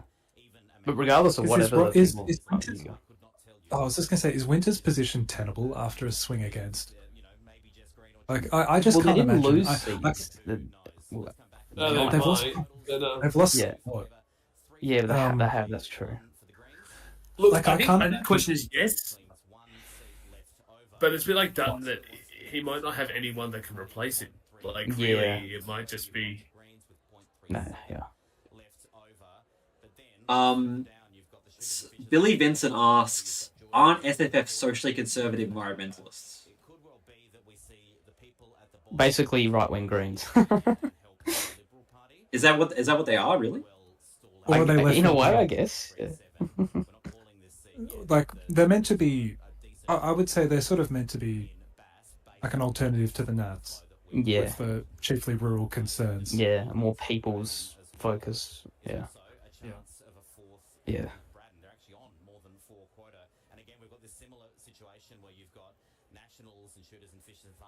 Yeah, basically mini Nats.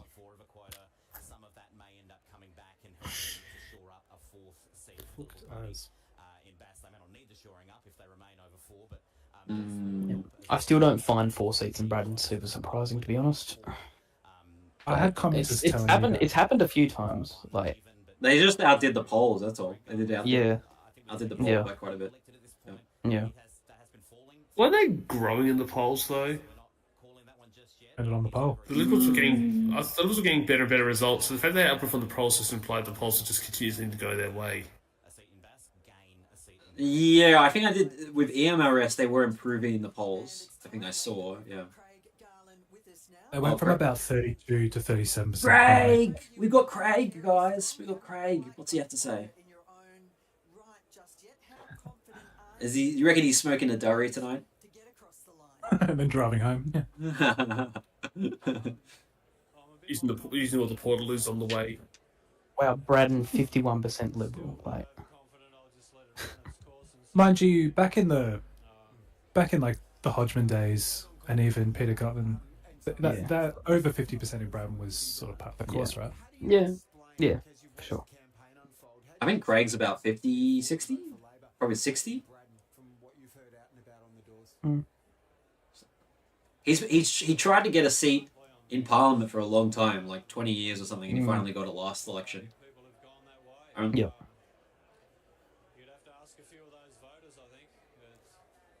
I love his accent. Fair. Chickens for the chicken god, no real alternative for the Conservative vote past the Liberals. But I mean, you would think Nats and SFF, right, would be sort of like a Conservative option. Yeah, but to be honest, the Tasmanian Liberals don't really act conservative in Parliament. Right. Like, and they can't really because they've got a bunch of moderates elected, and the rest of the parliament's basically moderate or progressive.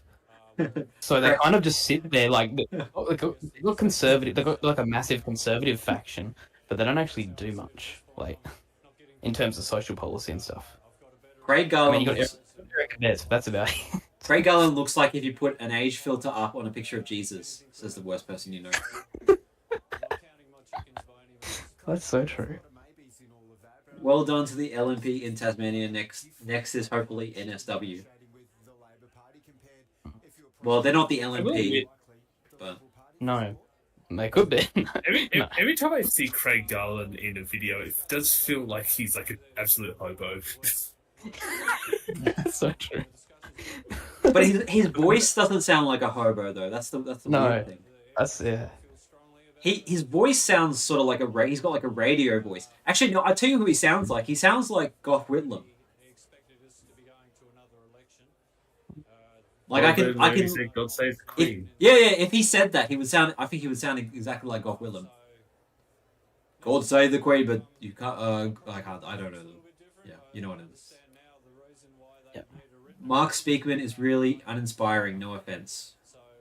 Yeah. Craig Garland is 61. I'm not sure if he looks older than that or not. No, I guessed he looked about 60. So I think he looks about his age. He just has a particular style going for him. I mean, one of the reasons that we're here is because you supported a vote of no confidence in Premier Jeremy Rockliff. Can we press reset? Like if So wait, so he also voted for the bomb. So how the hell is he gonna support Rockliff?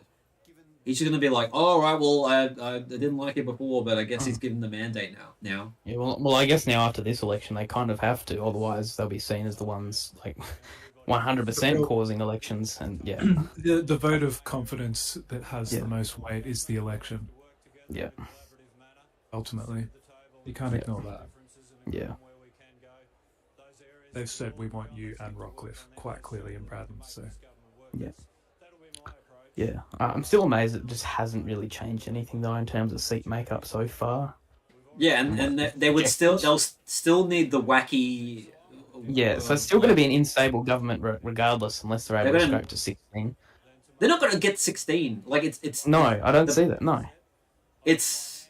Yeah, I think the best 15, and then they would still need. The best. They would still need either Garland or Johnson or George.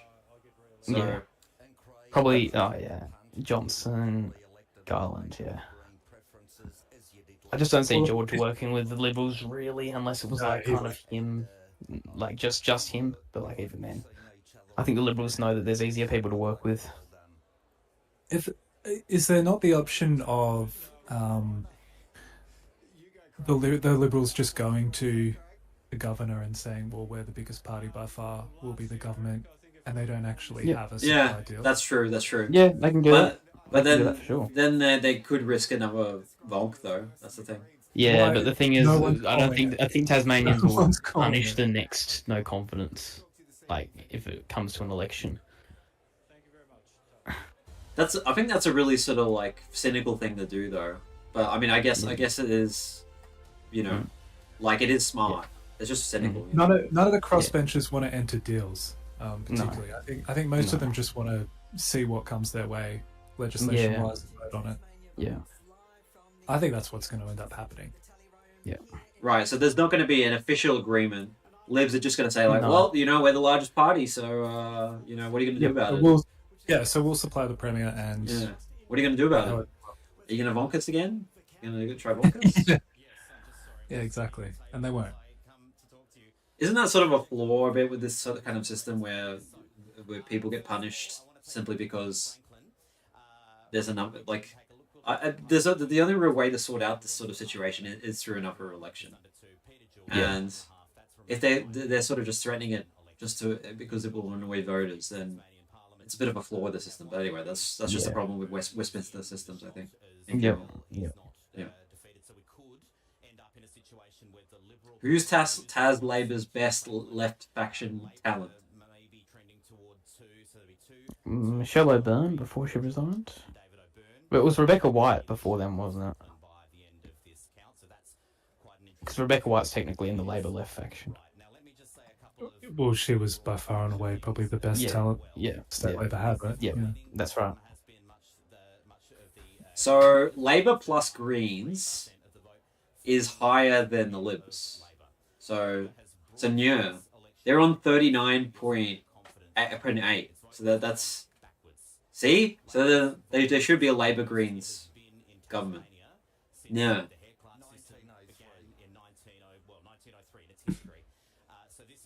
Yeah, I think it's just coming to a point like where the Liberals are now just becoming the natural governing party, kind of the forever government you were talking about before.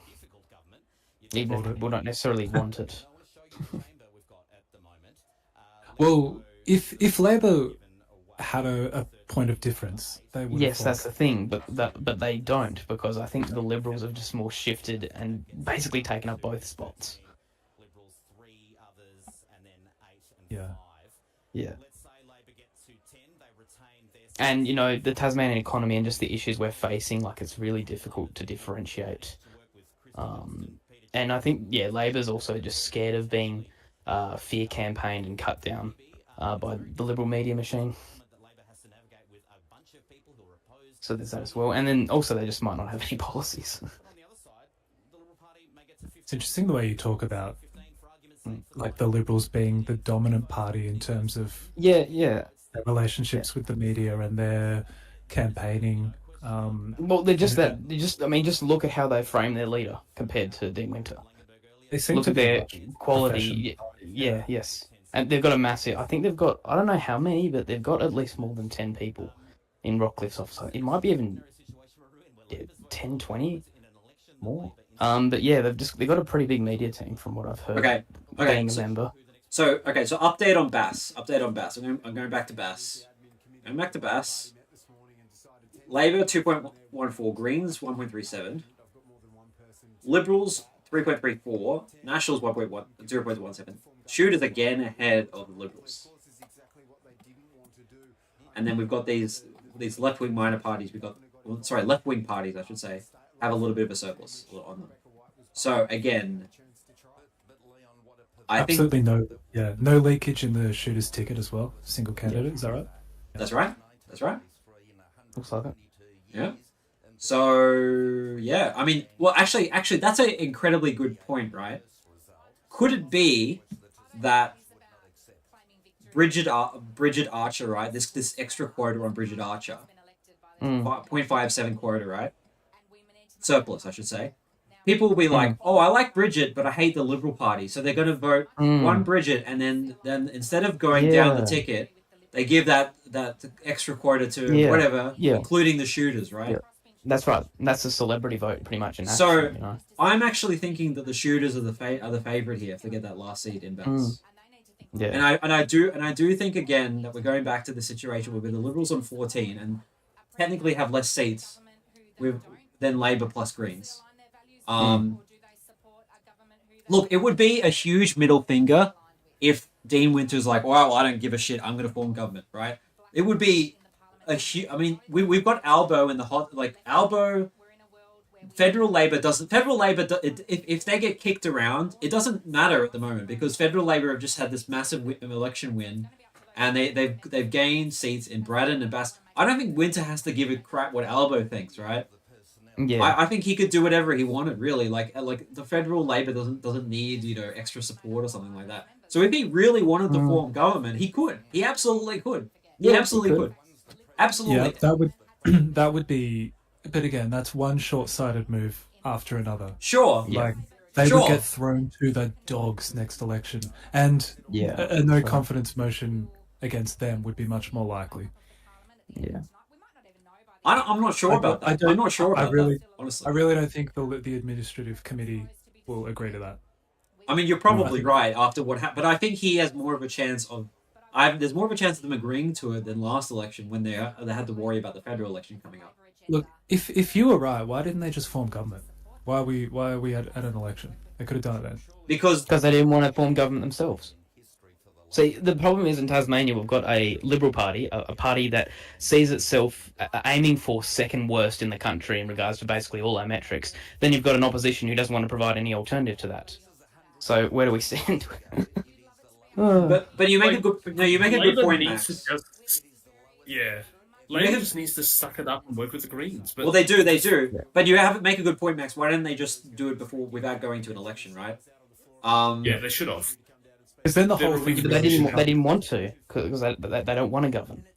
That's the thing. Well, that's what Max is saying. He's saying why would they make a government now if they didn't want to do it before the election? And Yeah. I think that they thought that Yes. they would do a lot better than they have. Yeah, that's But right. They they wanted s- an easier. But they still might say, all right, well, let's do it. I mean, I know I'm coping, right? And because I want to make things interesting. But I just... want your money. Well, I do want my money, that's right, because they did put $20 on Labour. But More money. we've got to have money. But... Yes, so... But I do think there's a chance. There is always a chance, okay? All right, and are we getting somebody... Oh, no, this is Peter George, right? He's going on about winning, okay. Yeah. Good on him, by the way. If I know we don't do TPP here, but if they did, who would win? I actually think Labour would have won the TPP last election, and then I think Labour would have got a swing against them on the TPP this election, but I still think they probably would have won the TPP. That's the sort of the vibes I'm getting. Yeah. Because we have a lot of left of centre independents. Yeah. And because Tassie is getting quite progressive now in a lot of ways. Yeah. So I think Labour still would have won the TPP, but maybe not as well as last state election. Yeah. They only just won a last state election, though, no? No, I think that they would have won if there was a TPP. I think that probably Labour would have gotten, I don't know, 55, 45 or something like that. Like, assuming like Lambie sort of splits about half, you know. And the independents are probably a bit more favourable towards Labour as well. Because remember we had Garland, we had David O'Byrne, former Labour, we had Christy Johnson, who's progressive. Yep. Yeah. So, yeah, I think both elections would have had a Labour two-party vote ahead. It's the thing compelling Labour to not the only reason Labour's not forming government is because they don't want to. That's the case last election, and it would be the case this election, probably most likely at this point. Yeah. Logan Jones in the comments, right? Yeah. The Tas Libs days are numbered, but Tas Labour aren't fit to topple them. It's the problem, and then they're just choosing Liberals as the status quo because they see Labour not having much of an alternative, like I've said before. But it's also that Labour want to achieve the impossible, it seems, by getting, like, I don't know, 12, 13 seats and having this clear mandate. And it just doesn't seem like, I mean, you could go on all day about, like, you know, maybe they shouldn't have supported the stadium, but, like, would have they really gotten close to anything near a majority? Like, or even... I think I predicted that they might get, like, 15 seats or something at the beginning of this campaign, but...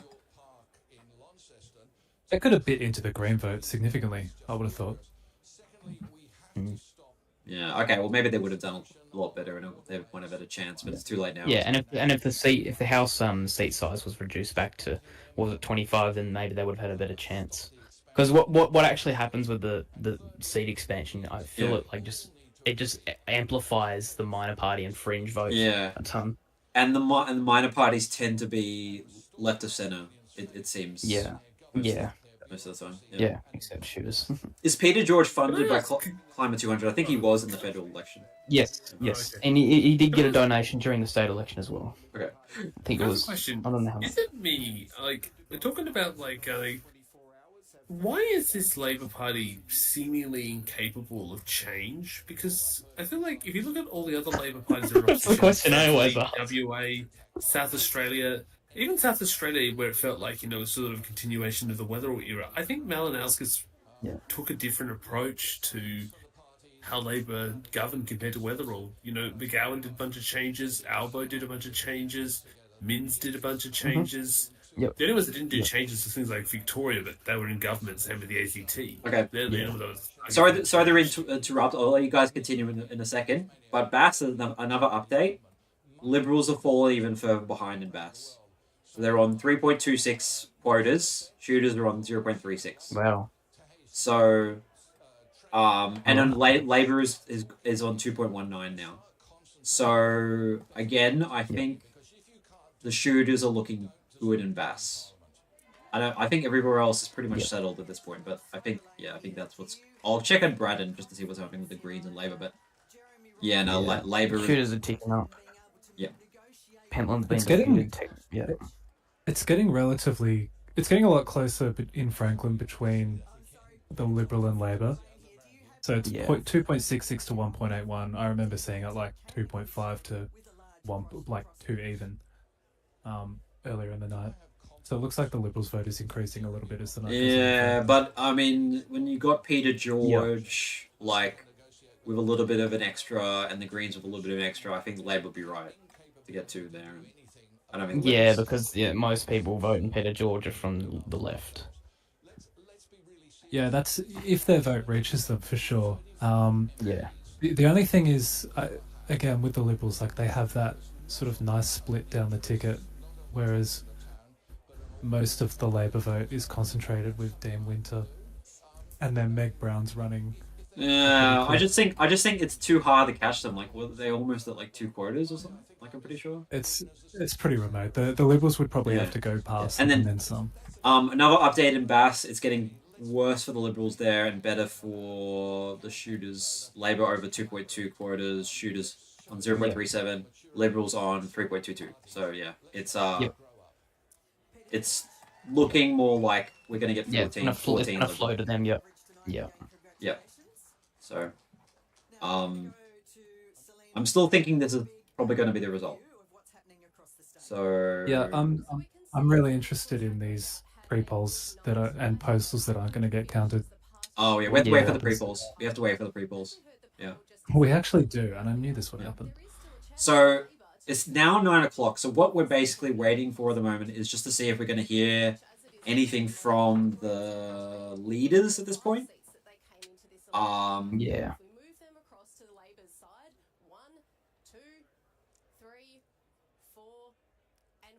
And I guess if we're going to get pre-poll reporting tonight, just to get a general trend.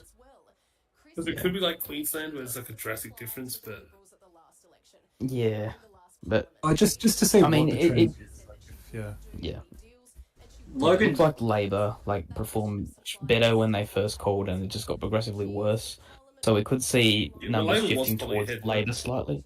Yeah, so we would see numbers shifting back to Labor from those polls, but I don't think it's going to be enough to change a ton. unless one no, of it's these- just enough to Liberal stop the Labor seats, Liberals winning from like Yeah, four, exactly. 4 seats That's in right. Bass. That's about it. Yeah, really. exactly. Yeah. Yeah, that's what it's going to do. It's just going to stop that from expanding. Yeah. Some people are saying that the COVID response by the Libs is helping them still. Someone's blaming Michelle O'Byrne. Narrowing numbers seem to be narrowing a lot. Yeah, well, that's again, it's just really helping Labor in Bass. So Yeah. But nothing can really help Labor at this point. They're gonna fall over the line for 2 quotas in Braddon and Franklin, and they're gonna and they're not gonna have anywhere near enough to be competitive for a third in the other seats. They're getting 10. Yeah. That's what's happening. well, have the Greens lost the seat, or did they get 5 last election? No, there were 5 last time, I think, and they're aiming for a 6. Let me check. Okay. Yeah, they don't look likely to pick up in Braddon or No. No. They're still in the hunt, sort of in Bass, but probably not really. But they're not No. going to lose that second in Clark, Yeah. so they'll keep their 5. Yeah. There is always a potential for Labor to form a government after this, considering the MPs have voted against Liberals. But that once Yeah, again, we'll we have to could find we out. could see that the Liberals get government for a little bit, they stuff it up, and then like we do what should have happened, where there's no election but Labor form government. Yeah, Labor but there's now. even like the potential after the election that the Liberals are not able to form a government, or they actually right, after they pass no confidence, they're actually willing to govern this time instead of forcing election. Womp womp. Goodbye, former Lambies. Yep. Yeah. they are Replaced by lost. shooters. Jackie Lambie said she's going to actually retire. Not this election, next one. when you her think term she- expires. Yeah. Do you think she should just dissolve her If she party at survives. this point? I think she should just dissolve her party. I Yeah. think it's over. Yeah. Like Rex Patrick, Yeah. I don't think Rex Patrick really did very well by associating No, himself he with her. didn't. No, he didn't. Yeah. I think it's over for the Lambie era is over. Yeah, it's gone. Rex Patrick, from what I It's from what I know, is he's someone who has a lot of respect from people like me and other politically engaged people, but the general public don't know who the hell he is. Yeah, I get that that opinion as well. The only people who know Rex Patrick are people who are engaged. I And thought also, Like, like, super political. one umbrella to another as well. Because he got his start out of Xenophon, right? yeah. Yeah. He got screwed by Xenophon because Nix, when he was trying to run like as the Rex Patrick team by himself, Xenophon then just jumped in as the Xenophon part, like his own like independent bid, and it split the vote. Like had Xenophon yeah, come in and act up Patrick, he might have Was that- survived or won. Was that 2022 Senate? That's 22, I believe. Yeah. Yeah. Oh, Unfortunately, Patrick never had the sort of Xenophon factor. Like he was never this like. I feel like he needed to. I think what he maybe needed to do was just get on TV more. I think it was the one thing he wasn't able to do. Was, no Greens holding all 5 so far. Says double dummy. Who are you telling the dream on, mate? You're telling cricket?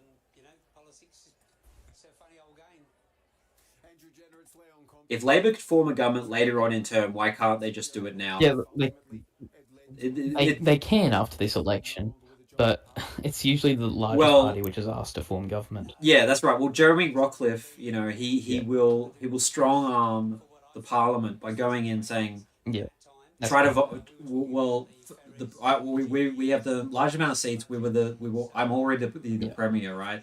He'll Yeah. strong arm the Parliament and say like, if you want to get rid of me, you have to vonk me, and they won't do it because they don't want to Yeah. be causing yet another election. So that's the idea. But they could push a no confidence motion and then decide to govern, because that's not what Labor did. Oh, last time. yeah. They didn't really. They refused But to approach the Greens. Technically, But they could this time. I'm pretty sure. I mean, I don't know what it's like statewide, but like federally, the prime minister has the power to call an election at any point, right? So Jeremy Rockliff could be like, he gets vonked, right? And instead of like the governor picking a new Liberal leader or picking Labor the government, he could just go to the governor and say, "No, I want another election." I mean, it's not going to happen, but Yeah, but he has the power to do I that. don't see that. He has the power to do that, Yeah. so he could always he has. It's right for him to threaten it, I guess. Yeah.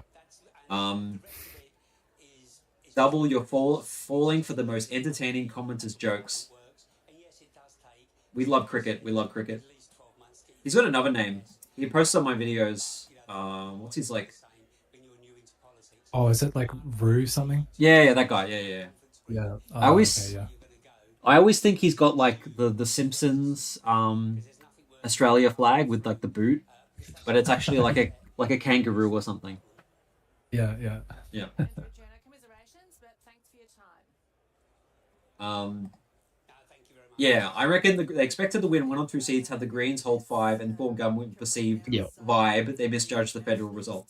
Yeah, that's definitely the case with Labor, but they could still form government if they Yeah. really wanted to. At this point. Yes. Yeah. Yeah. It's just if they're willing to stand up, which they didn't last time, so why would they this time? But again, I do think it's different now because this is post federal Yeah. election. So That's true. Yeah. odds on for 3 state elections in 3 years.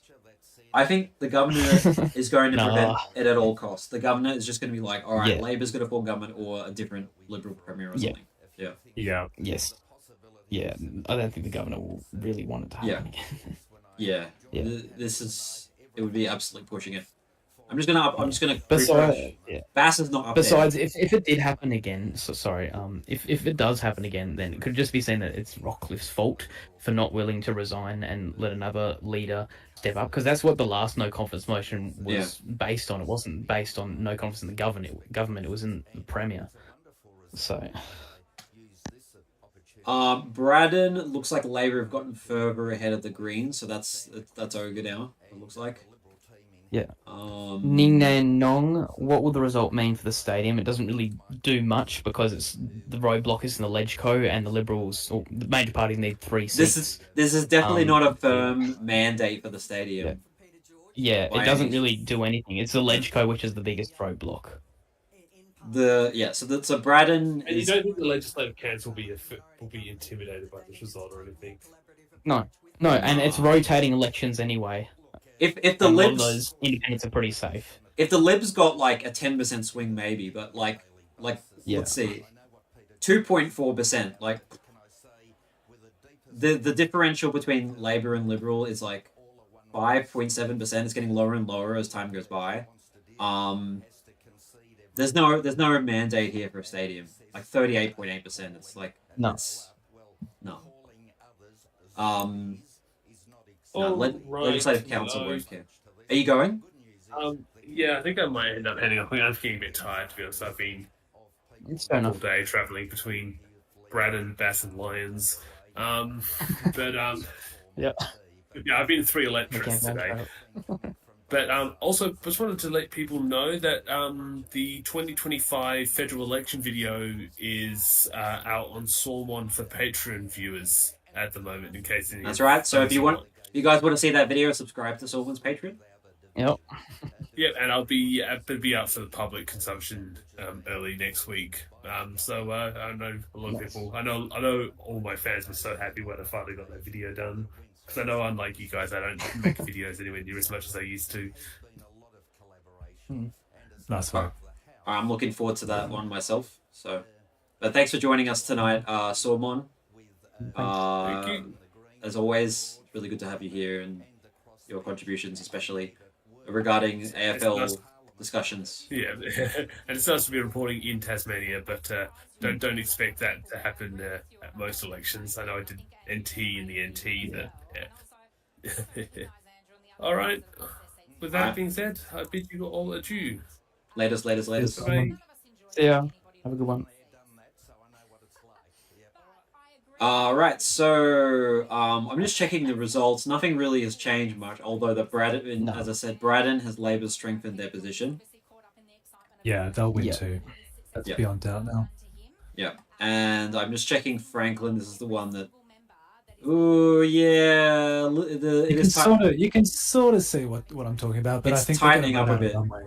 They'll run out of runway. Like the amount of day vote from today that's coming in that's going to favour them, I think, is probably just about out. You might know better. Yeah. 51% counted. There's probably some pre-polls from Labor friendly zones. Yeah. I just don't see the Liberals picking up that third seat.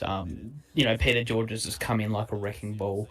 And it's just an area that's just been shifting away from Liberals. I mean, you saw it in the federal election, and I'm pretty sure there was a swing against the last state election as well. Yeah, it's gonna be Dean So, Winter yeah, and this I just say it's just gonna be Meg Brown it's person. gonna be another Labor. Yep. So Bass is the one. Bass is still the one which we have to keep on refreshing. I'm just seeing if there's anything changing now. Liberals I think have improved. Wait, hang on. Yeah, Liberals looks like it has improved a little.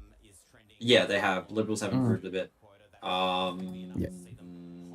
Labor down a little bit. Yeah, so that's going to be the one that we have to keep on looking at. Do you think we're going to hear anything from the leaders tonight? Yes. Rockliff is usually very present and very confident. So I reckon he's definitely going to give a speech, like he did last election. Calling out Labor's abysmal result and just claiming that they're the largest party and that they'll be able to form government again, and they have confidence in the Liberals to govern. All that sort of stuff. Not sure if I'll hear anything from Labor. Greens, yeah. Might, but who knows? Are we going to get the same thing as last election where Rockliff just comes out and just says we won? Like another term for the Libs? Yeah. He's, Yep. yeah, Yep. I Yeah, he's reckon confident so. like that. Yeah. Yeah, and they've got they are the largest party, so they've got some points to defend that statement. With Dean Winter, I'm actually not sure if he'll concede or if he'll, actually because last keep time on going Rebecca and say White we'll be able to form it. Rebecca White really stuffed up, Mm. where she kind of just said that she wants to maybe form government, and then a day later said no. So Well, I think No, yeah, that's the thing. That's the thing with Labor. Like In a she was nutshell. keen, but quickly the administrative committee got together and were like, no, we're not doing it. Yep. Which is what I think will happen again. Yeah. And then Greens are just gonna be happy with the result they've got. Have they gone forward? There's statewide. Well, I Like mean, 1%. Yeah. honestly, they have, like, in a decent way. It's just that Yeah. the Franklin vote tanking has kind of warped their numbers a bit. But where it really Yeah. counted, in Bass, probably not enough, and in Braddon, not enough. Yeah. Yeah. Yep. We really need to expand it to 9 seats per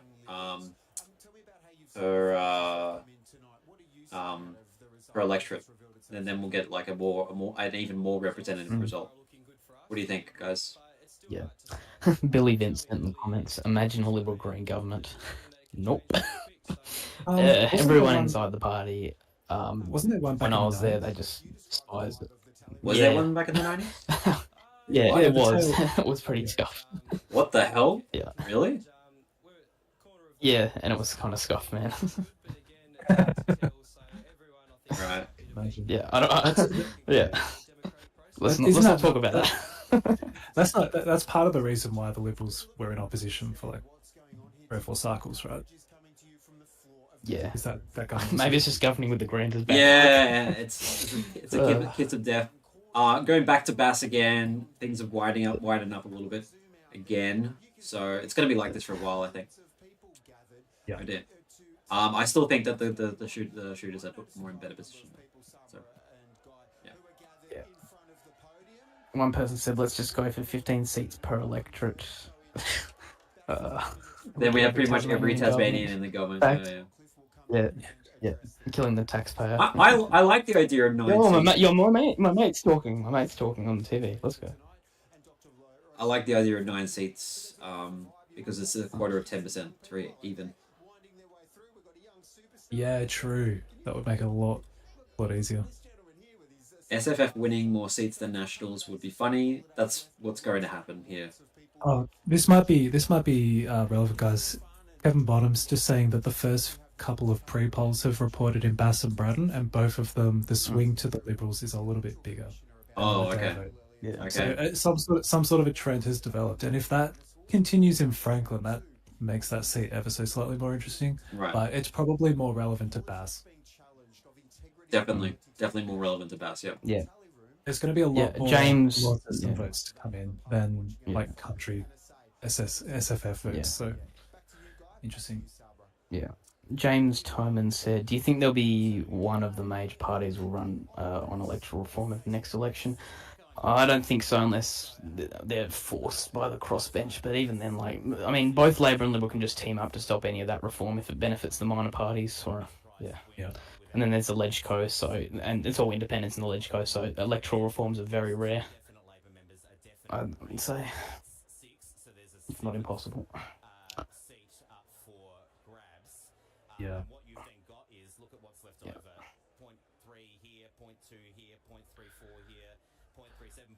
Is there any like inter-ticket battles that look interesting?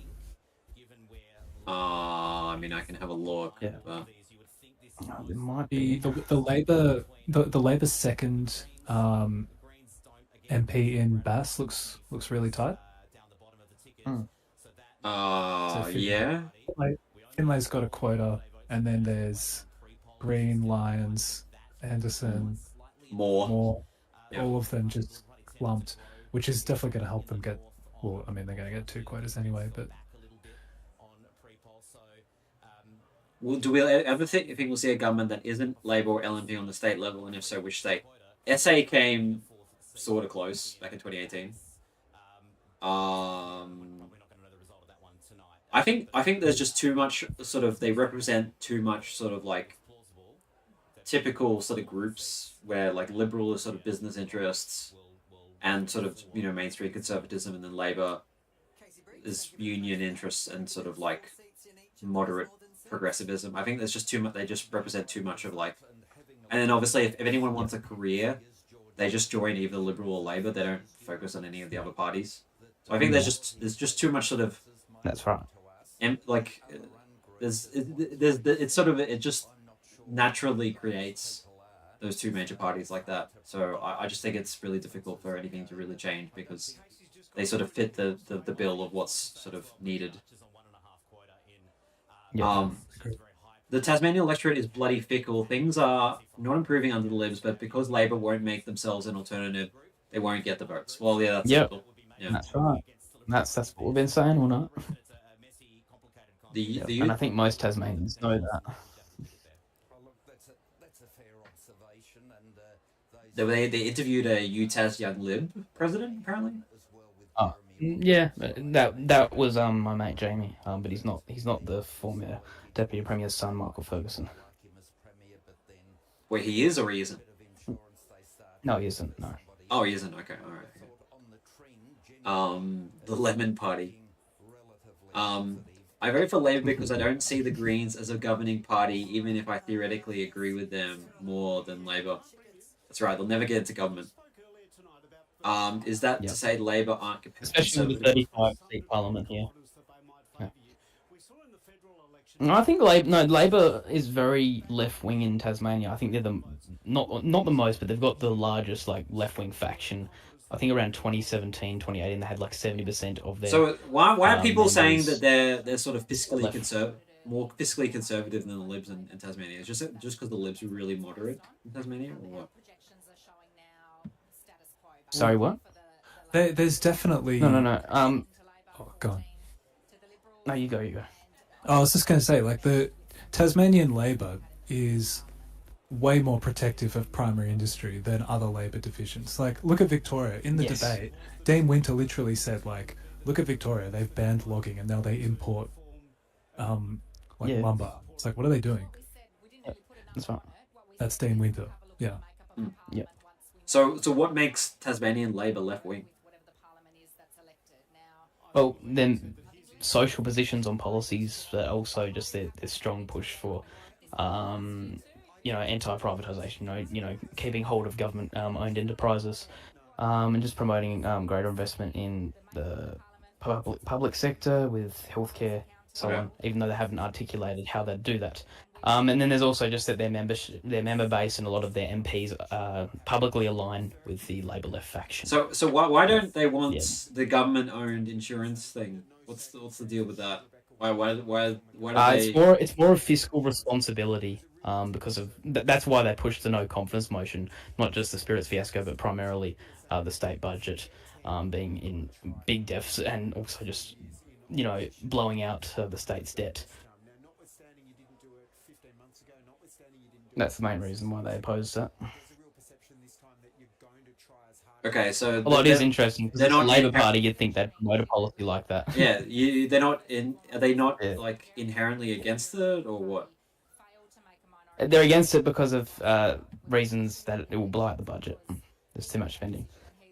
But Right. Labor isn't articulating how they dig Tasmania out of the hole that the Liberals have arguably dug.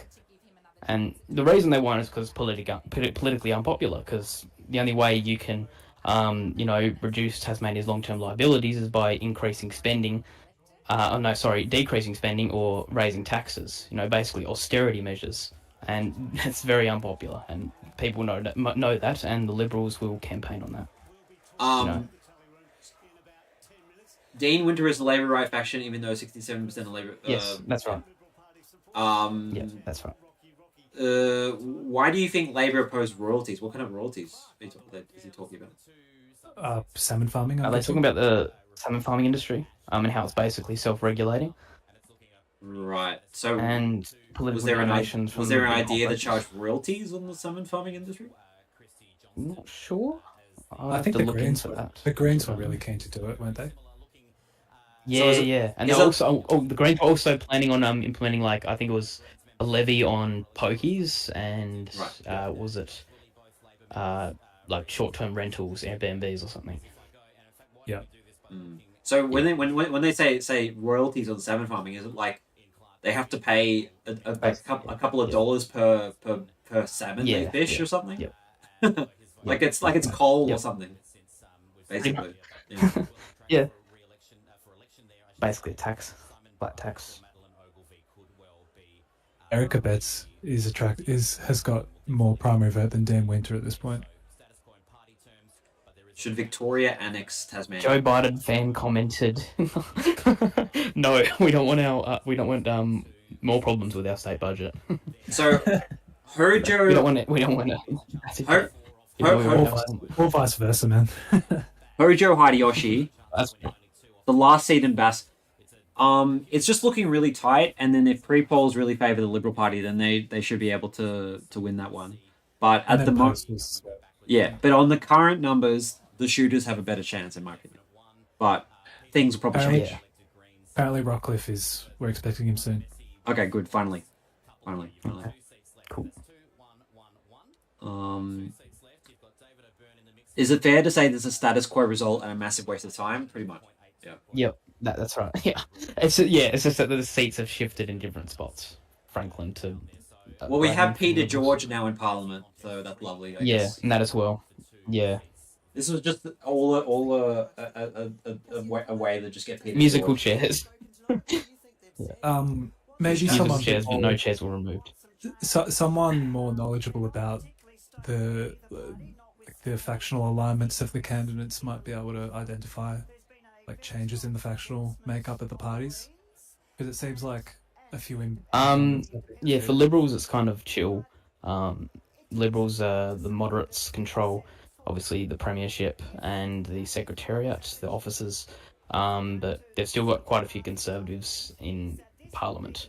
And like the Conservative faction is the biggest in the Liberal Party. I was in it when I was a member. And with Labor left, and then you got the moderates, but it seems like the moderates being squeezed. So you think moderates have lost their seats this election? For Labor, potentially, if they don't manage the the Bristol Bruiser, the Bristol Liberals, Bruiser, let's see who's lost their seats. I mean, the Bristol I think Bruiser, it's Madeline Ogilvie or Baracus and Clark. who felt the need to censor the word green. The one up in the air, I think, is probably gonna go to the shooters, just because they're on double the surplus quota that the Libs are on. But the ABC insists that pre-polls, or Kevin Bonham rather, insists that pre-polls might help the Liberals actually win that a fourth seat in Lions. But I don't think it's going to happen. It could happen in Bass, but not Lions. No change for Labor at all for faction, says Neil. I would have thought, yeah, Gav Pearce in, Bridget Archer in. That's one each, right? Although I suppose, who misses out in Franklin? Because it's basically that's kind of what it comes down to, right? The potentially like one moderate out, one conservative. You got one moderate and one conservative. Okay. So, Joe Biden fan says, as a non-Tasmanian, can I get a TLDR of the stadium controversy? Do you want to go with this one, Heath? Take it away, Heath. It's Nick Street. Nick Street seems to be missing out. Yeah. Okay. No, we don't like the stadium. An election was held because of the stadium, but also state finances, but nothing changed in the election so far. Yeah, as a TLDR. I would say Liberals want big stadium in Hobart. Labor, wishy-washy. Everyone else hates it. Almost, apart from David O'Byrne, who's a former Labor. Yeah. Yeah. And Labor are getting punished because they're too wishy-washy on the issue. That's sort of my TLDR, my personal TLDR. And then Bass is closing up again. It's gonna be like, I don't know. It feels like this is intentional or something. This keeps on happening where it keeps on closing up and then getting further away and then closing up. Yeah. Neil commented, "What Labor members are losing their seats? Not really. Well, we lost so we've got right? Casey Farrell, who's being replaced by another member in Lions, I think. But no actual seats. That's Brian. Just Well, seat that's Brian changes Mitchell coming in, right? internally. Yes, that's it. That's right. Yeah. So in terms of actual members, that's the only person I think who's gone. Yeah. Okay. So yeah, Labour and Greens are now on 40%. That's 0.4 over what the Libs are on. The Liberal Party is on 39.6. That has been a remarkably stubbornly even number that has not shifted in a very long time. The Greens have 14.4, and as I said, Nationals on 1. Yeah, the Labour Party must feel stupid right now. It would have been so much better if they just didn't go to an election and just tried to form government. Yeah, and if they just had Rockliff resign and had him replaced. Stupid. This is not good. It doesn't do anything. It's just musical chairs, like I said before, but no chairs removed. It's gonna set a precedent though. Yeah. What's the precedent? What's the precedent? Well, the precedent is that if you call a somewhat tenuous vote of no confidence, don't expect to not be punished at the ballot box. Mm. Like you gotta know what you're doing. But then again, it's the Liberals have been capitalising. And if you have an election called every time, the Liberal media machine, their own party apparatus will just crush on those people who've called it. Yeah. Even if it was them who refused to resign leadership or hand over government to the other side or something. Yeah. There are very few people in politics with any principle. All they care about is power. Well, that's power. Power also corrupts as well. Power corrupts as well. Winter's been firmly pro-stadium with minor lip service questions about how it's funded. Yeah, that's the issue. Yeah. I think the Clark Labour members were anti-stadium. I think Ella Haddad was, or quietly is, and Josh Willie maybe. Yeah, I definitely heard some rumors. Yeah, heard something about that. Yeah.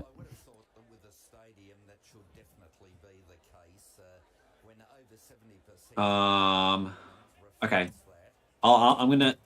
I feel like I'm just gonna. I have. If I make another poll, it's gonna be stuff. It's gonna be stuff I've already asked. But okay. I'll ask. Can Liberals form government with only 14 seats? I mean, they could, but I mean, I'm curious to see how people are going to react to that question. Oh, Logan Jones, Federal Labour being pro-stadium hurts the state party bad before they even flip their policy. Yeah, right. True. And also, I think they didn't go straight to yes, on board with the stadium. He sort of toyed publicly with, we might just change the site, or they didn't go straight to the Liberal position on it.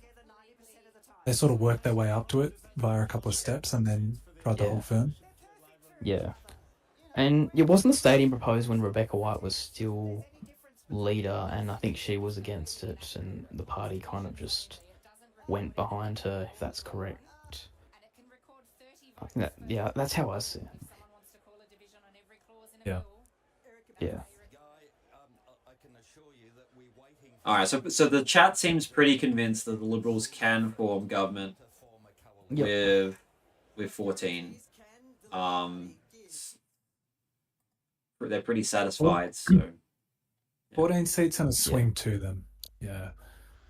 Yeah.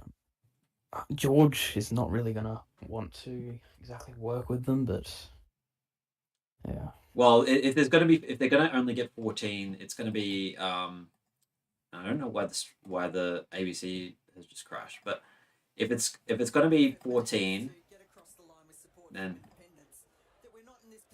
alright, whatever. I'm just whatever. If it's gonna be 14, it's gonna be 2 shooters fishes. So that's gonna make it 8. Yeah, they could do it. Garland and Johnson.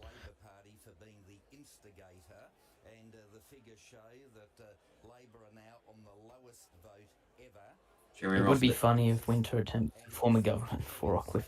No, it's usually the largest party which is, offered or asked to form government by the governor. I'm sure. I feel like I read something not at the true? bottom who said that such a convention doesn't exist. Really? Okay. That's what I've heard. Yeah, fair then. Yeah, it could be possible. We'll just see what Winter says on election night. If he even says anything. Yeah, he might do a Kamala Harris. He's not speaking tonight. Yeah. You can go home. Yeah. Yeah. Speak tomorrow. Yeah. Yeah. I think with Are they speaking the now? swing on primary, must be soon. The swing on primaries is quite telling in terms of like who Yeah. could form government. If it was status quo seats, but the swings went the other way, then I Yeah. think Winter would have a much better Yeah. leg At to the end of the stand day, on. either can form government, but it's the crossbench which will decide. Yeah, and they can go no confidence both ways. I don't think it's going to reflect that well on the crossbench if they all No, it pile won't. No. behind Labor when the Liberals won the popular vote by such a margin. Are you glad you didn't run for the Nationals now? Heath? Cassio, Connor, can I ask you a question? Of course. I'm being told that in a personality sense, the Hello? Greens prefer dealing with Jeremy Hello? Rockliff to Hello? Winter. I asked, Back. I asked, are you glad that you didn't run for the Nationals? Yeah, I guess, but I never really planned to. What do you mean? It You was just said kind of you a- said you no, might. No. It was like a pipe dream. It was just like something in the distance. Look, hey, you Not live really in thought you about live it. in I've got other things to do. live in Tasmania, all right? Yeah. You could have run for the Nats Yeah. if you wanted to. Yeah, but the thing is, I have ambiguous policy decisions, and I'm going to be honest to potential voters out there. All that matters represent all that matters is that you are not a lefty and you are And I'm anti-stadium. not a righty. Sure, And but I'm not a righty. 'cause you're I you're anti-stadium and you're not a lefty. That's all that really. Those are the two requirements to run for the Nationals this election, I think. Well, I'm soft anti-stadium, but yeah, I'm definitely not pro. Well, you don't want public funding for the state. That somebody asked that earlier. Like you don't No, want. yeah, if it's going to be funded, it's going to be privately funded. Yeah, Like, exactly, 'cause, exactly, yeah. Look at our state budget. I don't think It's a anybody's deficit. against if Andrew Yang came into Australia and publicly funded the stadium himself. I don't think any privately funded the stadium himself. I don't think anybody would be against that. It's just they don't want government funds being spent on the stadium. That's all. Yeah. So Yeah. I think Yeah. we've got Like part of the reason everything... why I left the No, go on, man. part of the reason why I left the Liberals in a way because I just felt like they weren't really adhering to their own traditional policies, being a slightly more free market party. I mean, I think they promised a commitment yesterday or the day before that they were going to subsidise Party in the Paddock. They had the Tas Insure and a bunch of other things, which just to me just seemed like they were just stepping here too we far go. away from their own values. we Oh, have okay. the But man yeah, of the, that's the man kind of the why. hour. Man of the hour is here. Yeah. Polymarket doesn't have a market for this election. If only. I'd love Polymarket is the best.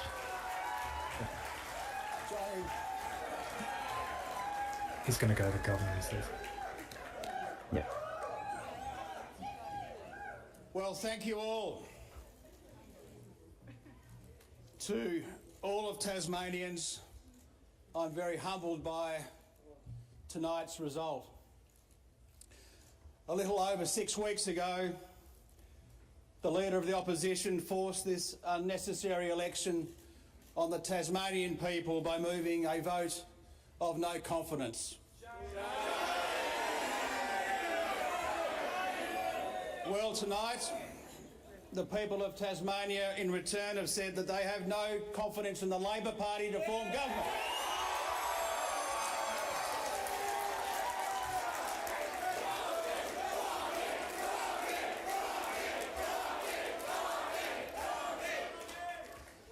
And they have voted to re-endorse our Liberal government.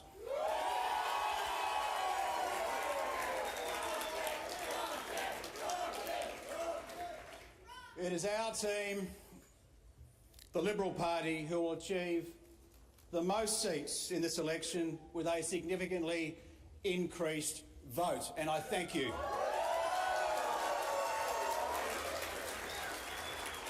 And I want to thank all Tasmanians. On that basis, there is some way to go at the conclusion of the counting and the return of the writs. but I intend to visit the Governor and ask her to recommission my government so we can get on with the job for Tasmania.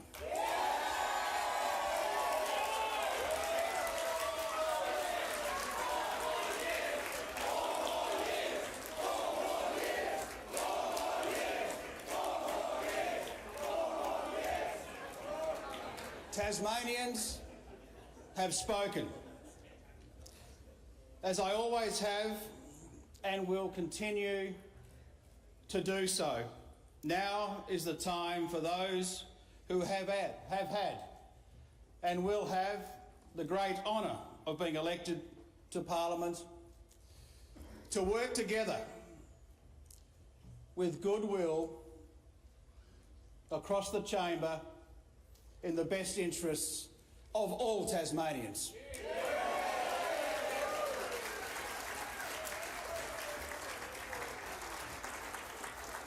Each and every one of us who have been elected cannot expect to get 100% of everything we want. We must work together, respect the will of the people, be mature, be pragmatic, but most of all, work in the best interests of all Tasmanians.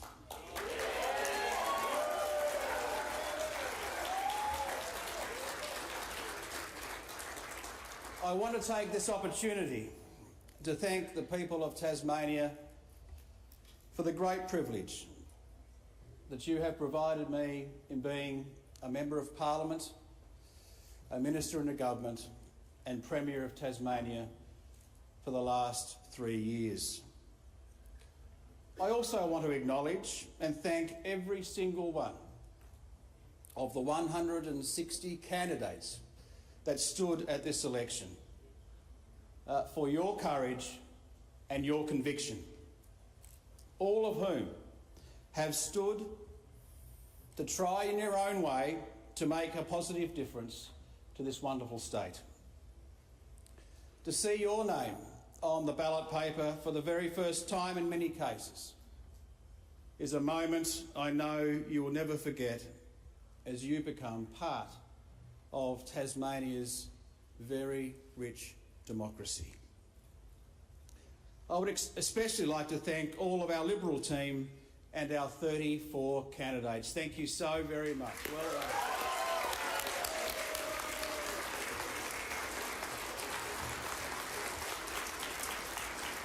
It has been such a privilege to work with you as I have travelled in every corner of this beautiful state to be with you and alongside you at this election. I am humbled by the loyalty. I'm truly humbled by the loyalty of our parliamentary Liberal team and all of our candidates. Your dedication and your commitment to your community and our Liberal team is extraordinary. Your support has given me enormous strength in what has been a very challenging time, and for that I say thank you. You and all your families can be enormously proud. I also want to thank the people of Braddon for putting your trust in me and electing me for my 8th parliamentary term.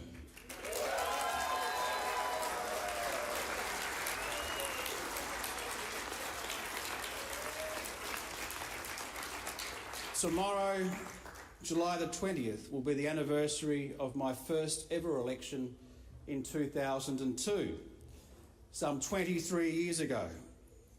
So to all the people of Braddon, from Latrobe to Burnie, to Smithton, to Queenstown, and my beloved King Someone just Island, trying to interrupt him then, so who's going to pay for it? I thank you for the great privilege that you have given me to serve your community.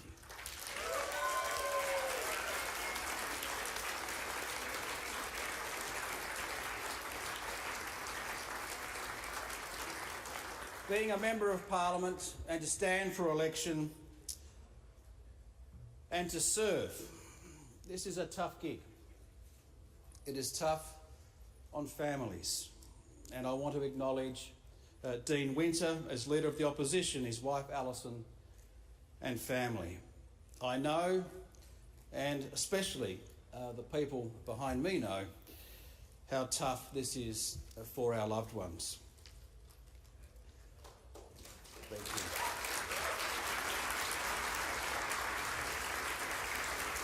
But this campaign was about building on what we have all achieved together over the course of the last 11 years. One of the strongest economies in the nation. The lowest unemployment on record, 3.8%, and the lowest of any state in Australia. The highest participation of women in the workforce, more people employed than ever before. We have worked so hard to achieve this. The new schools, the upgraded classrooms, the upgraded health facilities across our state, essential infrastructure, cost of living relief, and keeping our communities safe. This has been the focus of our team, and this will continue.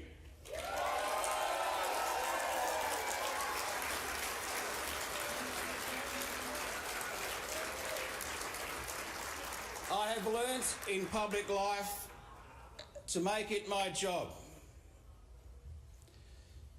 to always stand for something and not against something. Because when you stand for something, you build Tasmania's future.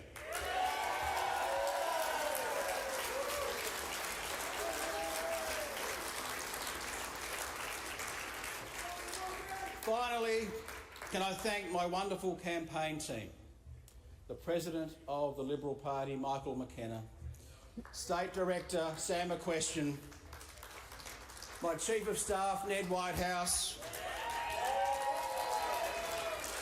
all our wonderful volunteers, and I want to thank each and every single person that has not only worked with me and our team in government, of course, on the campaign as well, but every single person that's worked alongside me in employment for the last 23 years. And there we I'll go. never forget you. You have provided me with great support, great wisdom. I think you're a bit ahead. Great encouragement, and for that I will always be grateful.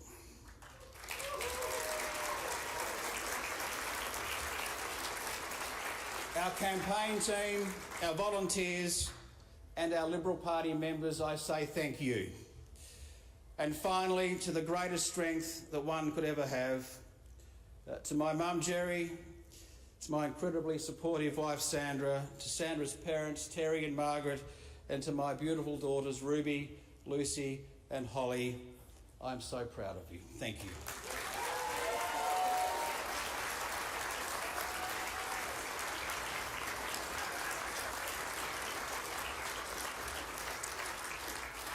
And to Lucy, who has just turned 18.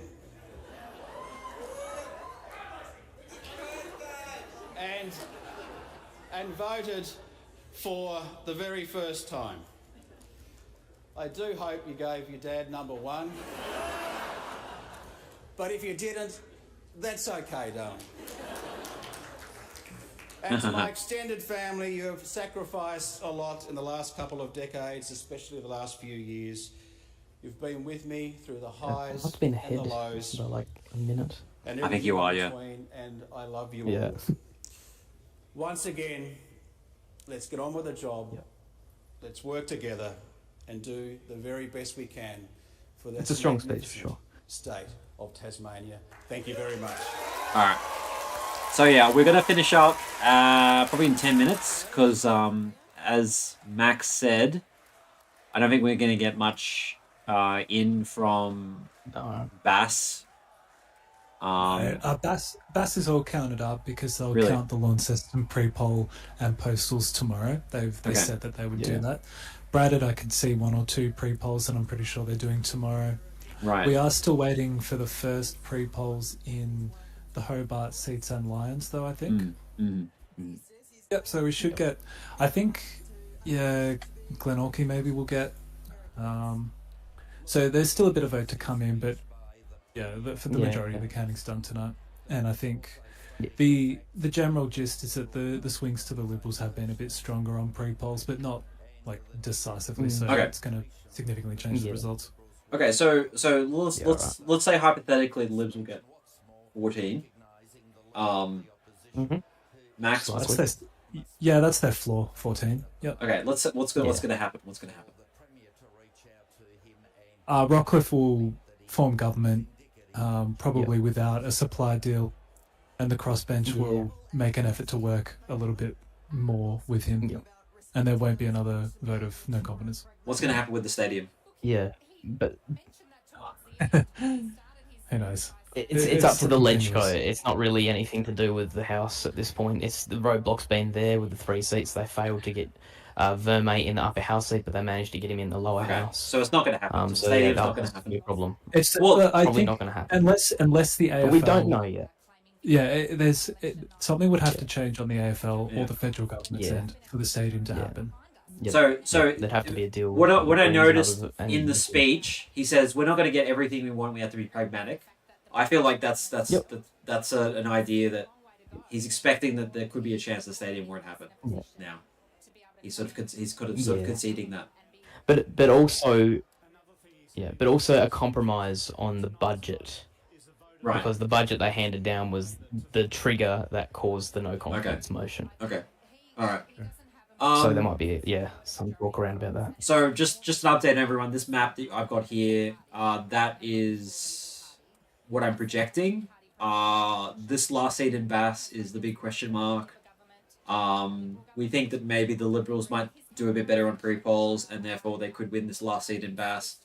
I think everywhere else is pretty much sorted.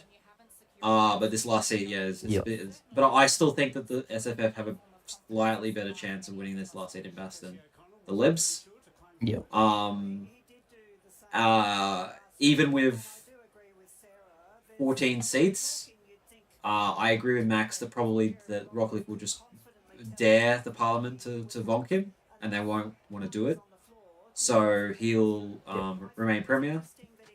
Even if it's going to be a sort of a difficult Parliament for him. But in 2 years' time, when it's been quite a while since an election, and some of these crossbenchers might think it won't be too bad to do it again. They could vonk him again. But then you've got these two shooter fisher farmers. Yeah.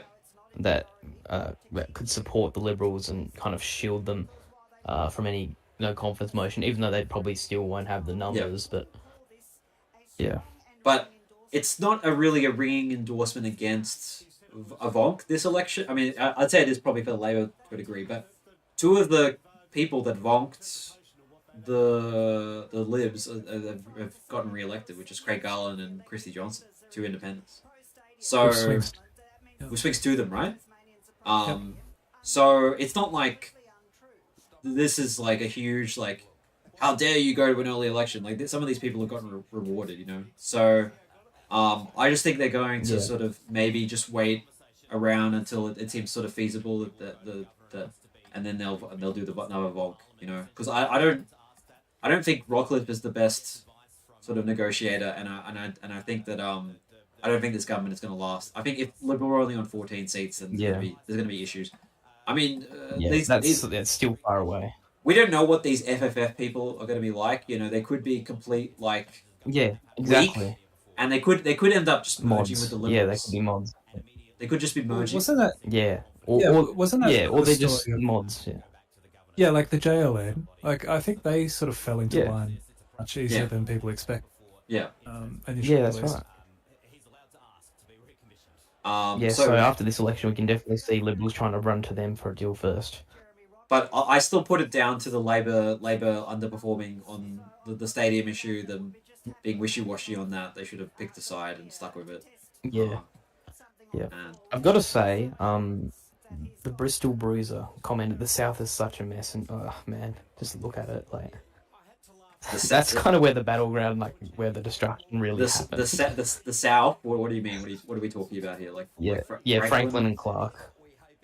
Yeah, and Clark, but Franklin mostly. Yeah, it's brutal. Well, we got Labor with a 5% swing against them. The Greens with a 6% swing against them. We got the Liberals got completely flat.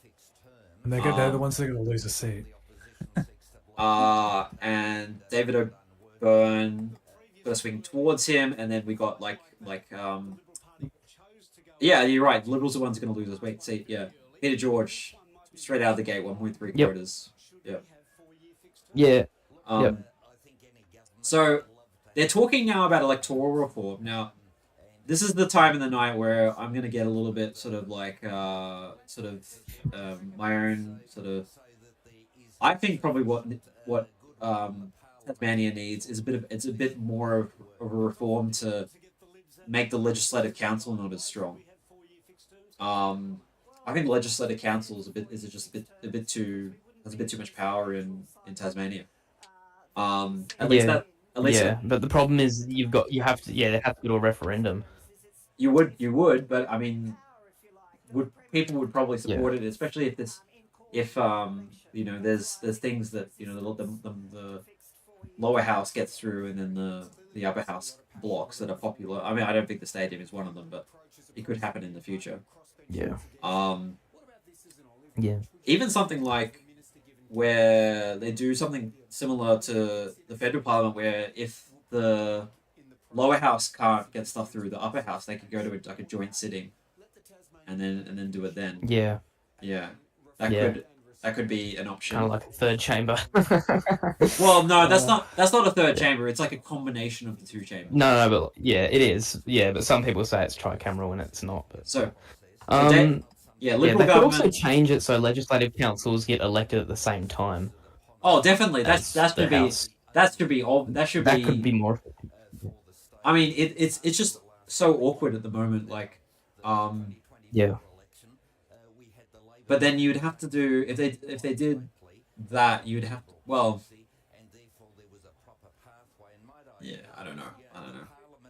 Yeah, the upper house wouldn't really be happy for it, because if it was elected at the same time, it'd probably be negative for independence. And absolutely, it would revert to being a major party house. Yeah, similar to the lower house. Yeah. So it's referendum where a lot of these electoral reforms will have to change. Are we able to talk about boundary changes, possibly? Is that happening sometimes soon? Yeah, we're overdue for a boundary reform after the federal election. Definitely over. Yeah. And Franklin is gonna see it hopefully become contiguous and non-contiguous, like get rid of the non-contiguous border that it has with Clarence. So yeah, we'll probably see some change with that. Clark might move north. I think one of you guys mentioned that in a chat previously. Yeah. I'm sorry, Dillian. There's not going to be a majority government. Are you going to do a video on that, Max, on boundary changes?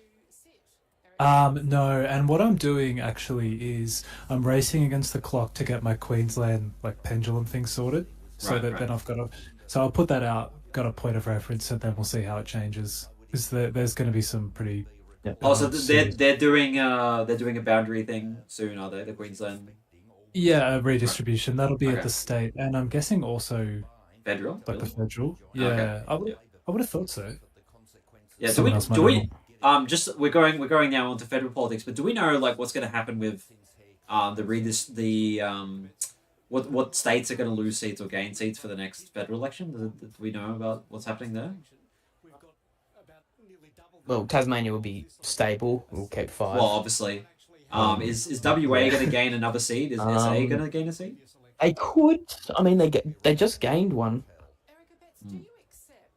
Last election. So I think Victoria might. Where would it be lost? Victoria might lose another one, and then SA might gain one. I'm not sure. I need to look at this myself. Yeah. I don't know if you, Yeah, yeah. that'd be. I'm all for it, but I wonder where you'd carve out and a Victorian seat, like which one you'd get rid of. Yeah, probably another Yeah, one in that's Melbourne cool. somewhere, I'd say. Yeah, but like where would be under quota now or over quota? Probably somewhere like Isaacs or Hopham, that kind of area, I reckon. Oh, base. Well, surely it couldn't be so close to where they just ripped Higgins out of. Oh yeah, actually that's a good point. Yeah, you're right about that. Yeah, okay. Did the Greens ever complain about the ABC? Okay, they're just talking about the ABC in the chat at the moment. Yeah, SA. I feel like SA really deserves another seat in my opinion. I think if Albo's going to expand the parliament, he'll probably do that next term. He's not going to do it this term. He's going to focus on other stuff this term. Yeah. Get rid of Goldstein despite Tim Wilson. That's a good idea. Yeah. Despite him or smite him. Yeah. That'd be horrible. That'll be. All right. They'll be seen as anti-Semitic. Can't get rid of her. That's right. That's true. That's true. Yeah. Okay. Wait. What's happening now? Why are they cheering? No idea. The Greens are going to be speaking. Do we want to Yeah. waiting around for that? No. No, The kind of know what's on. the Lions pre-poll came through. Okay. Actually, no, it didn't. Never mind. It must have just been the rest. We're still waiting on all of Lions pre-poll. All right. Okay. I'll just do like a cheeky refresh on. For that last seat, which is probably going to be shooters. Probably, but Yeah. Yeah, it's possible. And Brian Mitchell's going toe to toe with Carlo DeFalco. The second seat, or is that Labor's top two?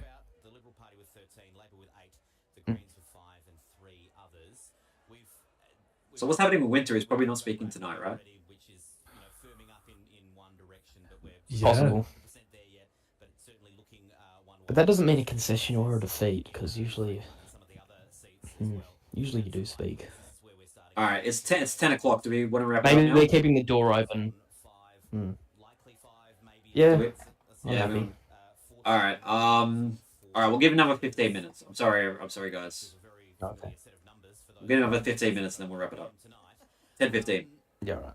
Problem. I'm gonna get a drink. I would think that Winter has to respond pretty quickly now that He does. Rockliff has said, "I'm going to the governor." Rockliff's already set the ball rolling. I mean, the other elected crossbenchers are like, are they getting calls from Labor now saying, "Hey, wanna join up"? Doubt it. But you can be sure that Liberals are going to be running to some of those Fisher Farmer candidates, because if they're likely to win once they're announced. If they can get both of them on side pretty quickly, they've got 16. I think they could. Good stuff. Yeah. Is Fishers and Farmers, like, has it got party discipline, or is it more like the JLN where it's kind of like, free will and independent kind of? I would say based on what happened in New South Wales, they don't have a great deal of party discipline. I think in Victoria it's basically just the Jeff Foreman party. They have probably more conviction as a movement. I think someone was commenting before, like they do have a sort of set of principles as a party because they've obviously been around for a lot longer, and it's not a personality party. Yeah. But they're probably political novices as well. Candidates, I would imagine. I don't know, like they're not ex-councillors or anything like that. So, what's happening now? Is this a projection or is this like likely? Okay, likely. Okay, yeah. So that's missing Likely, 24, Yeah, 29. they're seeing Liberals on 14, basically a restart from before. It's exactly the same. Potentially, Labor might try to form a government from here when last year in much the same position they declined to. Is that missing one? That's 2. I think it's 2. Yeah. Yeah. So that would be us and Lions or Frank. I think Lions. Probably. They could get a 15th Liberal, but it's just it's a stretch. They need 14 good safe polls and probably really good postals as well. Yeah, they would. Yeah, but you just don't know if that's going to happen. Oh, here we I mean, go. All right. technically, Labor has been What's going on? better, like the very start of the campaign. So. Pre-poll dump in Franklin, I think. Let me have a look. Ooh, let's have a look. It's on 64% now. Doesn't look like pre-poll came in. Just the rest of the day votes must have dumped. Yeah, well, Liberals are up a bit, 2.7, but That's a high proportion of vote on the day. I thought it would be lower. In fact, more people voted for Peter George than Erica Betts. And then, does Erica Betts still have the lead over Winter?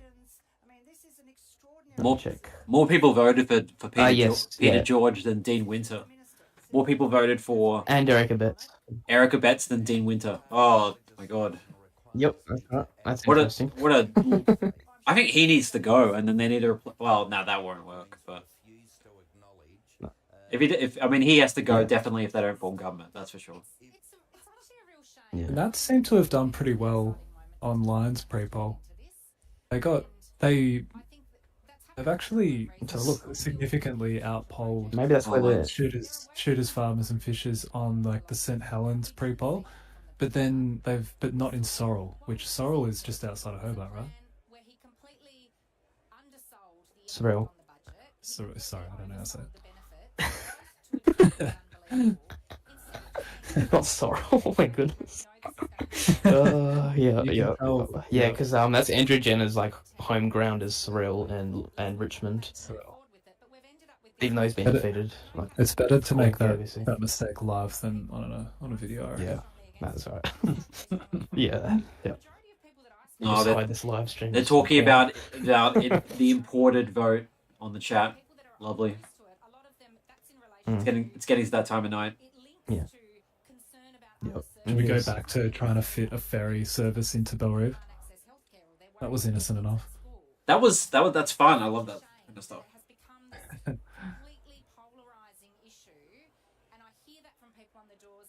bit of a dog whistle. Yeah, it's getting into the dog whistling time of night. Yep. Yeah, it is. So you were saying that Dean Winter has to respond soon. I mean, yeah. I mean, but he does because the ball's rolling. Yeah, it's been set. I just want to know what is he gonna rule it out, forming government? Is he gonna leave it open? What is he gonna do? But if it's anything like last year, I have a feeling he's going to be ambiguous. He won't say yes or no, but he might lean slightly yes. Well, his political future relies on forming government, right? Exactly. He's done if you can't form government. But he's to the backbench if he does this. Yeah. And then probably off the ticket or something. Yeah, exactly. But the wider party, are they going to? They might not want to go through with it. Is my thought. Yeah, the party's got to vote on it, I reckon. Yeah. Well, the party room, the people who get elected. So. Is it the party room or is it like the administrative committee? I think it's the. I mean, the party room decides who's leader of the parliamentary party. For the Liberals, everyone voted for Rockliff, so I guess yes for Labor if the to get a majority vote for them to approach government to form government. Yeah, okay. But who knows? I think that's how it's meant to go. Yeah. Question for Anglo Election Insights. You did a video on Liberal dominance over the elections in Tasmania. If they win here, do you stand by it?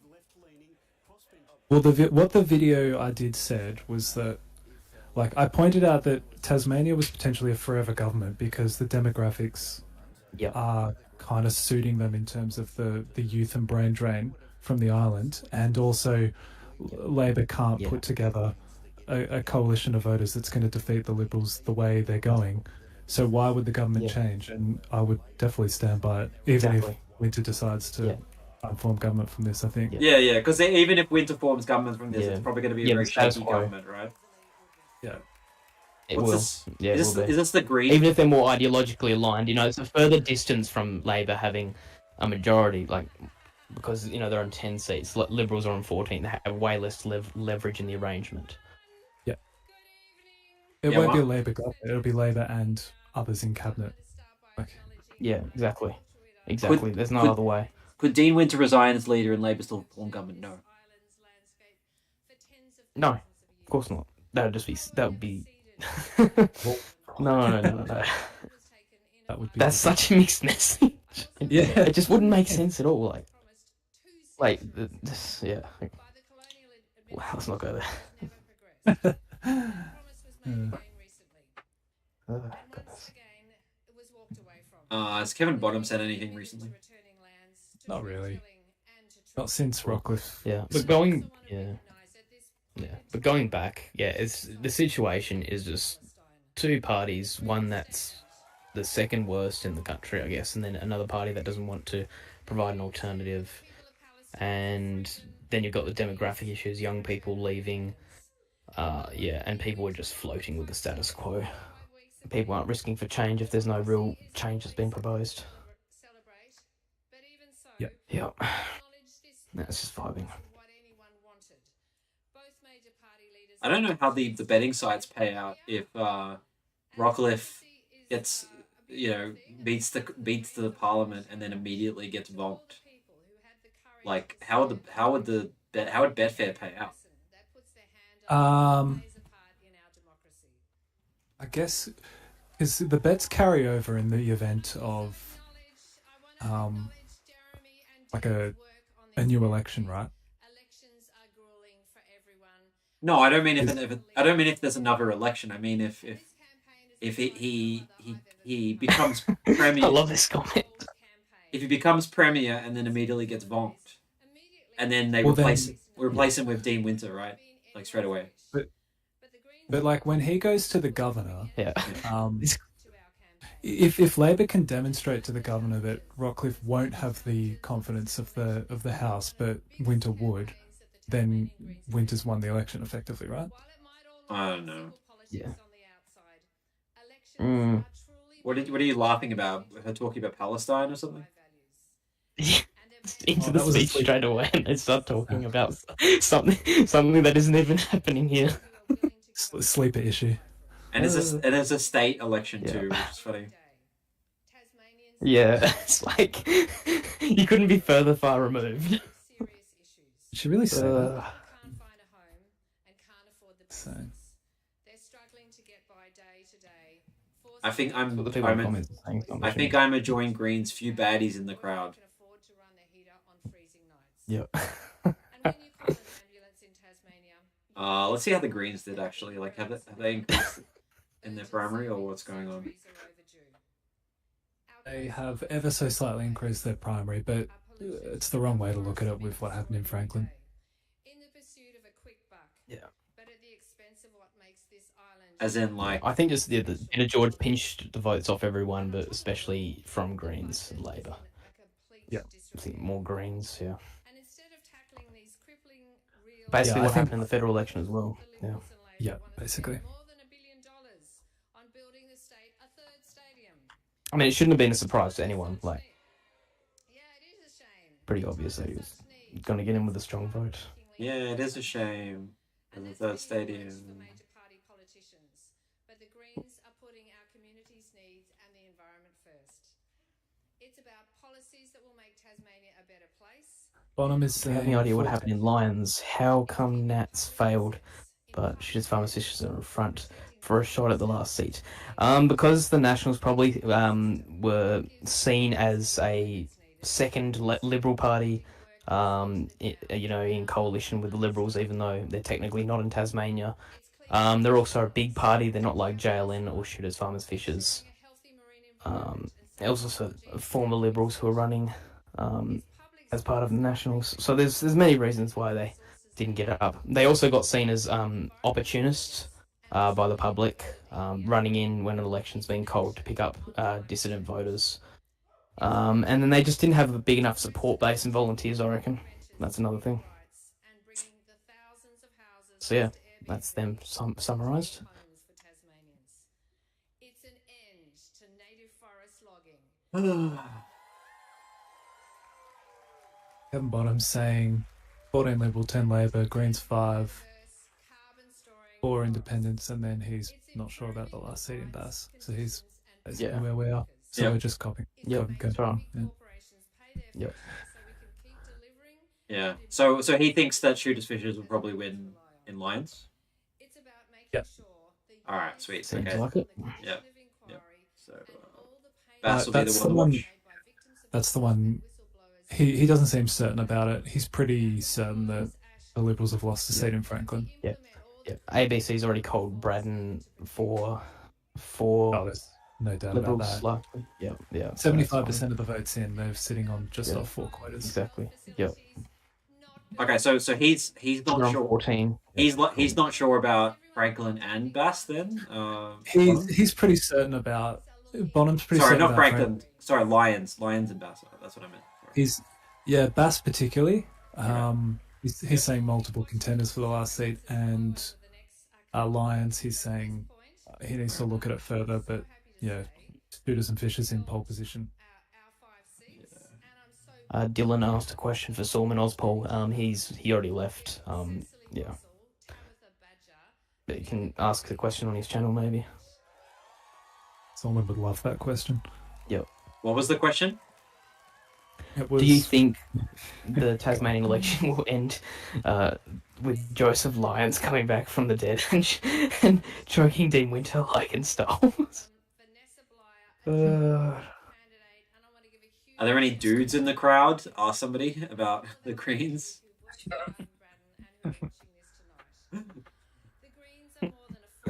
That's so true.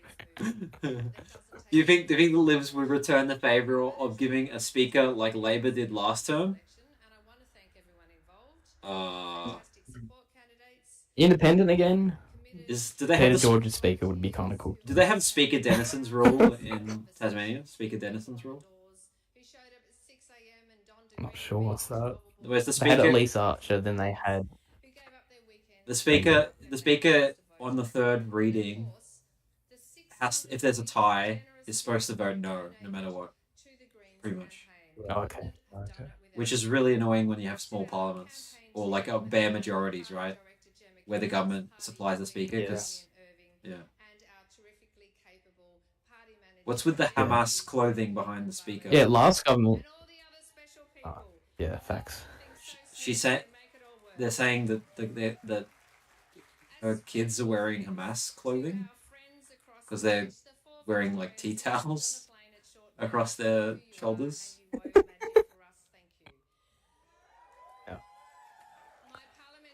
But anyway, back to the speaker. Yeah, last government it was Labor that held it. So, wondering who would hold it now. It's not going to be Peter George, I don't think.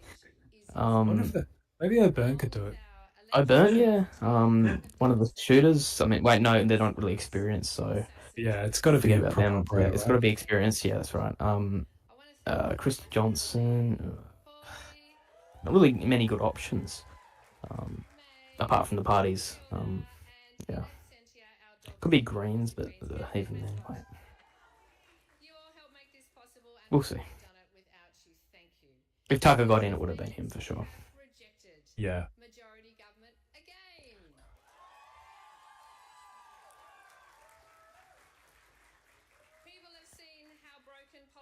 I think that's about all she wrote for tonight. Yep, that's it.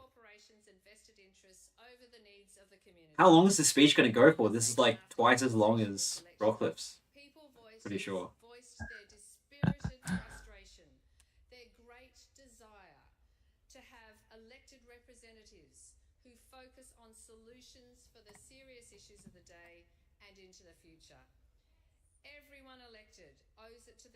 Plus, that was very interesting seeing Marcus Verme get in for Clark. Yeah. Did not expect that. Question for Heshua. Who's Heshua? Yo. What are the odds that the Greens win the last few seats and become the opposition? I'd love that. It'd be so funny. The Greens become the official opposition. They're almost there, like, because if they're in coalition, they're probably going to get at least like 50% of the portfolios. So. Yeah, what is your channel name? I actually joked about that because the thing is, the Greens actually provide an alternative state budget every year. mostly costed. I don't think it's fully costed, but it's at least more substantial than the Labor one. So I guess they're at least providing more alternative policies and ideas that an actual opposition would provide. So maybe in a few years we could see a Greens opposition, official opposition. As for my channel name, yeah, it's just a nickname from back in the day, I guess. I guess it works. It's like a combination of Heath and Joshua. Joshua. Doesn't matter. Okay, so Greens can't get more than 5, but George and Garland are basically Greens. I feel like that's pretty much true. I think George and Garland. That's true. That's true. Just independent Greens. I know Garland. Is a bit of a turf though. He's not very keen on the trans bathrooms situation or something. I'm not sure. Yeah. I heard about something like that. He feels more. I didn't know that. I didn't actually know that. He just seems like an old school conservationist to me. Probably he's probably just a bit of a boomer. Just more, like traditional Greens, like the very first of them. Yeah.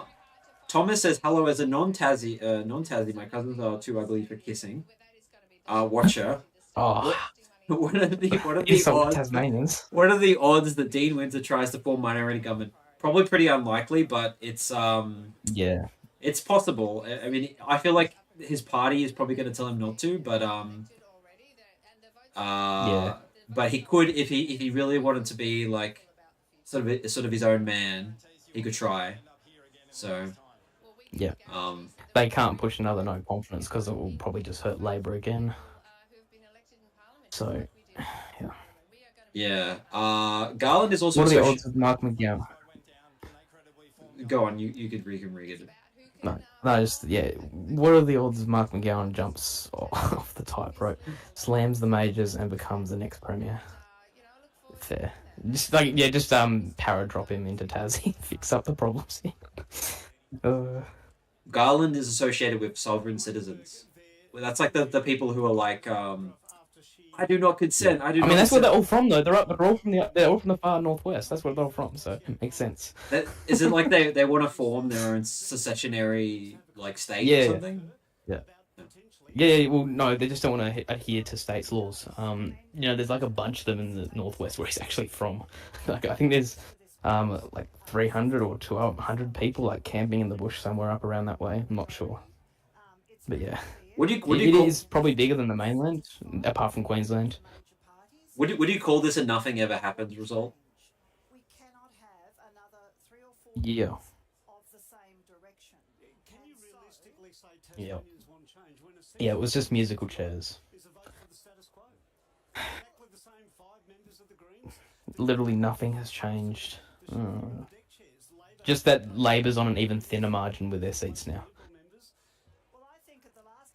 This feels like their flaw. Like whittling them down even further just feels impossible. Yeah. Yeah. We need Pauline Hanson. That's right. If we had Lee Hanson in this election, things would have been different. Yeah. Yeah. She just needed to run. She just needed to run in Franklin and somehow. Yeah. Like get exactly. just another crossbencher just throw him in. With Lions or whatever. Yeah. I think she could have won if she ran in Lions at this point because the bloody Nationals really underperformed. Yeah. Maybe. Yeah, they super underperformed, and Lee Hanson could have got a vote from, all the like Nats and Shooters Farmers. How much did she get in the Senate? I don't know, like 5% or something. Yeah, 5.5 something. Yeah, okay. States, yeah, and that's spread across multiple electorates. So. Yeah. If Donald Trump endorsed a candidate in the Tassie election, how likely would they be to win a quota?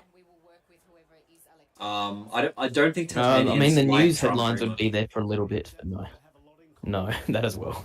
I don't think Tasmanians really on the same sort of like. He probably wanted to tariff. He probably want to tariff it. They're not really on the same sort of brain wave as Trump. Tasmanians, I'd say. Has there been any upsets? Jalen Emery, has there been any upsets? Nationals, not winning anything. Nah, Everything I else like. is chill. Yeah. I think the shooters, fishers, and farmers potentially getting up in lines is an upset. I don't think that was on many people's bingo That's card. true. Yeah. Yeah, that is true. The only other one I can think of is probably the fourth Liberal in Braddon ahead of the Greens. Yeah. I don't think that many people were serious about it. Otherwise, no, the Independents got up as expected. You think of anything else there? I'm just trying to think. Well, what about switch ups? Some of them were expected, like in Lions with Casey Farrell getting replaced by Brian Mitchell or whoever else is going to be the second Labor person. one in Clark with the Liberals was a Yeah, bit... Vermeer. Yeah. Vermeer replacing either Madeline Ogilvie or Baracus. I think he's going to replace. I do think that the Nats completely floundering in Lions was a bit of an upset, though, in my opinion. Like because they had They put more of their resources there. They could have got it. they had Tucker and Jenner on the ticket, and they still, got wrecked. 4%. Yeah. Yeah. Yeah. Maybe, but Although that shooters, it's farmers, probably- fishers guy has been like on the ballot for ages and has just been growing momentum ever since. Right. Yeah. Someone on the internet, when he gambles his mother's life insurance, be like,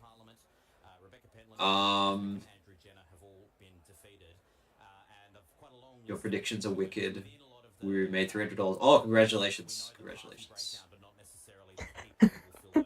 I think I've lost $22.50. It depends if Dean Winter is Oh no.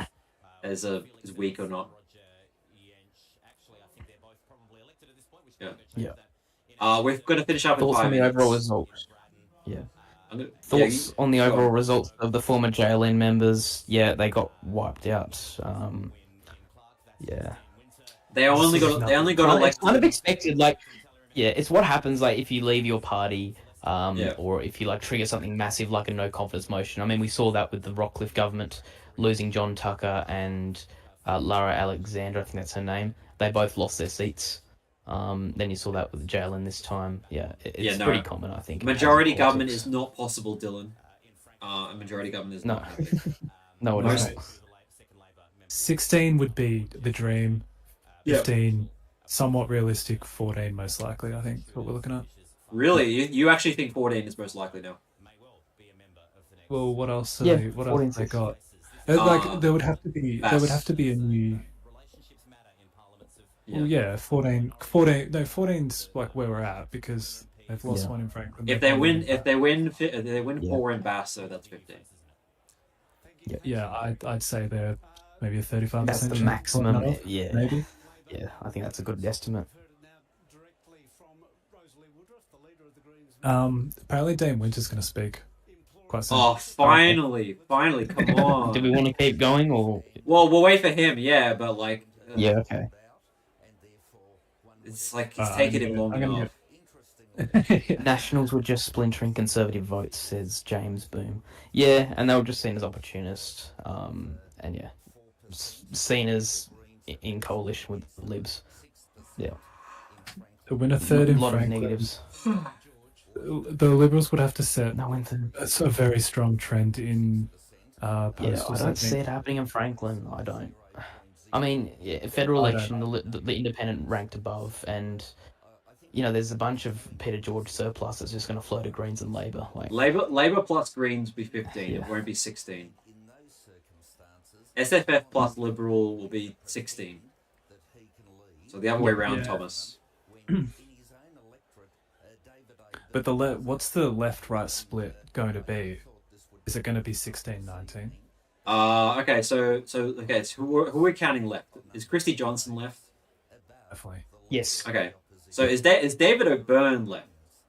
He's like further left. Yeah, than I would've thought. he's left Okay. on a lot of So- economics. so he if- was a trade union boss, so If we're counting, SFF will always be right? So it'll be 16, mostly. 19. Yeah, as you said. Yeah. Yeah, in terms of ideology, kind of. Yeah. So again, that's what makes me feel that it's just up to Dean Winter if he wants to or not. we'll see what we'll basically figure out the result of this election just by basically what Dean Winter wants to do. I think They've got the ideological numbers, but just not the seats. not the willpower. Not the willpower. Yeah, that's the problem. And the willpower. That as well. I mean, ultimately, I see the left-right split as basically being 35-0 in reality. Yeah, because Liberals are basically a moderate. The whole Labour Party. Right. Okay. Well, Okay. I don't know about maybe like Erica Betts and Gavin Pearce on. Yeah, that's the exclusion. Yeah, they can be the National. Yeah. Do you think Labor are basically forced to try and form government to save face? Well, Dean Winter, like if he wants to have any kind of soul in his whole body, if he just wants to be a Labor hack, he won't form government. But if he has any sort of self-respect, he would try to. You would assume. I think if he has self-respect, he would fall on his sword. Look what's happened to Labor. I mean, I think that's. I think if he's stayed the same in the number of seats. That's what matters at the end of the day, right? And I think they've held the line somehow. Yeah. But what matters is how the vote came in. It's been a swing again. Yeah. I mean, it doesn't. That'd be weird having just having a swing against you and you still not being the largest party and then forming government. That's weird.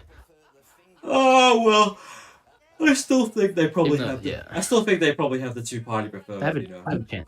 I think you really want your $22 back. That's what it sounds like to me. Well, yes, but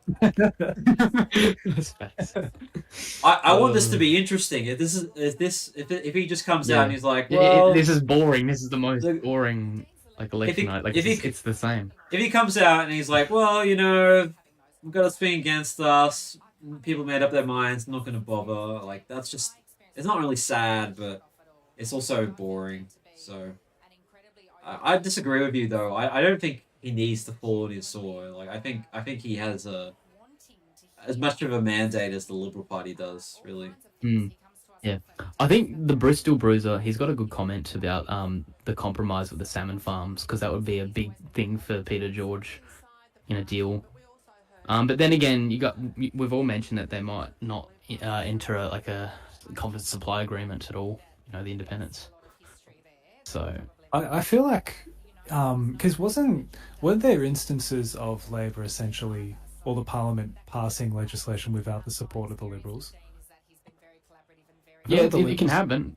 Yeah, I feel like if in that scenario the Liberals would just propose a bunch of legislation and just kind of work as the actual government. Yeah, and that's kind of what's happened, I think, in the last few years. It's been Liberals as the actual government passing the budget and keeping things funded. But, the real, reforms and policy changes have been from the left because they've got the numbers with the crossbench and the upper house because a lot of the upper house independents are progressive or slightly leaning left moderates. So, yeah. I'm going to drink before... You're going to drink? You're going to get alcohol? No, literally some water. Oh, okay. Sure. I mean, I could technically drink. I'm not doing anything tomorrow, so. That's what they all say. Someone really doesn't like paper straws in the chat. Yeah, we might have to sign an executive order to get rid of them. I wish we had executive orders in Australia. It makes things so much better. Yeah, imagine. Yeah. Oh, we've had 0.3 in from Bass since I last looked at it. Let's see what's happening. Wow. Literally nothing. That's so much. Yeah. Yep. Yeah, it's not going to change much throughout the night. James Toman says, honestly, Dean Winter should declare martial law and declare the People's Republic of Tasmania. No, it's the Union of Tasmania and Victoria. That's what we want. I think what we've got now is a very strong message from the community that this is the parliament they want us to work with. We have a shooter and a fisher. Can we get a farmer? Is the That's a fact because Garland's a fisher. Yeah. So the one of the shooters fishers farmers is a shooter. Garland is the fisher, and then the last one's a farmer. And Tucker would have been the farmer. But I mean, we've got Rockliff, so he's technically the farmer. Is Jeremy Rockliff a farmer? Yeah, he owns like a bunch of farms. Like, Oh no, he's a landlord. He's not a farmer. well, yeah, but I think he does like work on the land in a ways like he's involved in it. Yeah, Like, he digs up gold from the lands. Yeah, It's obviously. been planted there by anonymous donors. Joe Biden fan says yes, Alba needs to annex Tas. Facts. No. I don't think the Commonwealth wants to inherit. It needs to become a territory. Yeah, yeah. We barely have any population. Let's make it a territory, a federal protectorate of the Commonwealth. I really do find it awkward that Tasmania is overrepresented both in the House and the Senate. I think that's BS. Yeah, I guess it's great. Yeah. Yeah, there's people arguing for and against for both that representation, but also our funding. 75% of our budget's from the federal government in some way, shape, or form. You guys, only been getting worse, get so much stuff. Yeah. You guys get so much stuff. We're subsidised to hell, and we still complain about the GST. Because WA gets everything from our perspective. It's basically just a retirement island at this point. It is, but that's what's happening. The young people are leaving, and then all the people on the mainland are coming down to buy homes for retirement. And there's like a bunch of retirement villages popping up as well. It's a vibe. see a bridge between Tasmania and Victoria? Aren't sea levels meant to be rising? It's fine, we'll just have a boat go over. Okay, a tunnel, I guess? I don't know. No, like, wasn't there a land bridge way back in the day? Yeah, just that's a good idea actually. Cause another ice age. And then we could just get wait a couple thousand years. A little to go through. Get a little boat, and then we could just boat like a tiny little boat, and you just slide on the boat over the ice across the. I'm making a Minecraft reference for anyone who's switched on. Yep. Where the hell is Dean Winter? I'm getting exhausted. Any of the cold seats guaranteed not to flip? Millennium Dice has asked. My brain, I can't answer that question. I don't understand the question. Yeah, like... Well, there's 59% of the vote counted, so what's been declared is likely going to be held. But for some of the seats, it's just who's going to be taking those quota spots, candidate-wise. I think every state should get an extra 2 seats, like a ladder, to make it more even while still representing the small states. I think we probably... That's basically the Senate in a way. We need to really increase the House to like 225 seats, really, so that Tasmania is not overrepresented. Obviously. Yeah.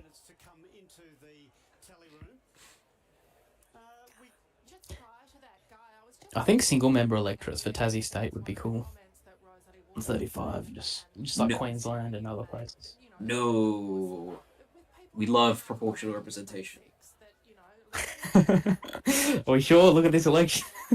Yeah, it's based. This is based. Yeah, it's the same as last time. Is this result? Oh yeah, Peter George's quota is slipping throughout the night, but it's definitely going to be held above. Yeah. It was like 1.8 and now it's like 1.4. Right. It's pretty much the status quo, yep. Domestic production in Australia other than relying on child slavery in China. Yeah, very good. Nuke Tas, problem solved. Very good. Yep. Agree, we need more politicians in Parliament. Very good. Yeah. What if we reduce the number of politicians but increase their wages? Reduce the number of politicians but increase their wages? Yeah, facts. Oh, are we getting Dean Winter? Is he coming? Is that Dean Winter? Joining? Oh, yeah. The ABC is saying he's expected to speak. Is that him? I don't even know what he looks like. I'm not out of touch. Like me, I guess. I'll turn them up. Yeah. Jeez, it's like a rainstorm over here right now. On an isolated island. Somehow that has an internet connection. All right. Speaking. Okay. Thank you very much, everyone. Thank you. I'd like to start by acknowledging the traditional owners of the land in which we meet today, acknowledge their elders past and present. Friends, elections can be tough and everything has to be put into perspective.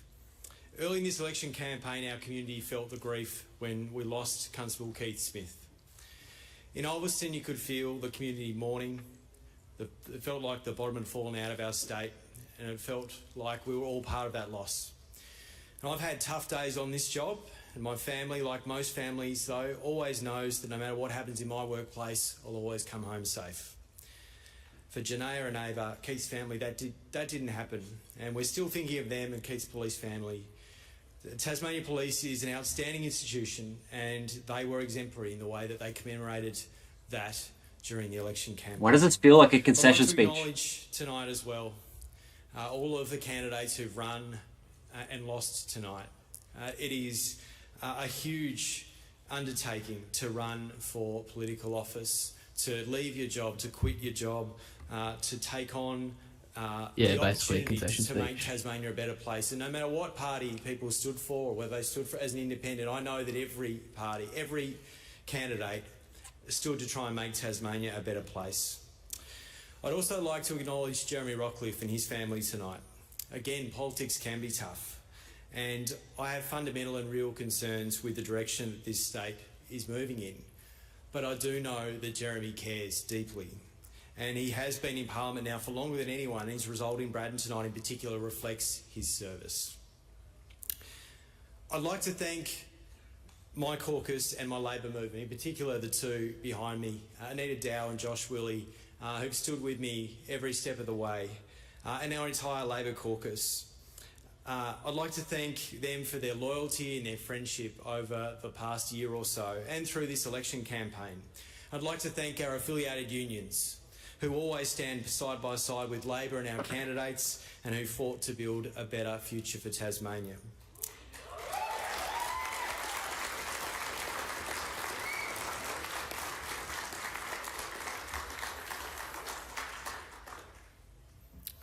Tonight, the Tasmanian people have spoken, and they have delivered another hung parliament, and with it a resounding message that they want their politicians to work together more collaboratively.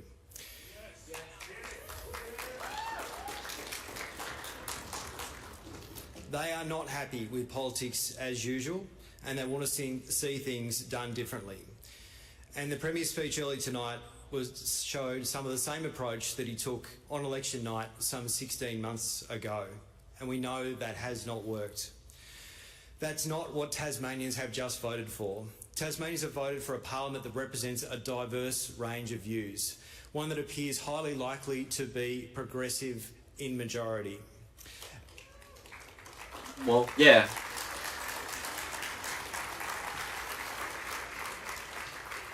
And it is incumbent upon all of us, to respect the will of the people and to make this new parliament work in the best interest of Tasmania.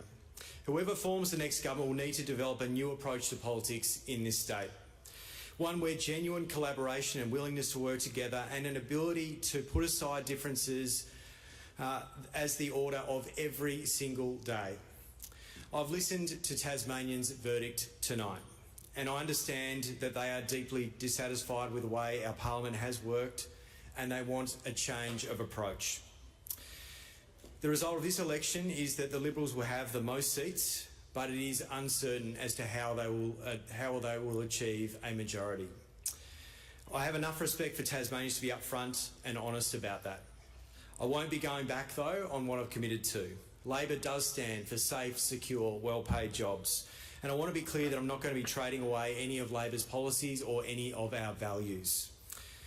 If the Liberals are unable to form a government, another election is not an option. But fundamentally, what Tasmanians have asked us to do is collaborate on the big challenges that face our state, and there are many. Our budget is in crisis, and I can't stress this more firmly to Tasmanians. There is a budget crisis in this state. And there are too many Tasmanians that can't get in to see a GP, and they can't afford it if they can. Our housing waiting list has doubled while new builds are at some of the lowest levels they've been in for many years. And more young Tasmanians are leaving the state than we have seen ever before. And Tasmanians are telling us that they want us to treat each other with respect and commit to working together for the next 4 years. But however the coming days play out, Tasmanians can be assured that I've heard the message that they've sent, and I will play my part in making this parliament work in the best interests of our state. It seems likely that the 3 major parties in the state will end up with more or less the same number of seats as they did in the last parliament. Another election is not an option, which means we need to figure this out. This will take leadership, it will take maturity, and it will take a willingness to work and seek common ground. Whoever forms government after this election, I commit to that being my approach going forward.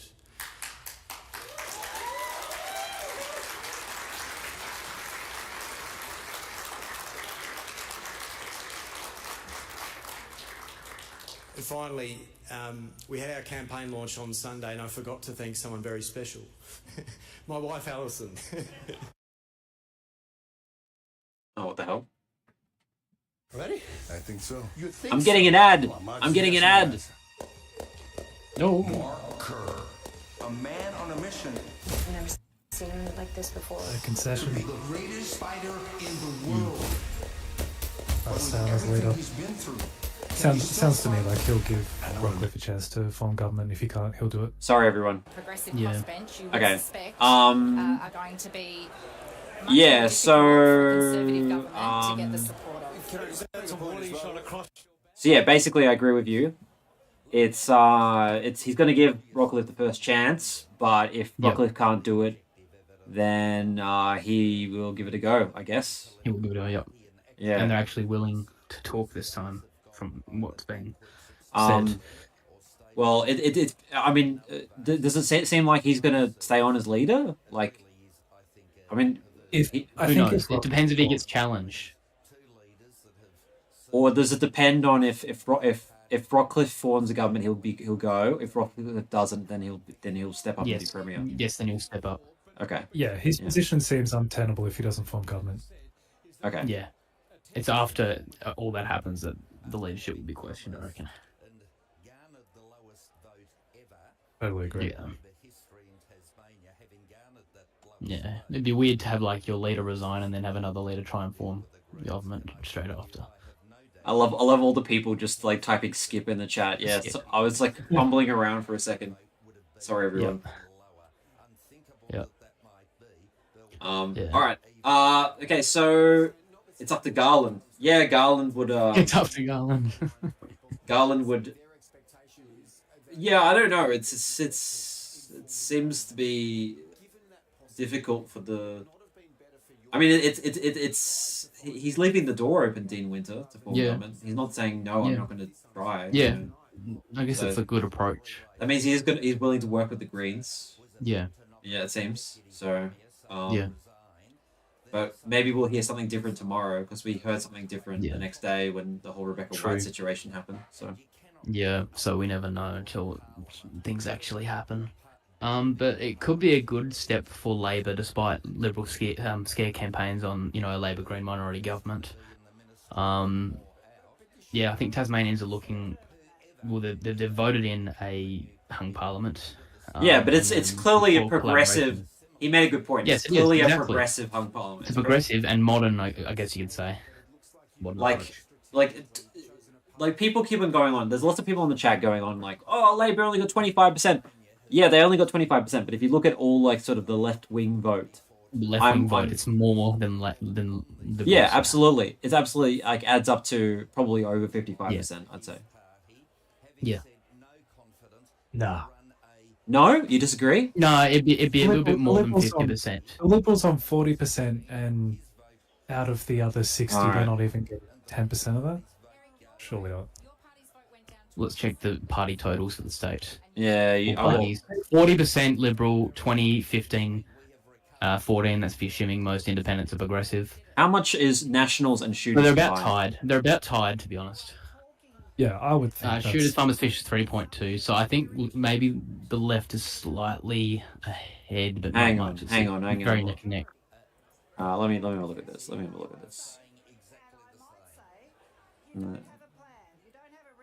Alright, let's have a look.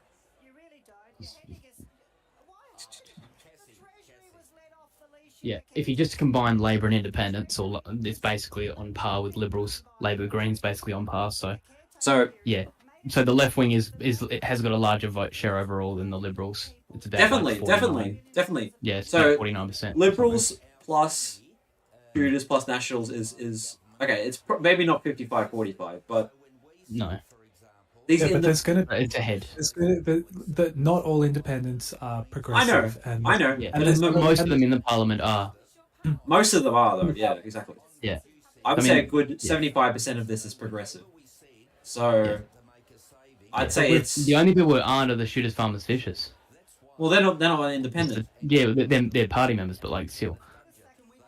So it'd be close to 50-50, very close to 50. I think the left. I think the left slightly has more. Yeah. They have more.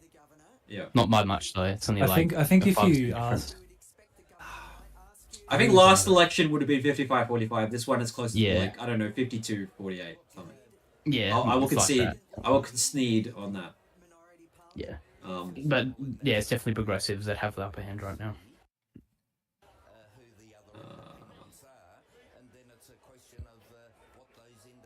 Especially if you consider federal progressive wave wiped the state, and then you got a bunch of council elections where progressives dominated.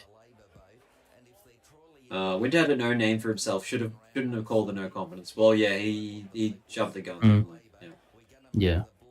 It didn't deliver anything. It delivered a worse result for Labor technically. Someone on the internet says coping leftoids.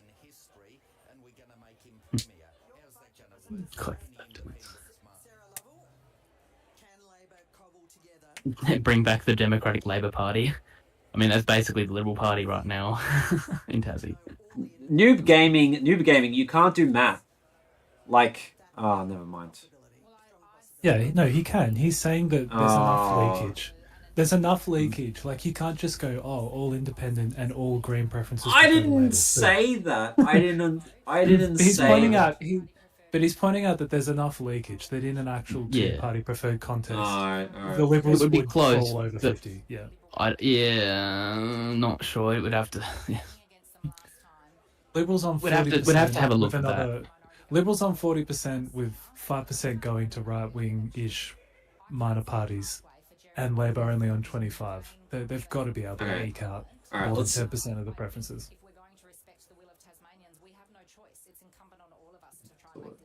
36, and then say 75%. Yeah, but regardless of the percentage, like vote across the state of what people voted in, like if you look at the seats, the people who are elected, the people who are actually progressive, or at least leaning progressive, that's more than the Liberal Party.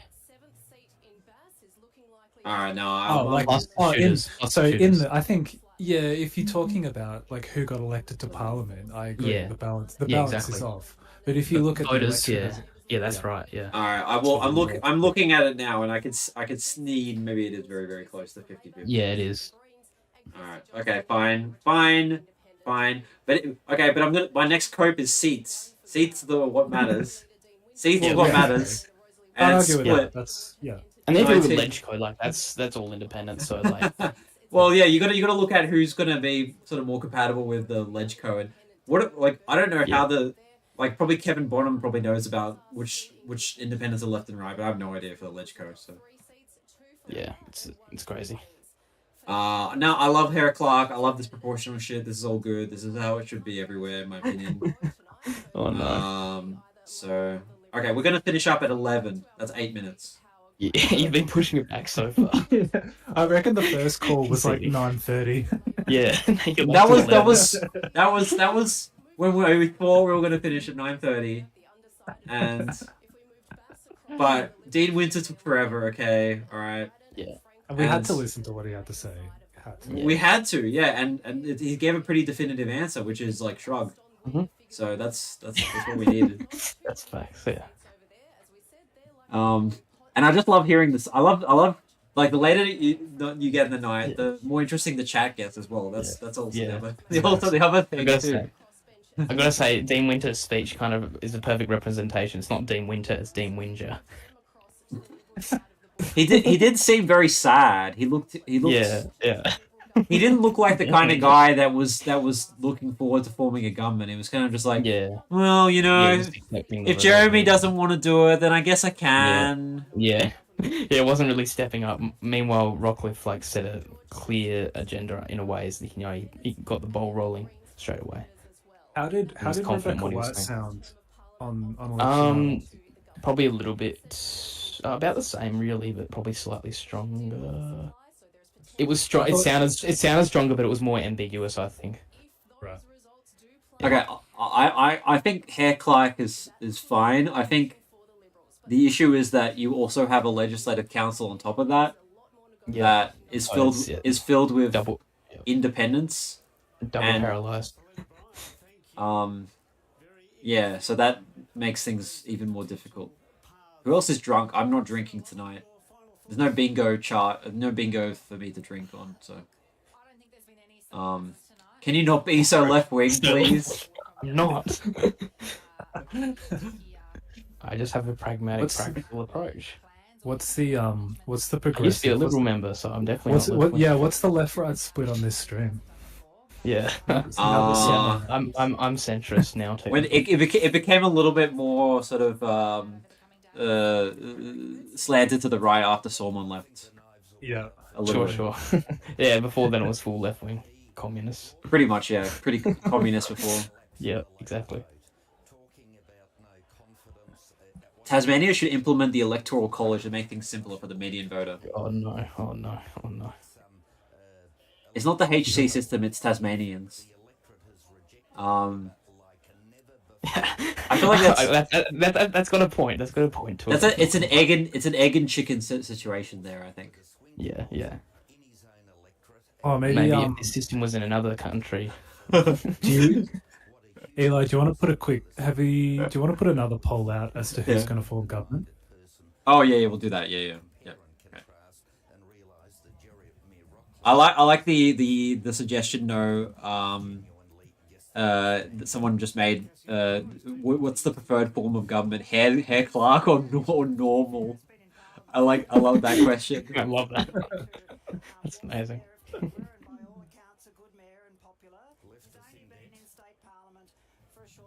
Should I put other again? Leo is something said. I think it should be just a statewide vote if you want it proportional. But then again, if you make it statewide, you get like you don't get you're going to choose local members like. Yeah. Also, unless you have a threshold, you get like the quota is going to be like 2% or something or 3%. Yeah. And then you're just going to get like the kookiest people in. Yeah, from across the state overall. Yeah. Yeah. So people hate that. I actually like that, but I mean that's basically the Netherlands model, but a lot of people hate that. So. Yeah. That's what I cooked over there. Well, fact check. What you're saying is basically how the legislative council works, where it's almost always independents. Individuals. Yeah, there's only themselves. like 3 Liberals or 4 Labor, I think, or something like that. 1 Green. I don't know what the federal system is called. It's called single member electorates, basically. Yeah. That's sort of what you meant. Yeah. I'm the enlightened centrist who mogs the radicals with facts and logic. That's basically Heath. Yeah, that's me. Yeah, I've seen it all, left and right. And now I'm just in the centre, I guess. Non-participating. Just to clarify my statement on the votes breakdown, reference 22 break. Okay, yeah, okay, alright. I think both parties will form government from this election. Both parties will form government. Oh, it's in Grand Coalition. Grand Coalition, yeah. I'd love to. I should have had that as an option. You're right. Actually, I should have had that. Who would be deputy premier? Winter. Winter would be deputy. Yeah. That would be the. Surely the concession would be to make him treasurer. It's like, all right, fix my budget. Oh no. No one. Labor with the budget. I wish our election didn't we kind of have like a unity government during World War II? No, we didn't. No. Do we have a cabinet, or was that? We had a hung parliament, but we still didn't have a unity government. Wow, that's crazy. They did in the UK though, which is like, yeah. So 68, more than 2/3 of people think Liberals going to form a government. Yep. No. Yep. Makes sense. But yeah, Garland, Craig please. Garland is it's gonna be interesting. Like, is he gonna is Craig Garland gonna concede? I'm not sure. Well, I feel like he could just like throw the table, you know, like Yeah. push the table over and just say no, I refuse.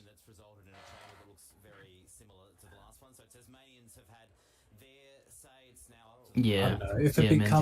If it becomes public knowledge which independents didn't give confidence to Rockliff, that could come back You're to in bite. trouble. I don't think they'd want to do it. No.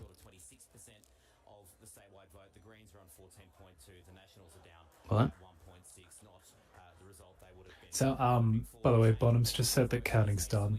The Glenorchy pre-polling clerk was the last vote to come in, and I think it actually improved the Liberal position a little bit, but they're still way behind in terms of the third seat. So that's probably it. All right. Okay. It is now almost 11 o'clock. We're gonna finish up, I think. Yep. Thank y'all for thanks to Max, Anglo Elections Insights, for coming, and as well as Heath. You guys have been awesome. Thank you so much. No problem. For joining Thank me. you for letting us on. Cheers for hosting the stream. Yeah, cheers. Yeah, no problems. Great. And thanks to everyone who just showed up in the chat. It's been really fun. Once again. Yep. Yep. And be sure to give us all a subscribe and to support. Oh yeah, definitely, and including Solomon, who was here earlier. Yeah, exactly. Yeah, Solomon. Yep. Yeah, some good lads. Yeah, I feel like that YouGov poll was sort of what's the word? Rubbish. Wrong. Well, yeah, but it was hedging its bets, you know. So yeah, maybe they overcompensated or something like yeah. Do you think was there something wrong with like the weighting of because they all had 2025 federal vote weighted? That stuffed the poll a bit. Yeah. Right. Like, has that cooked? Do you think that's cooked the sample somehow? I don't know.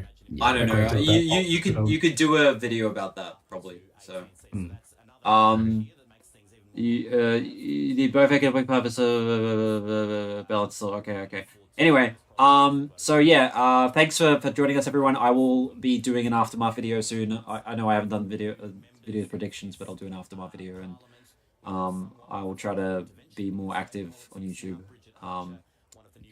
And goodbye, everyone, and adios. And we'll be covering the results because obviously they're not definitive yet.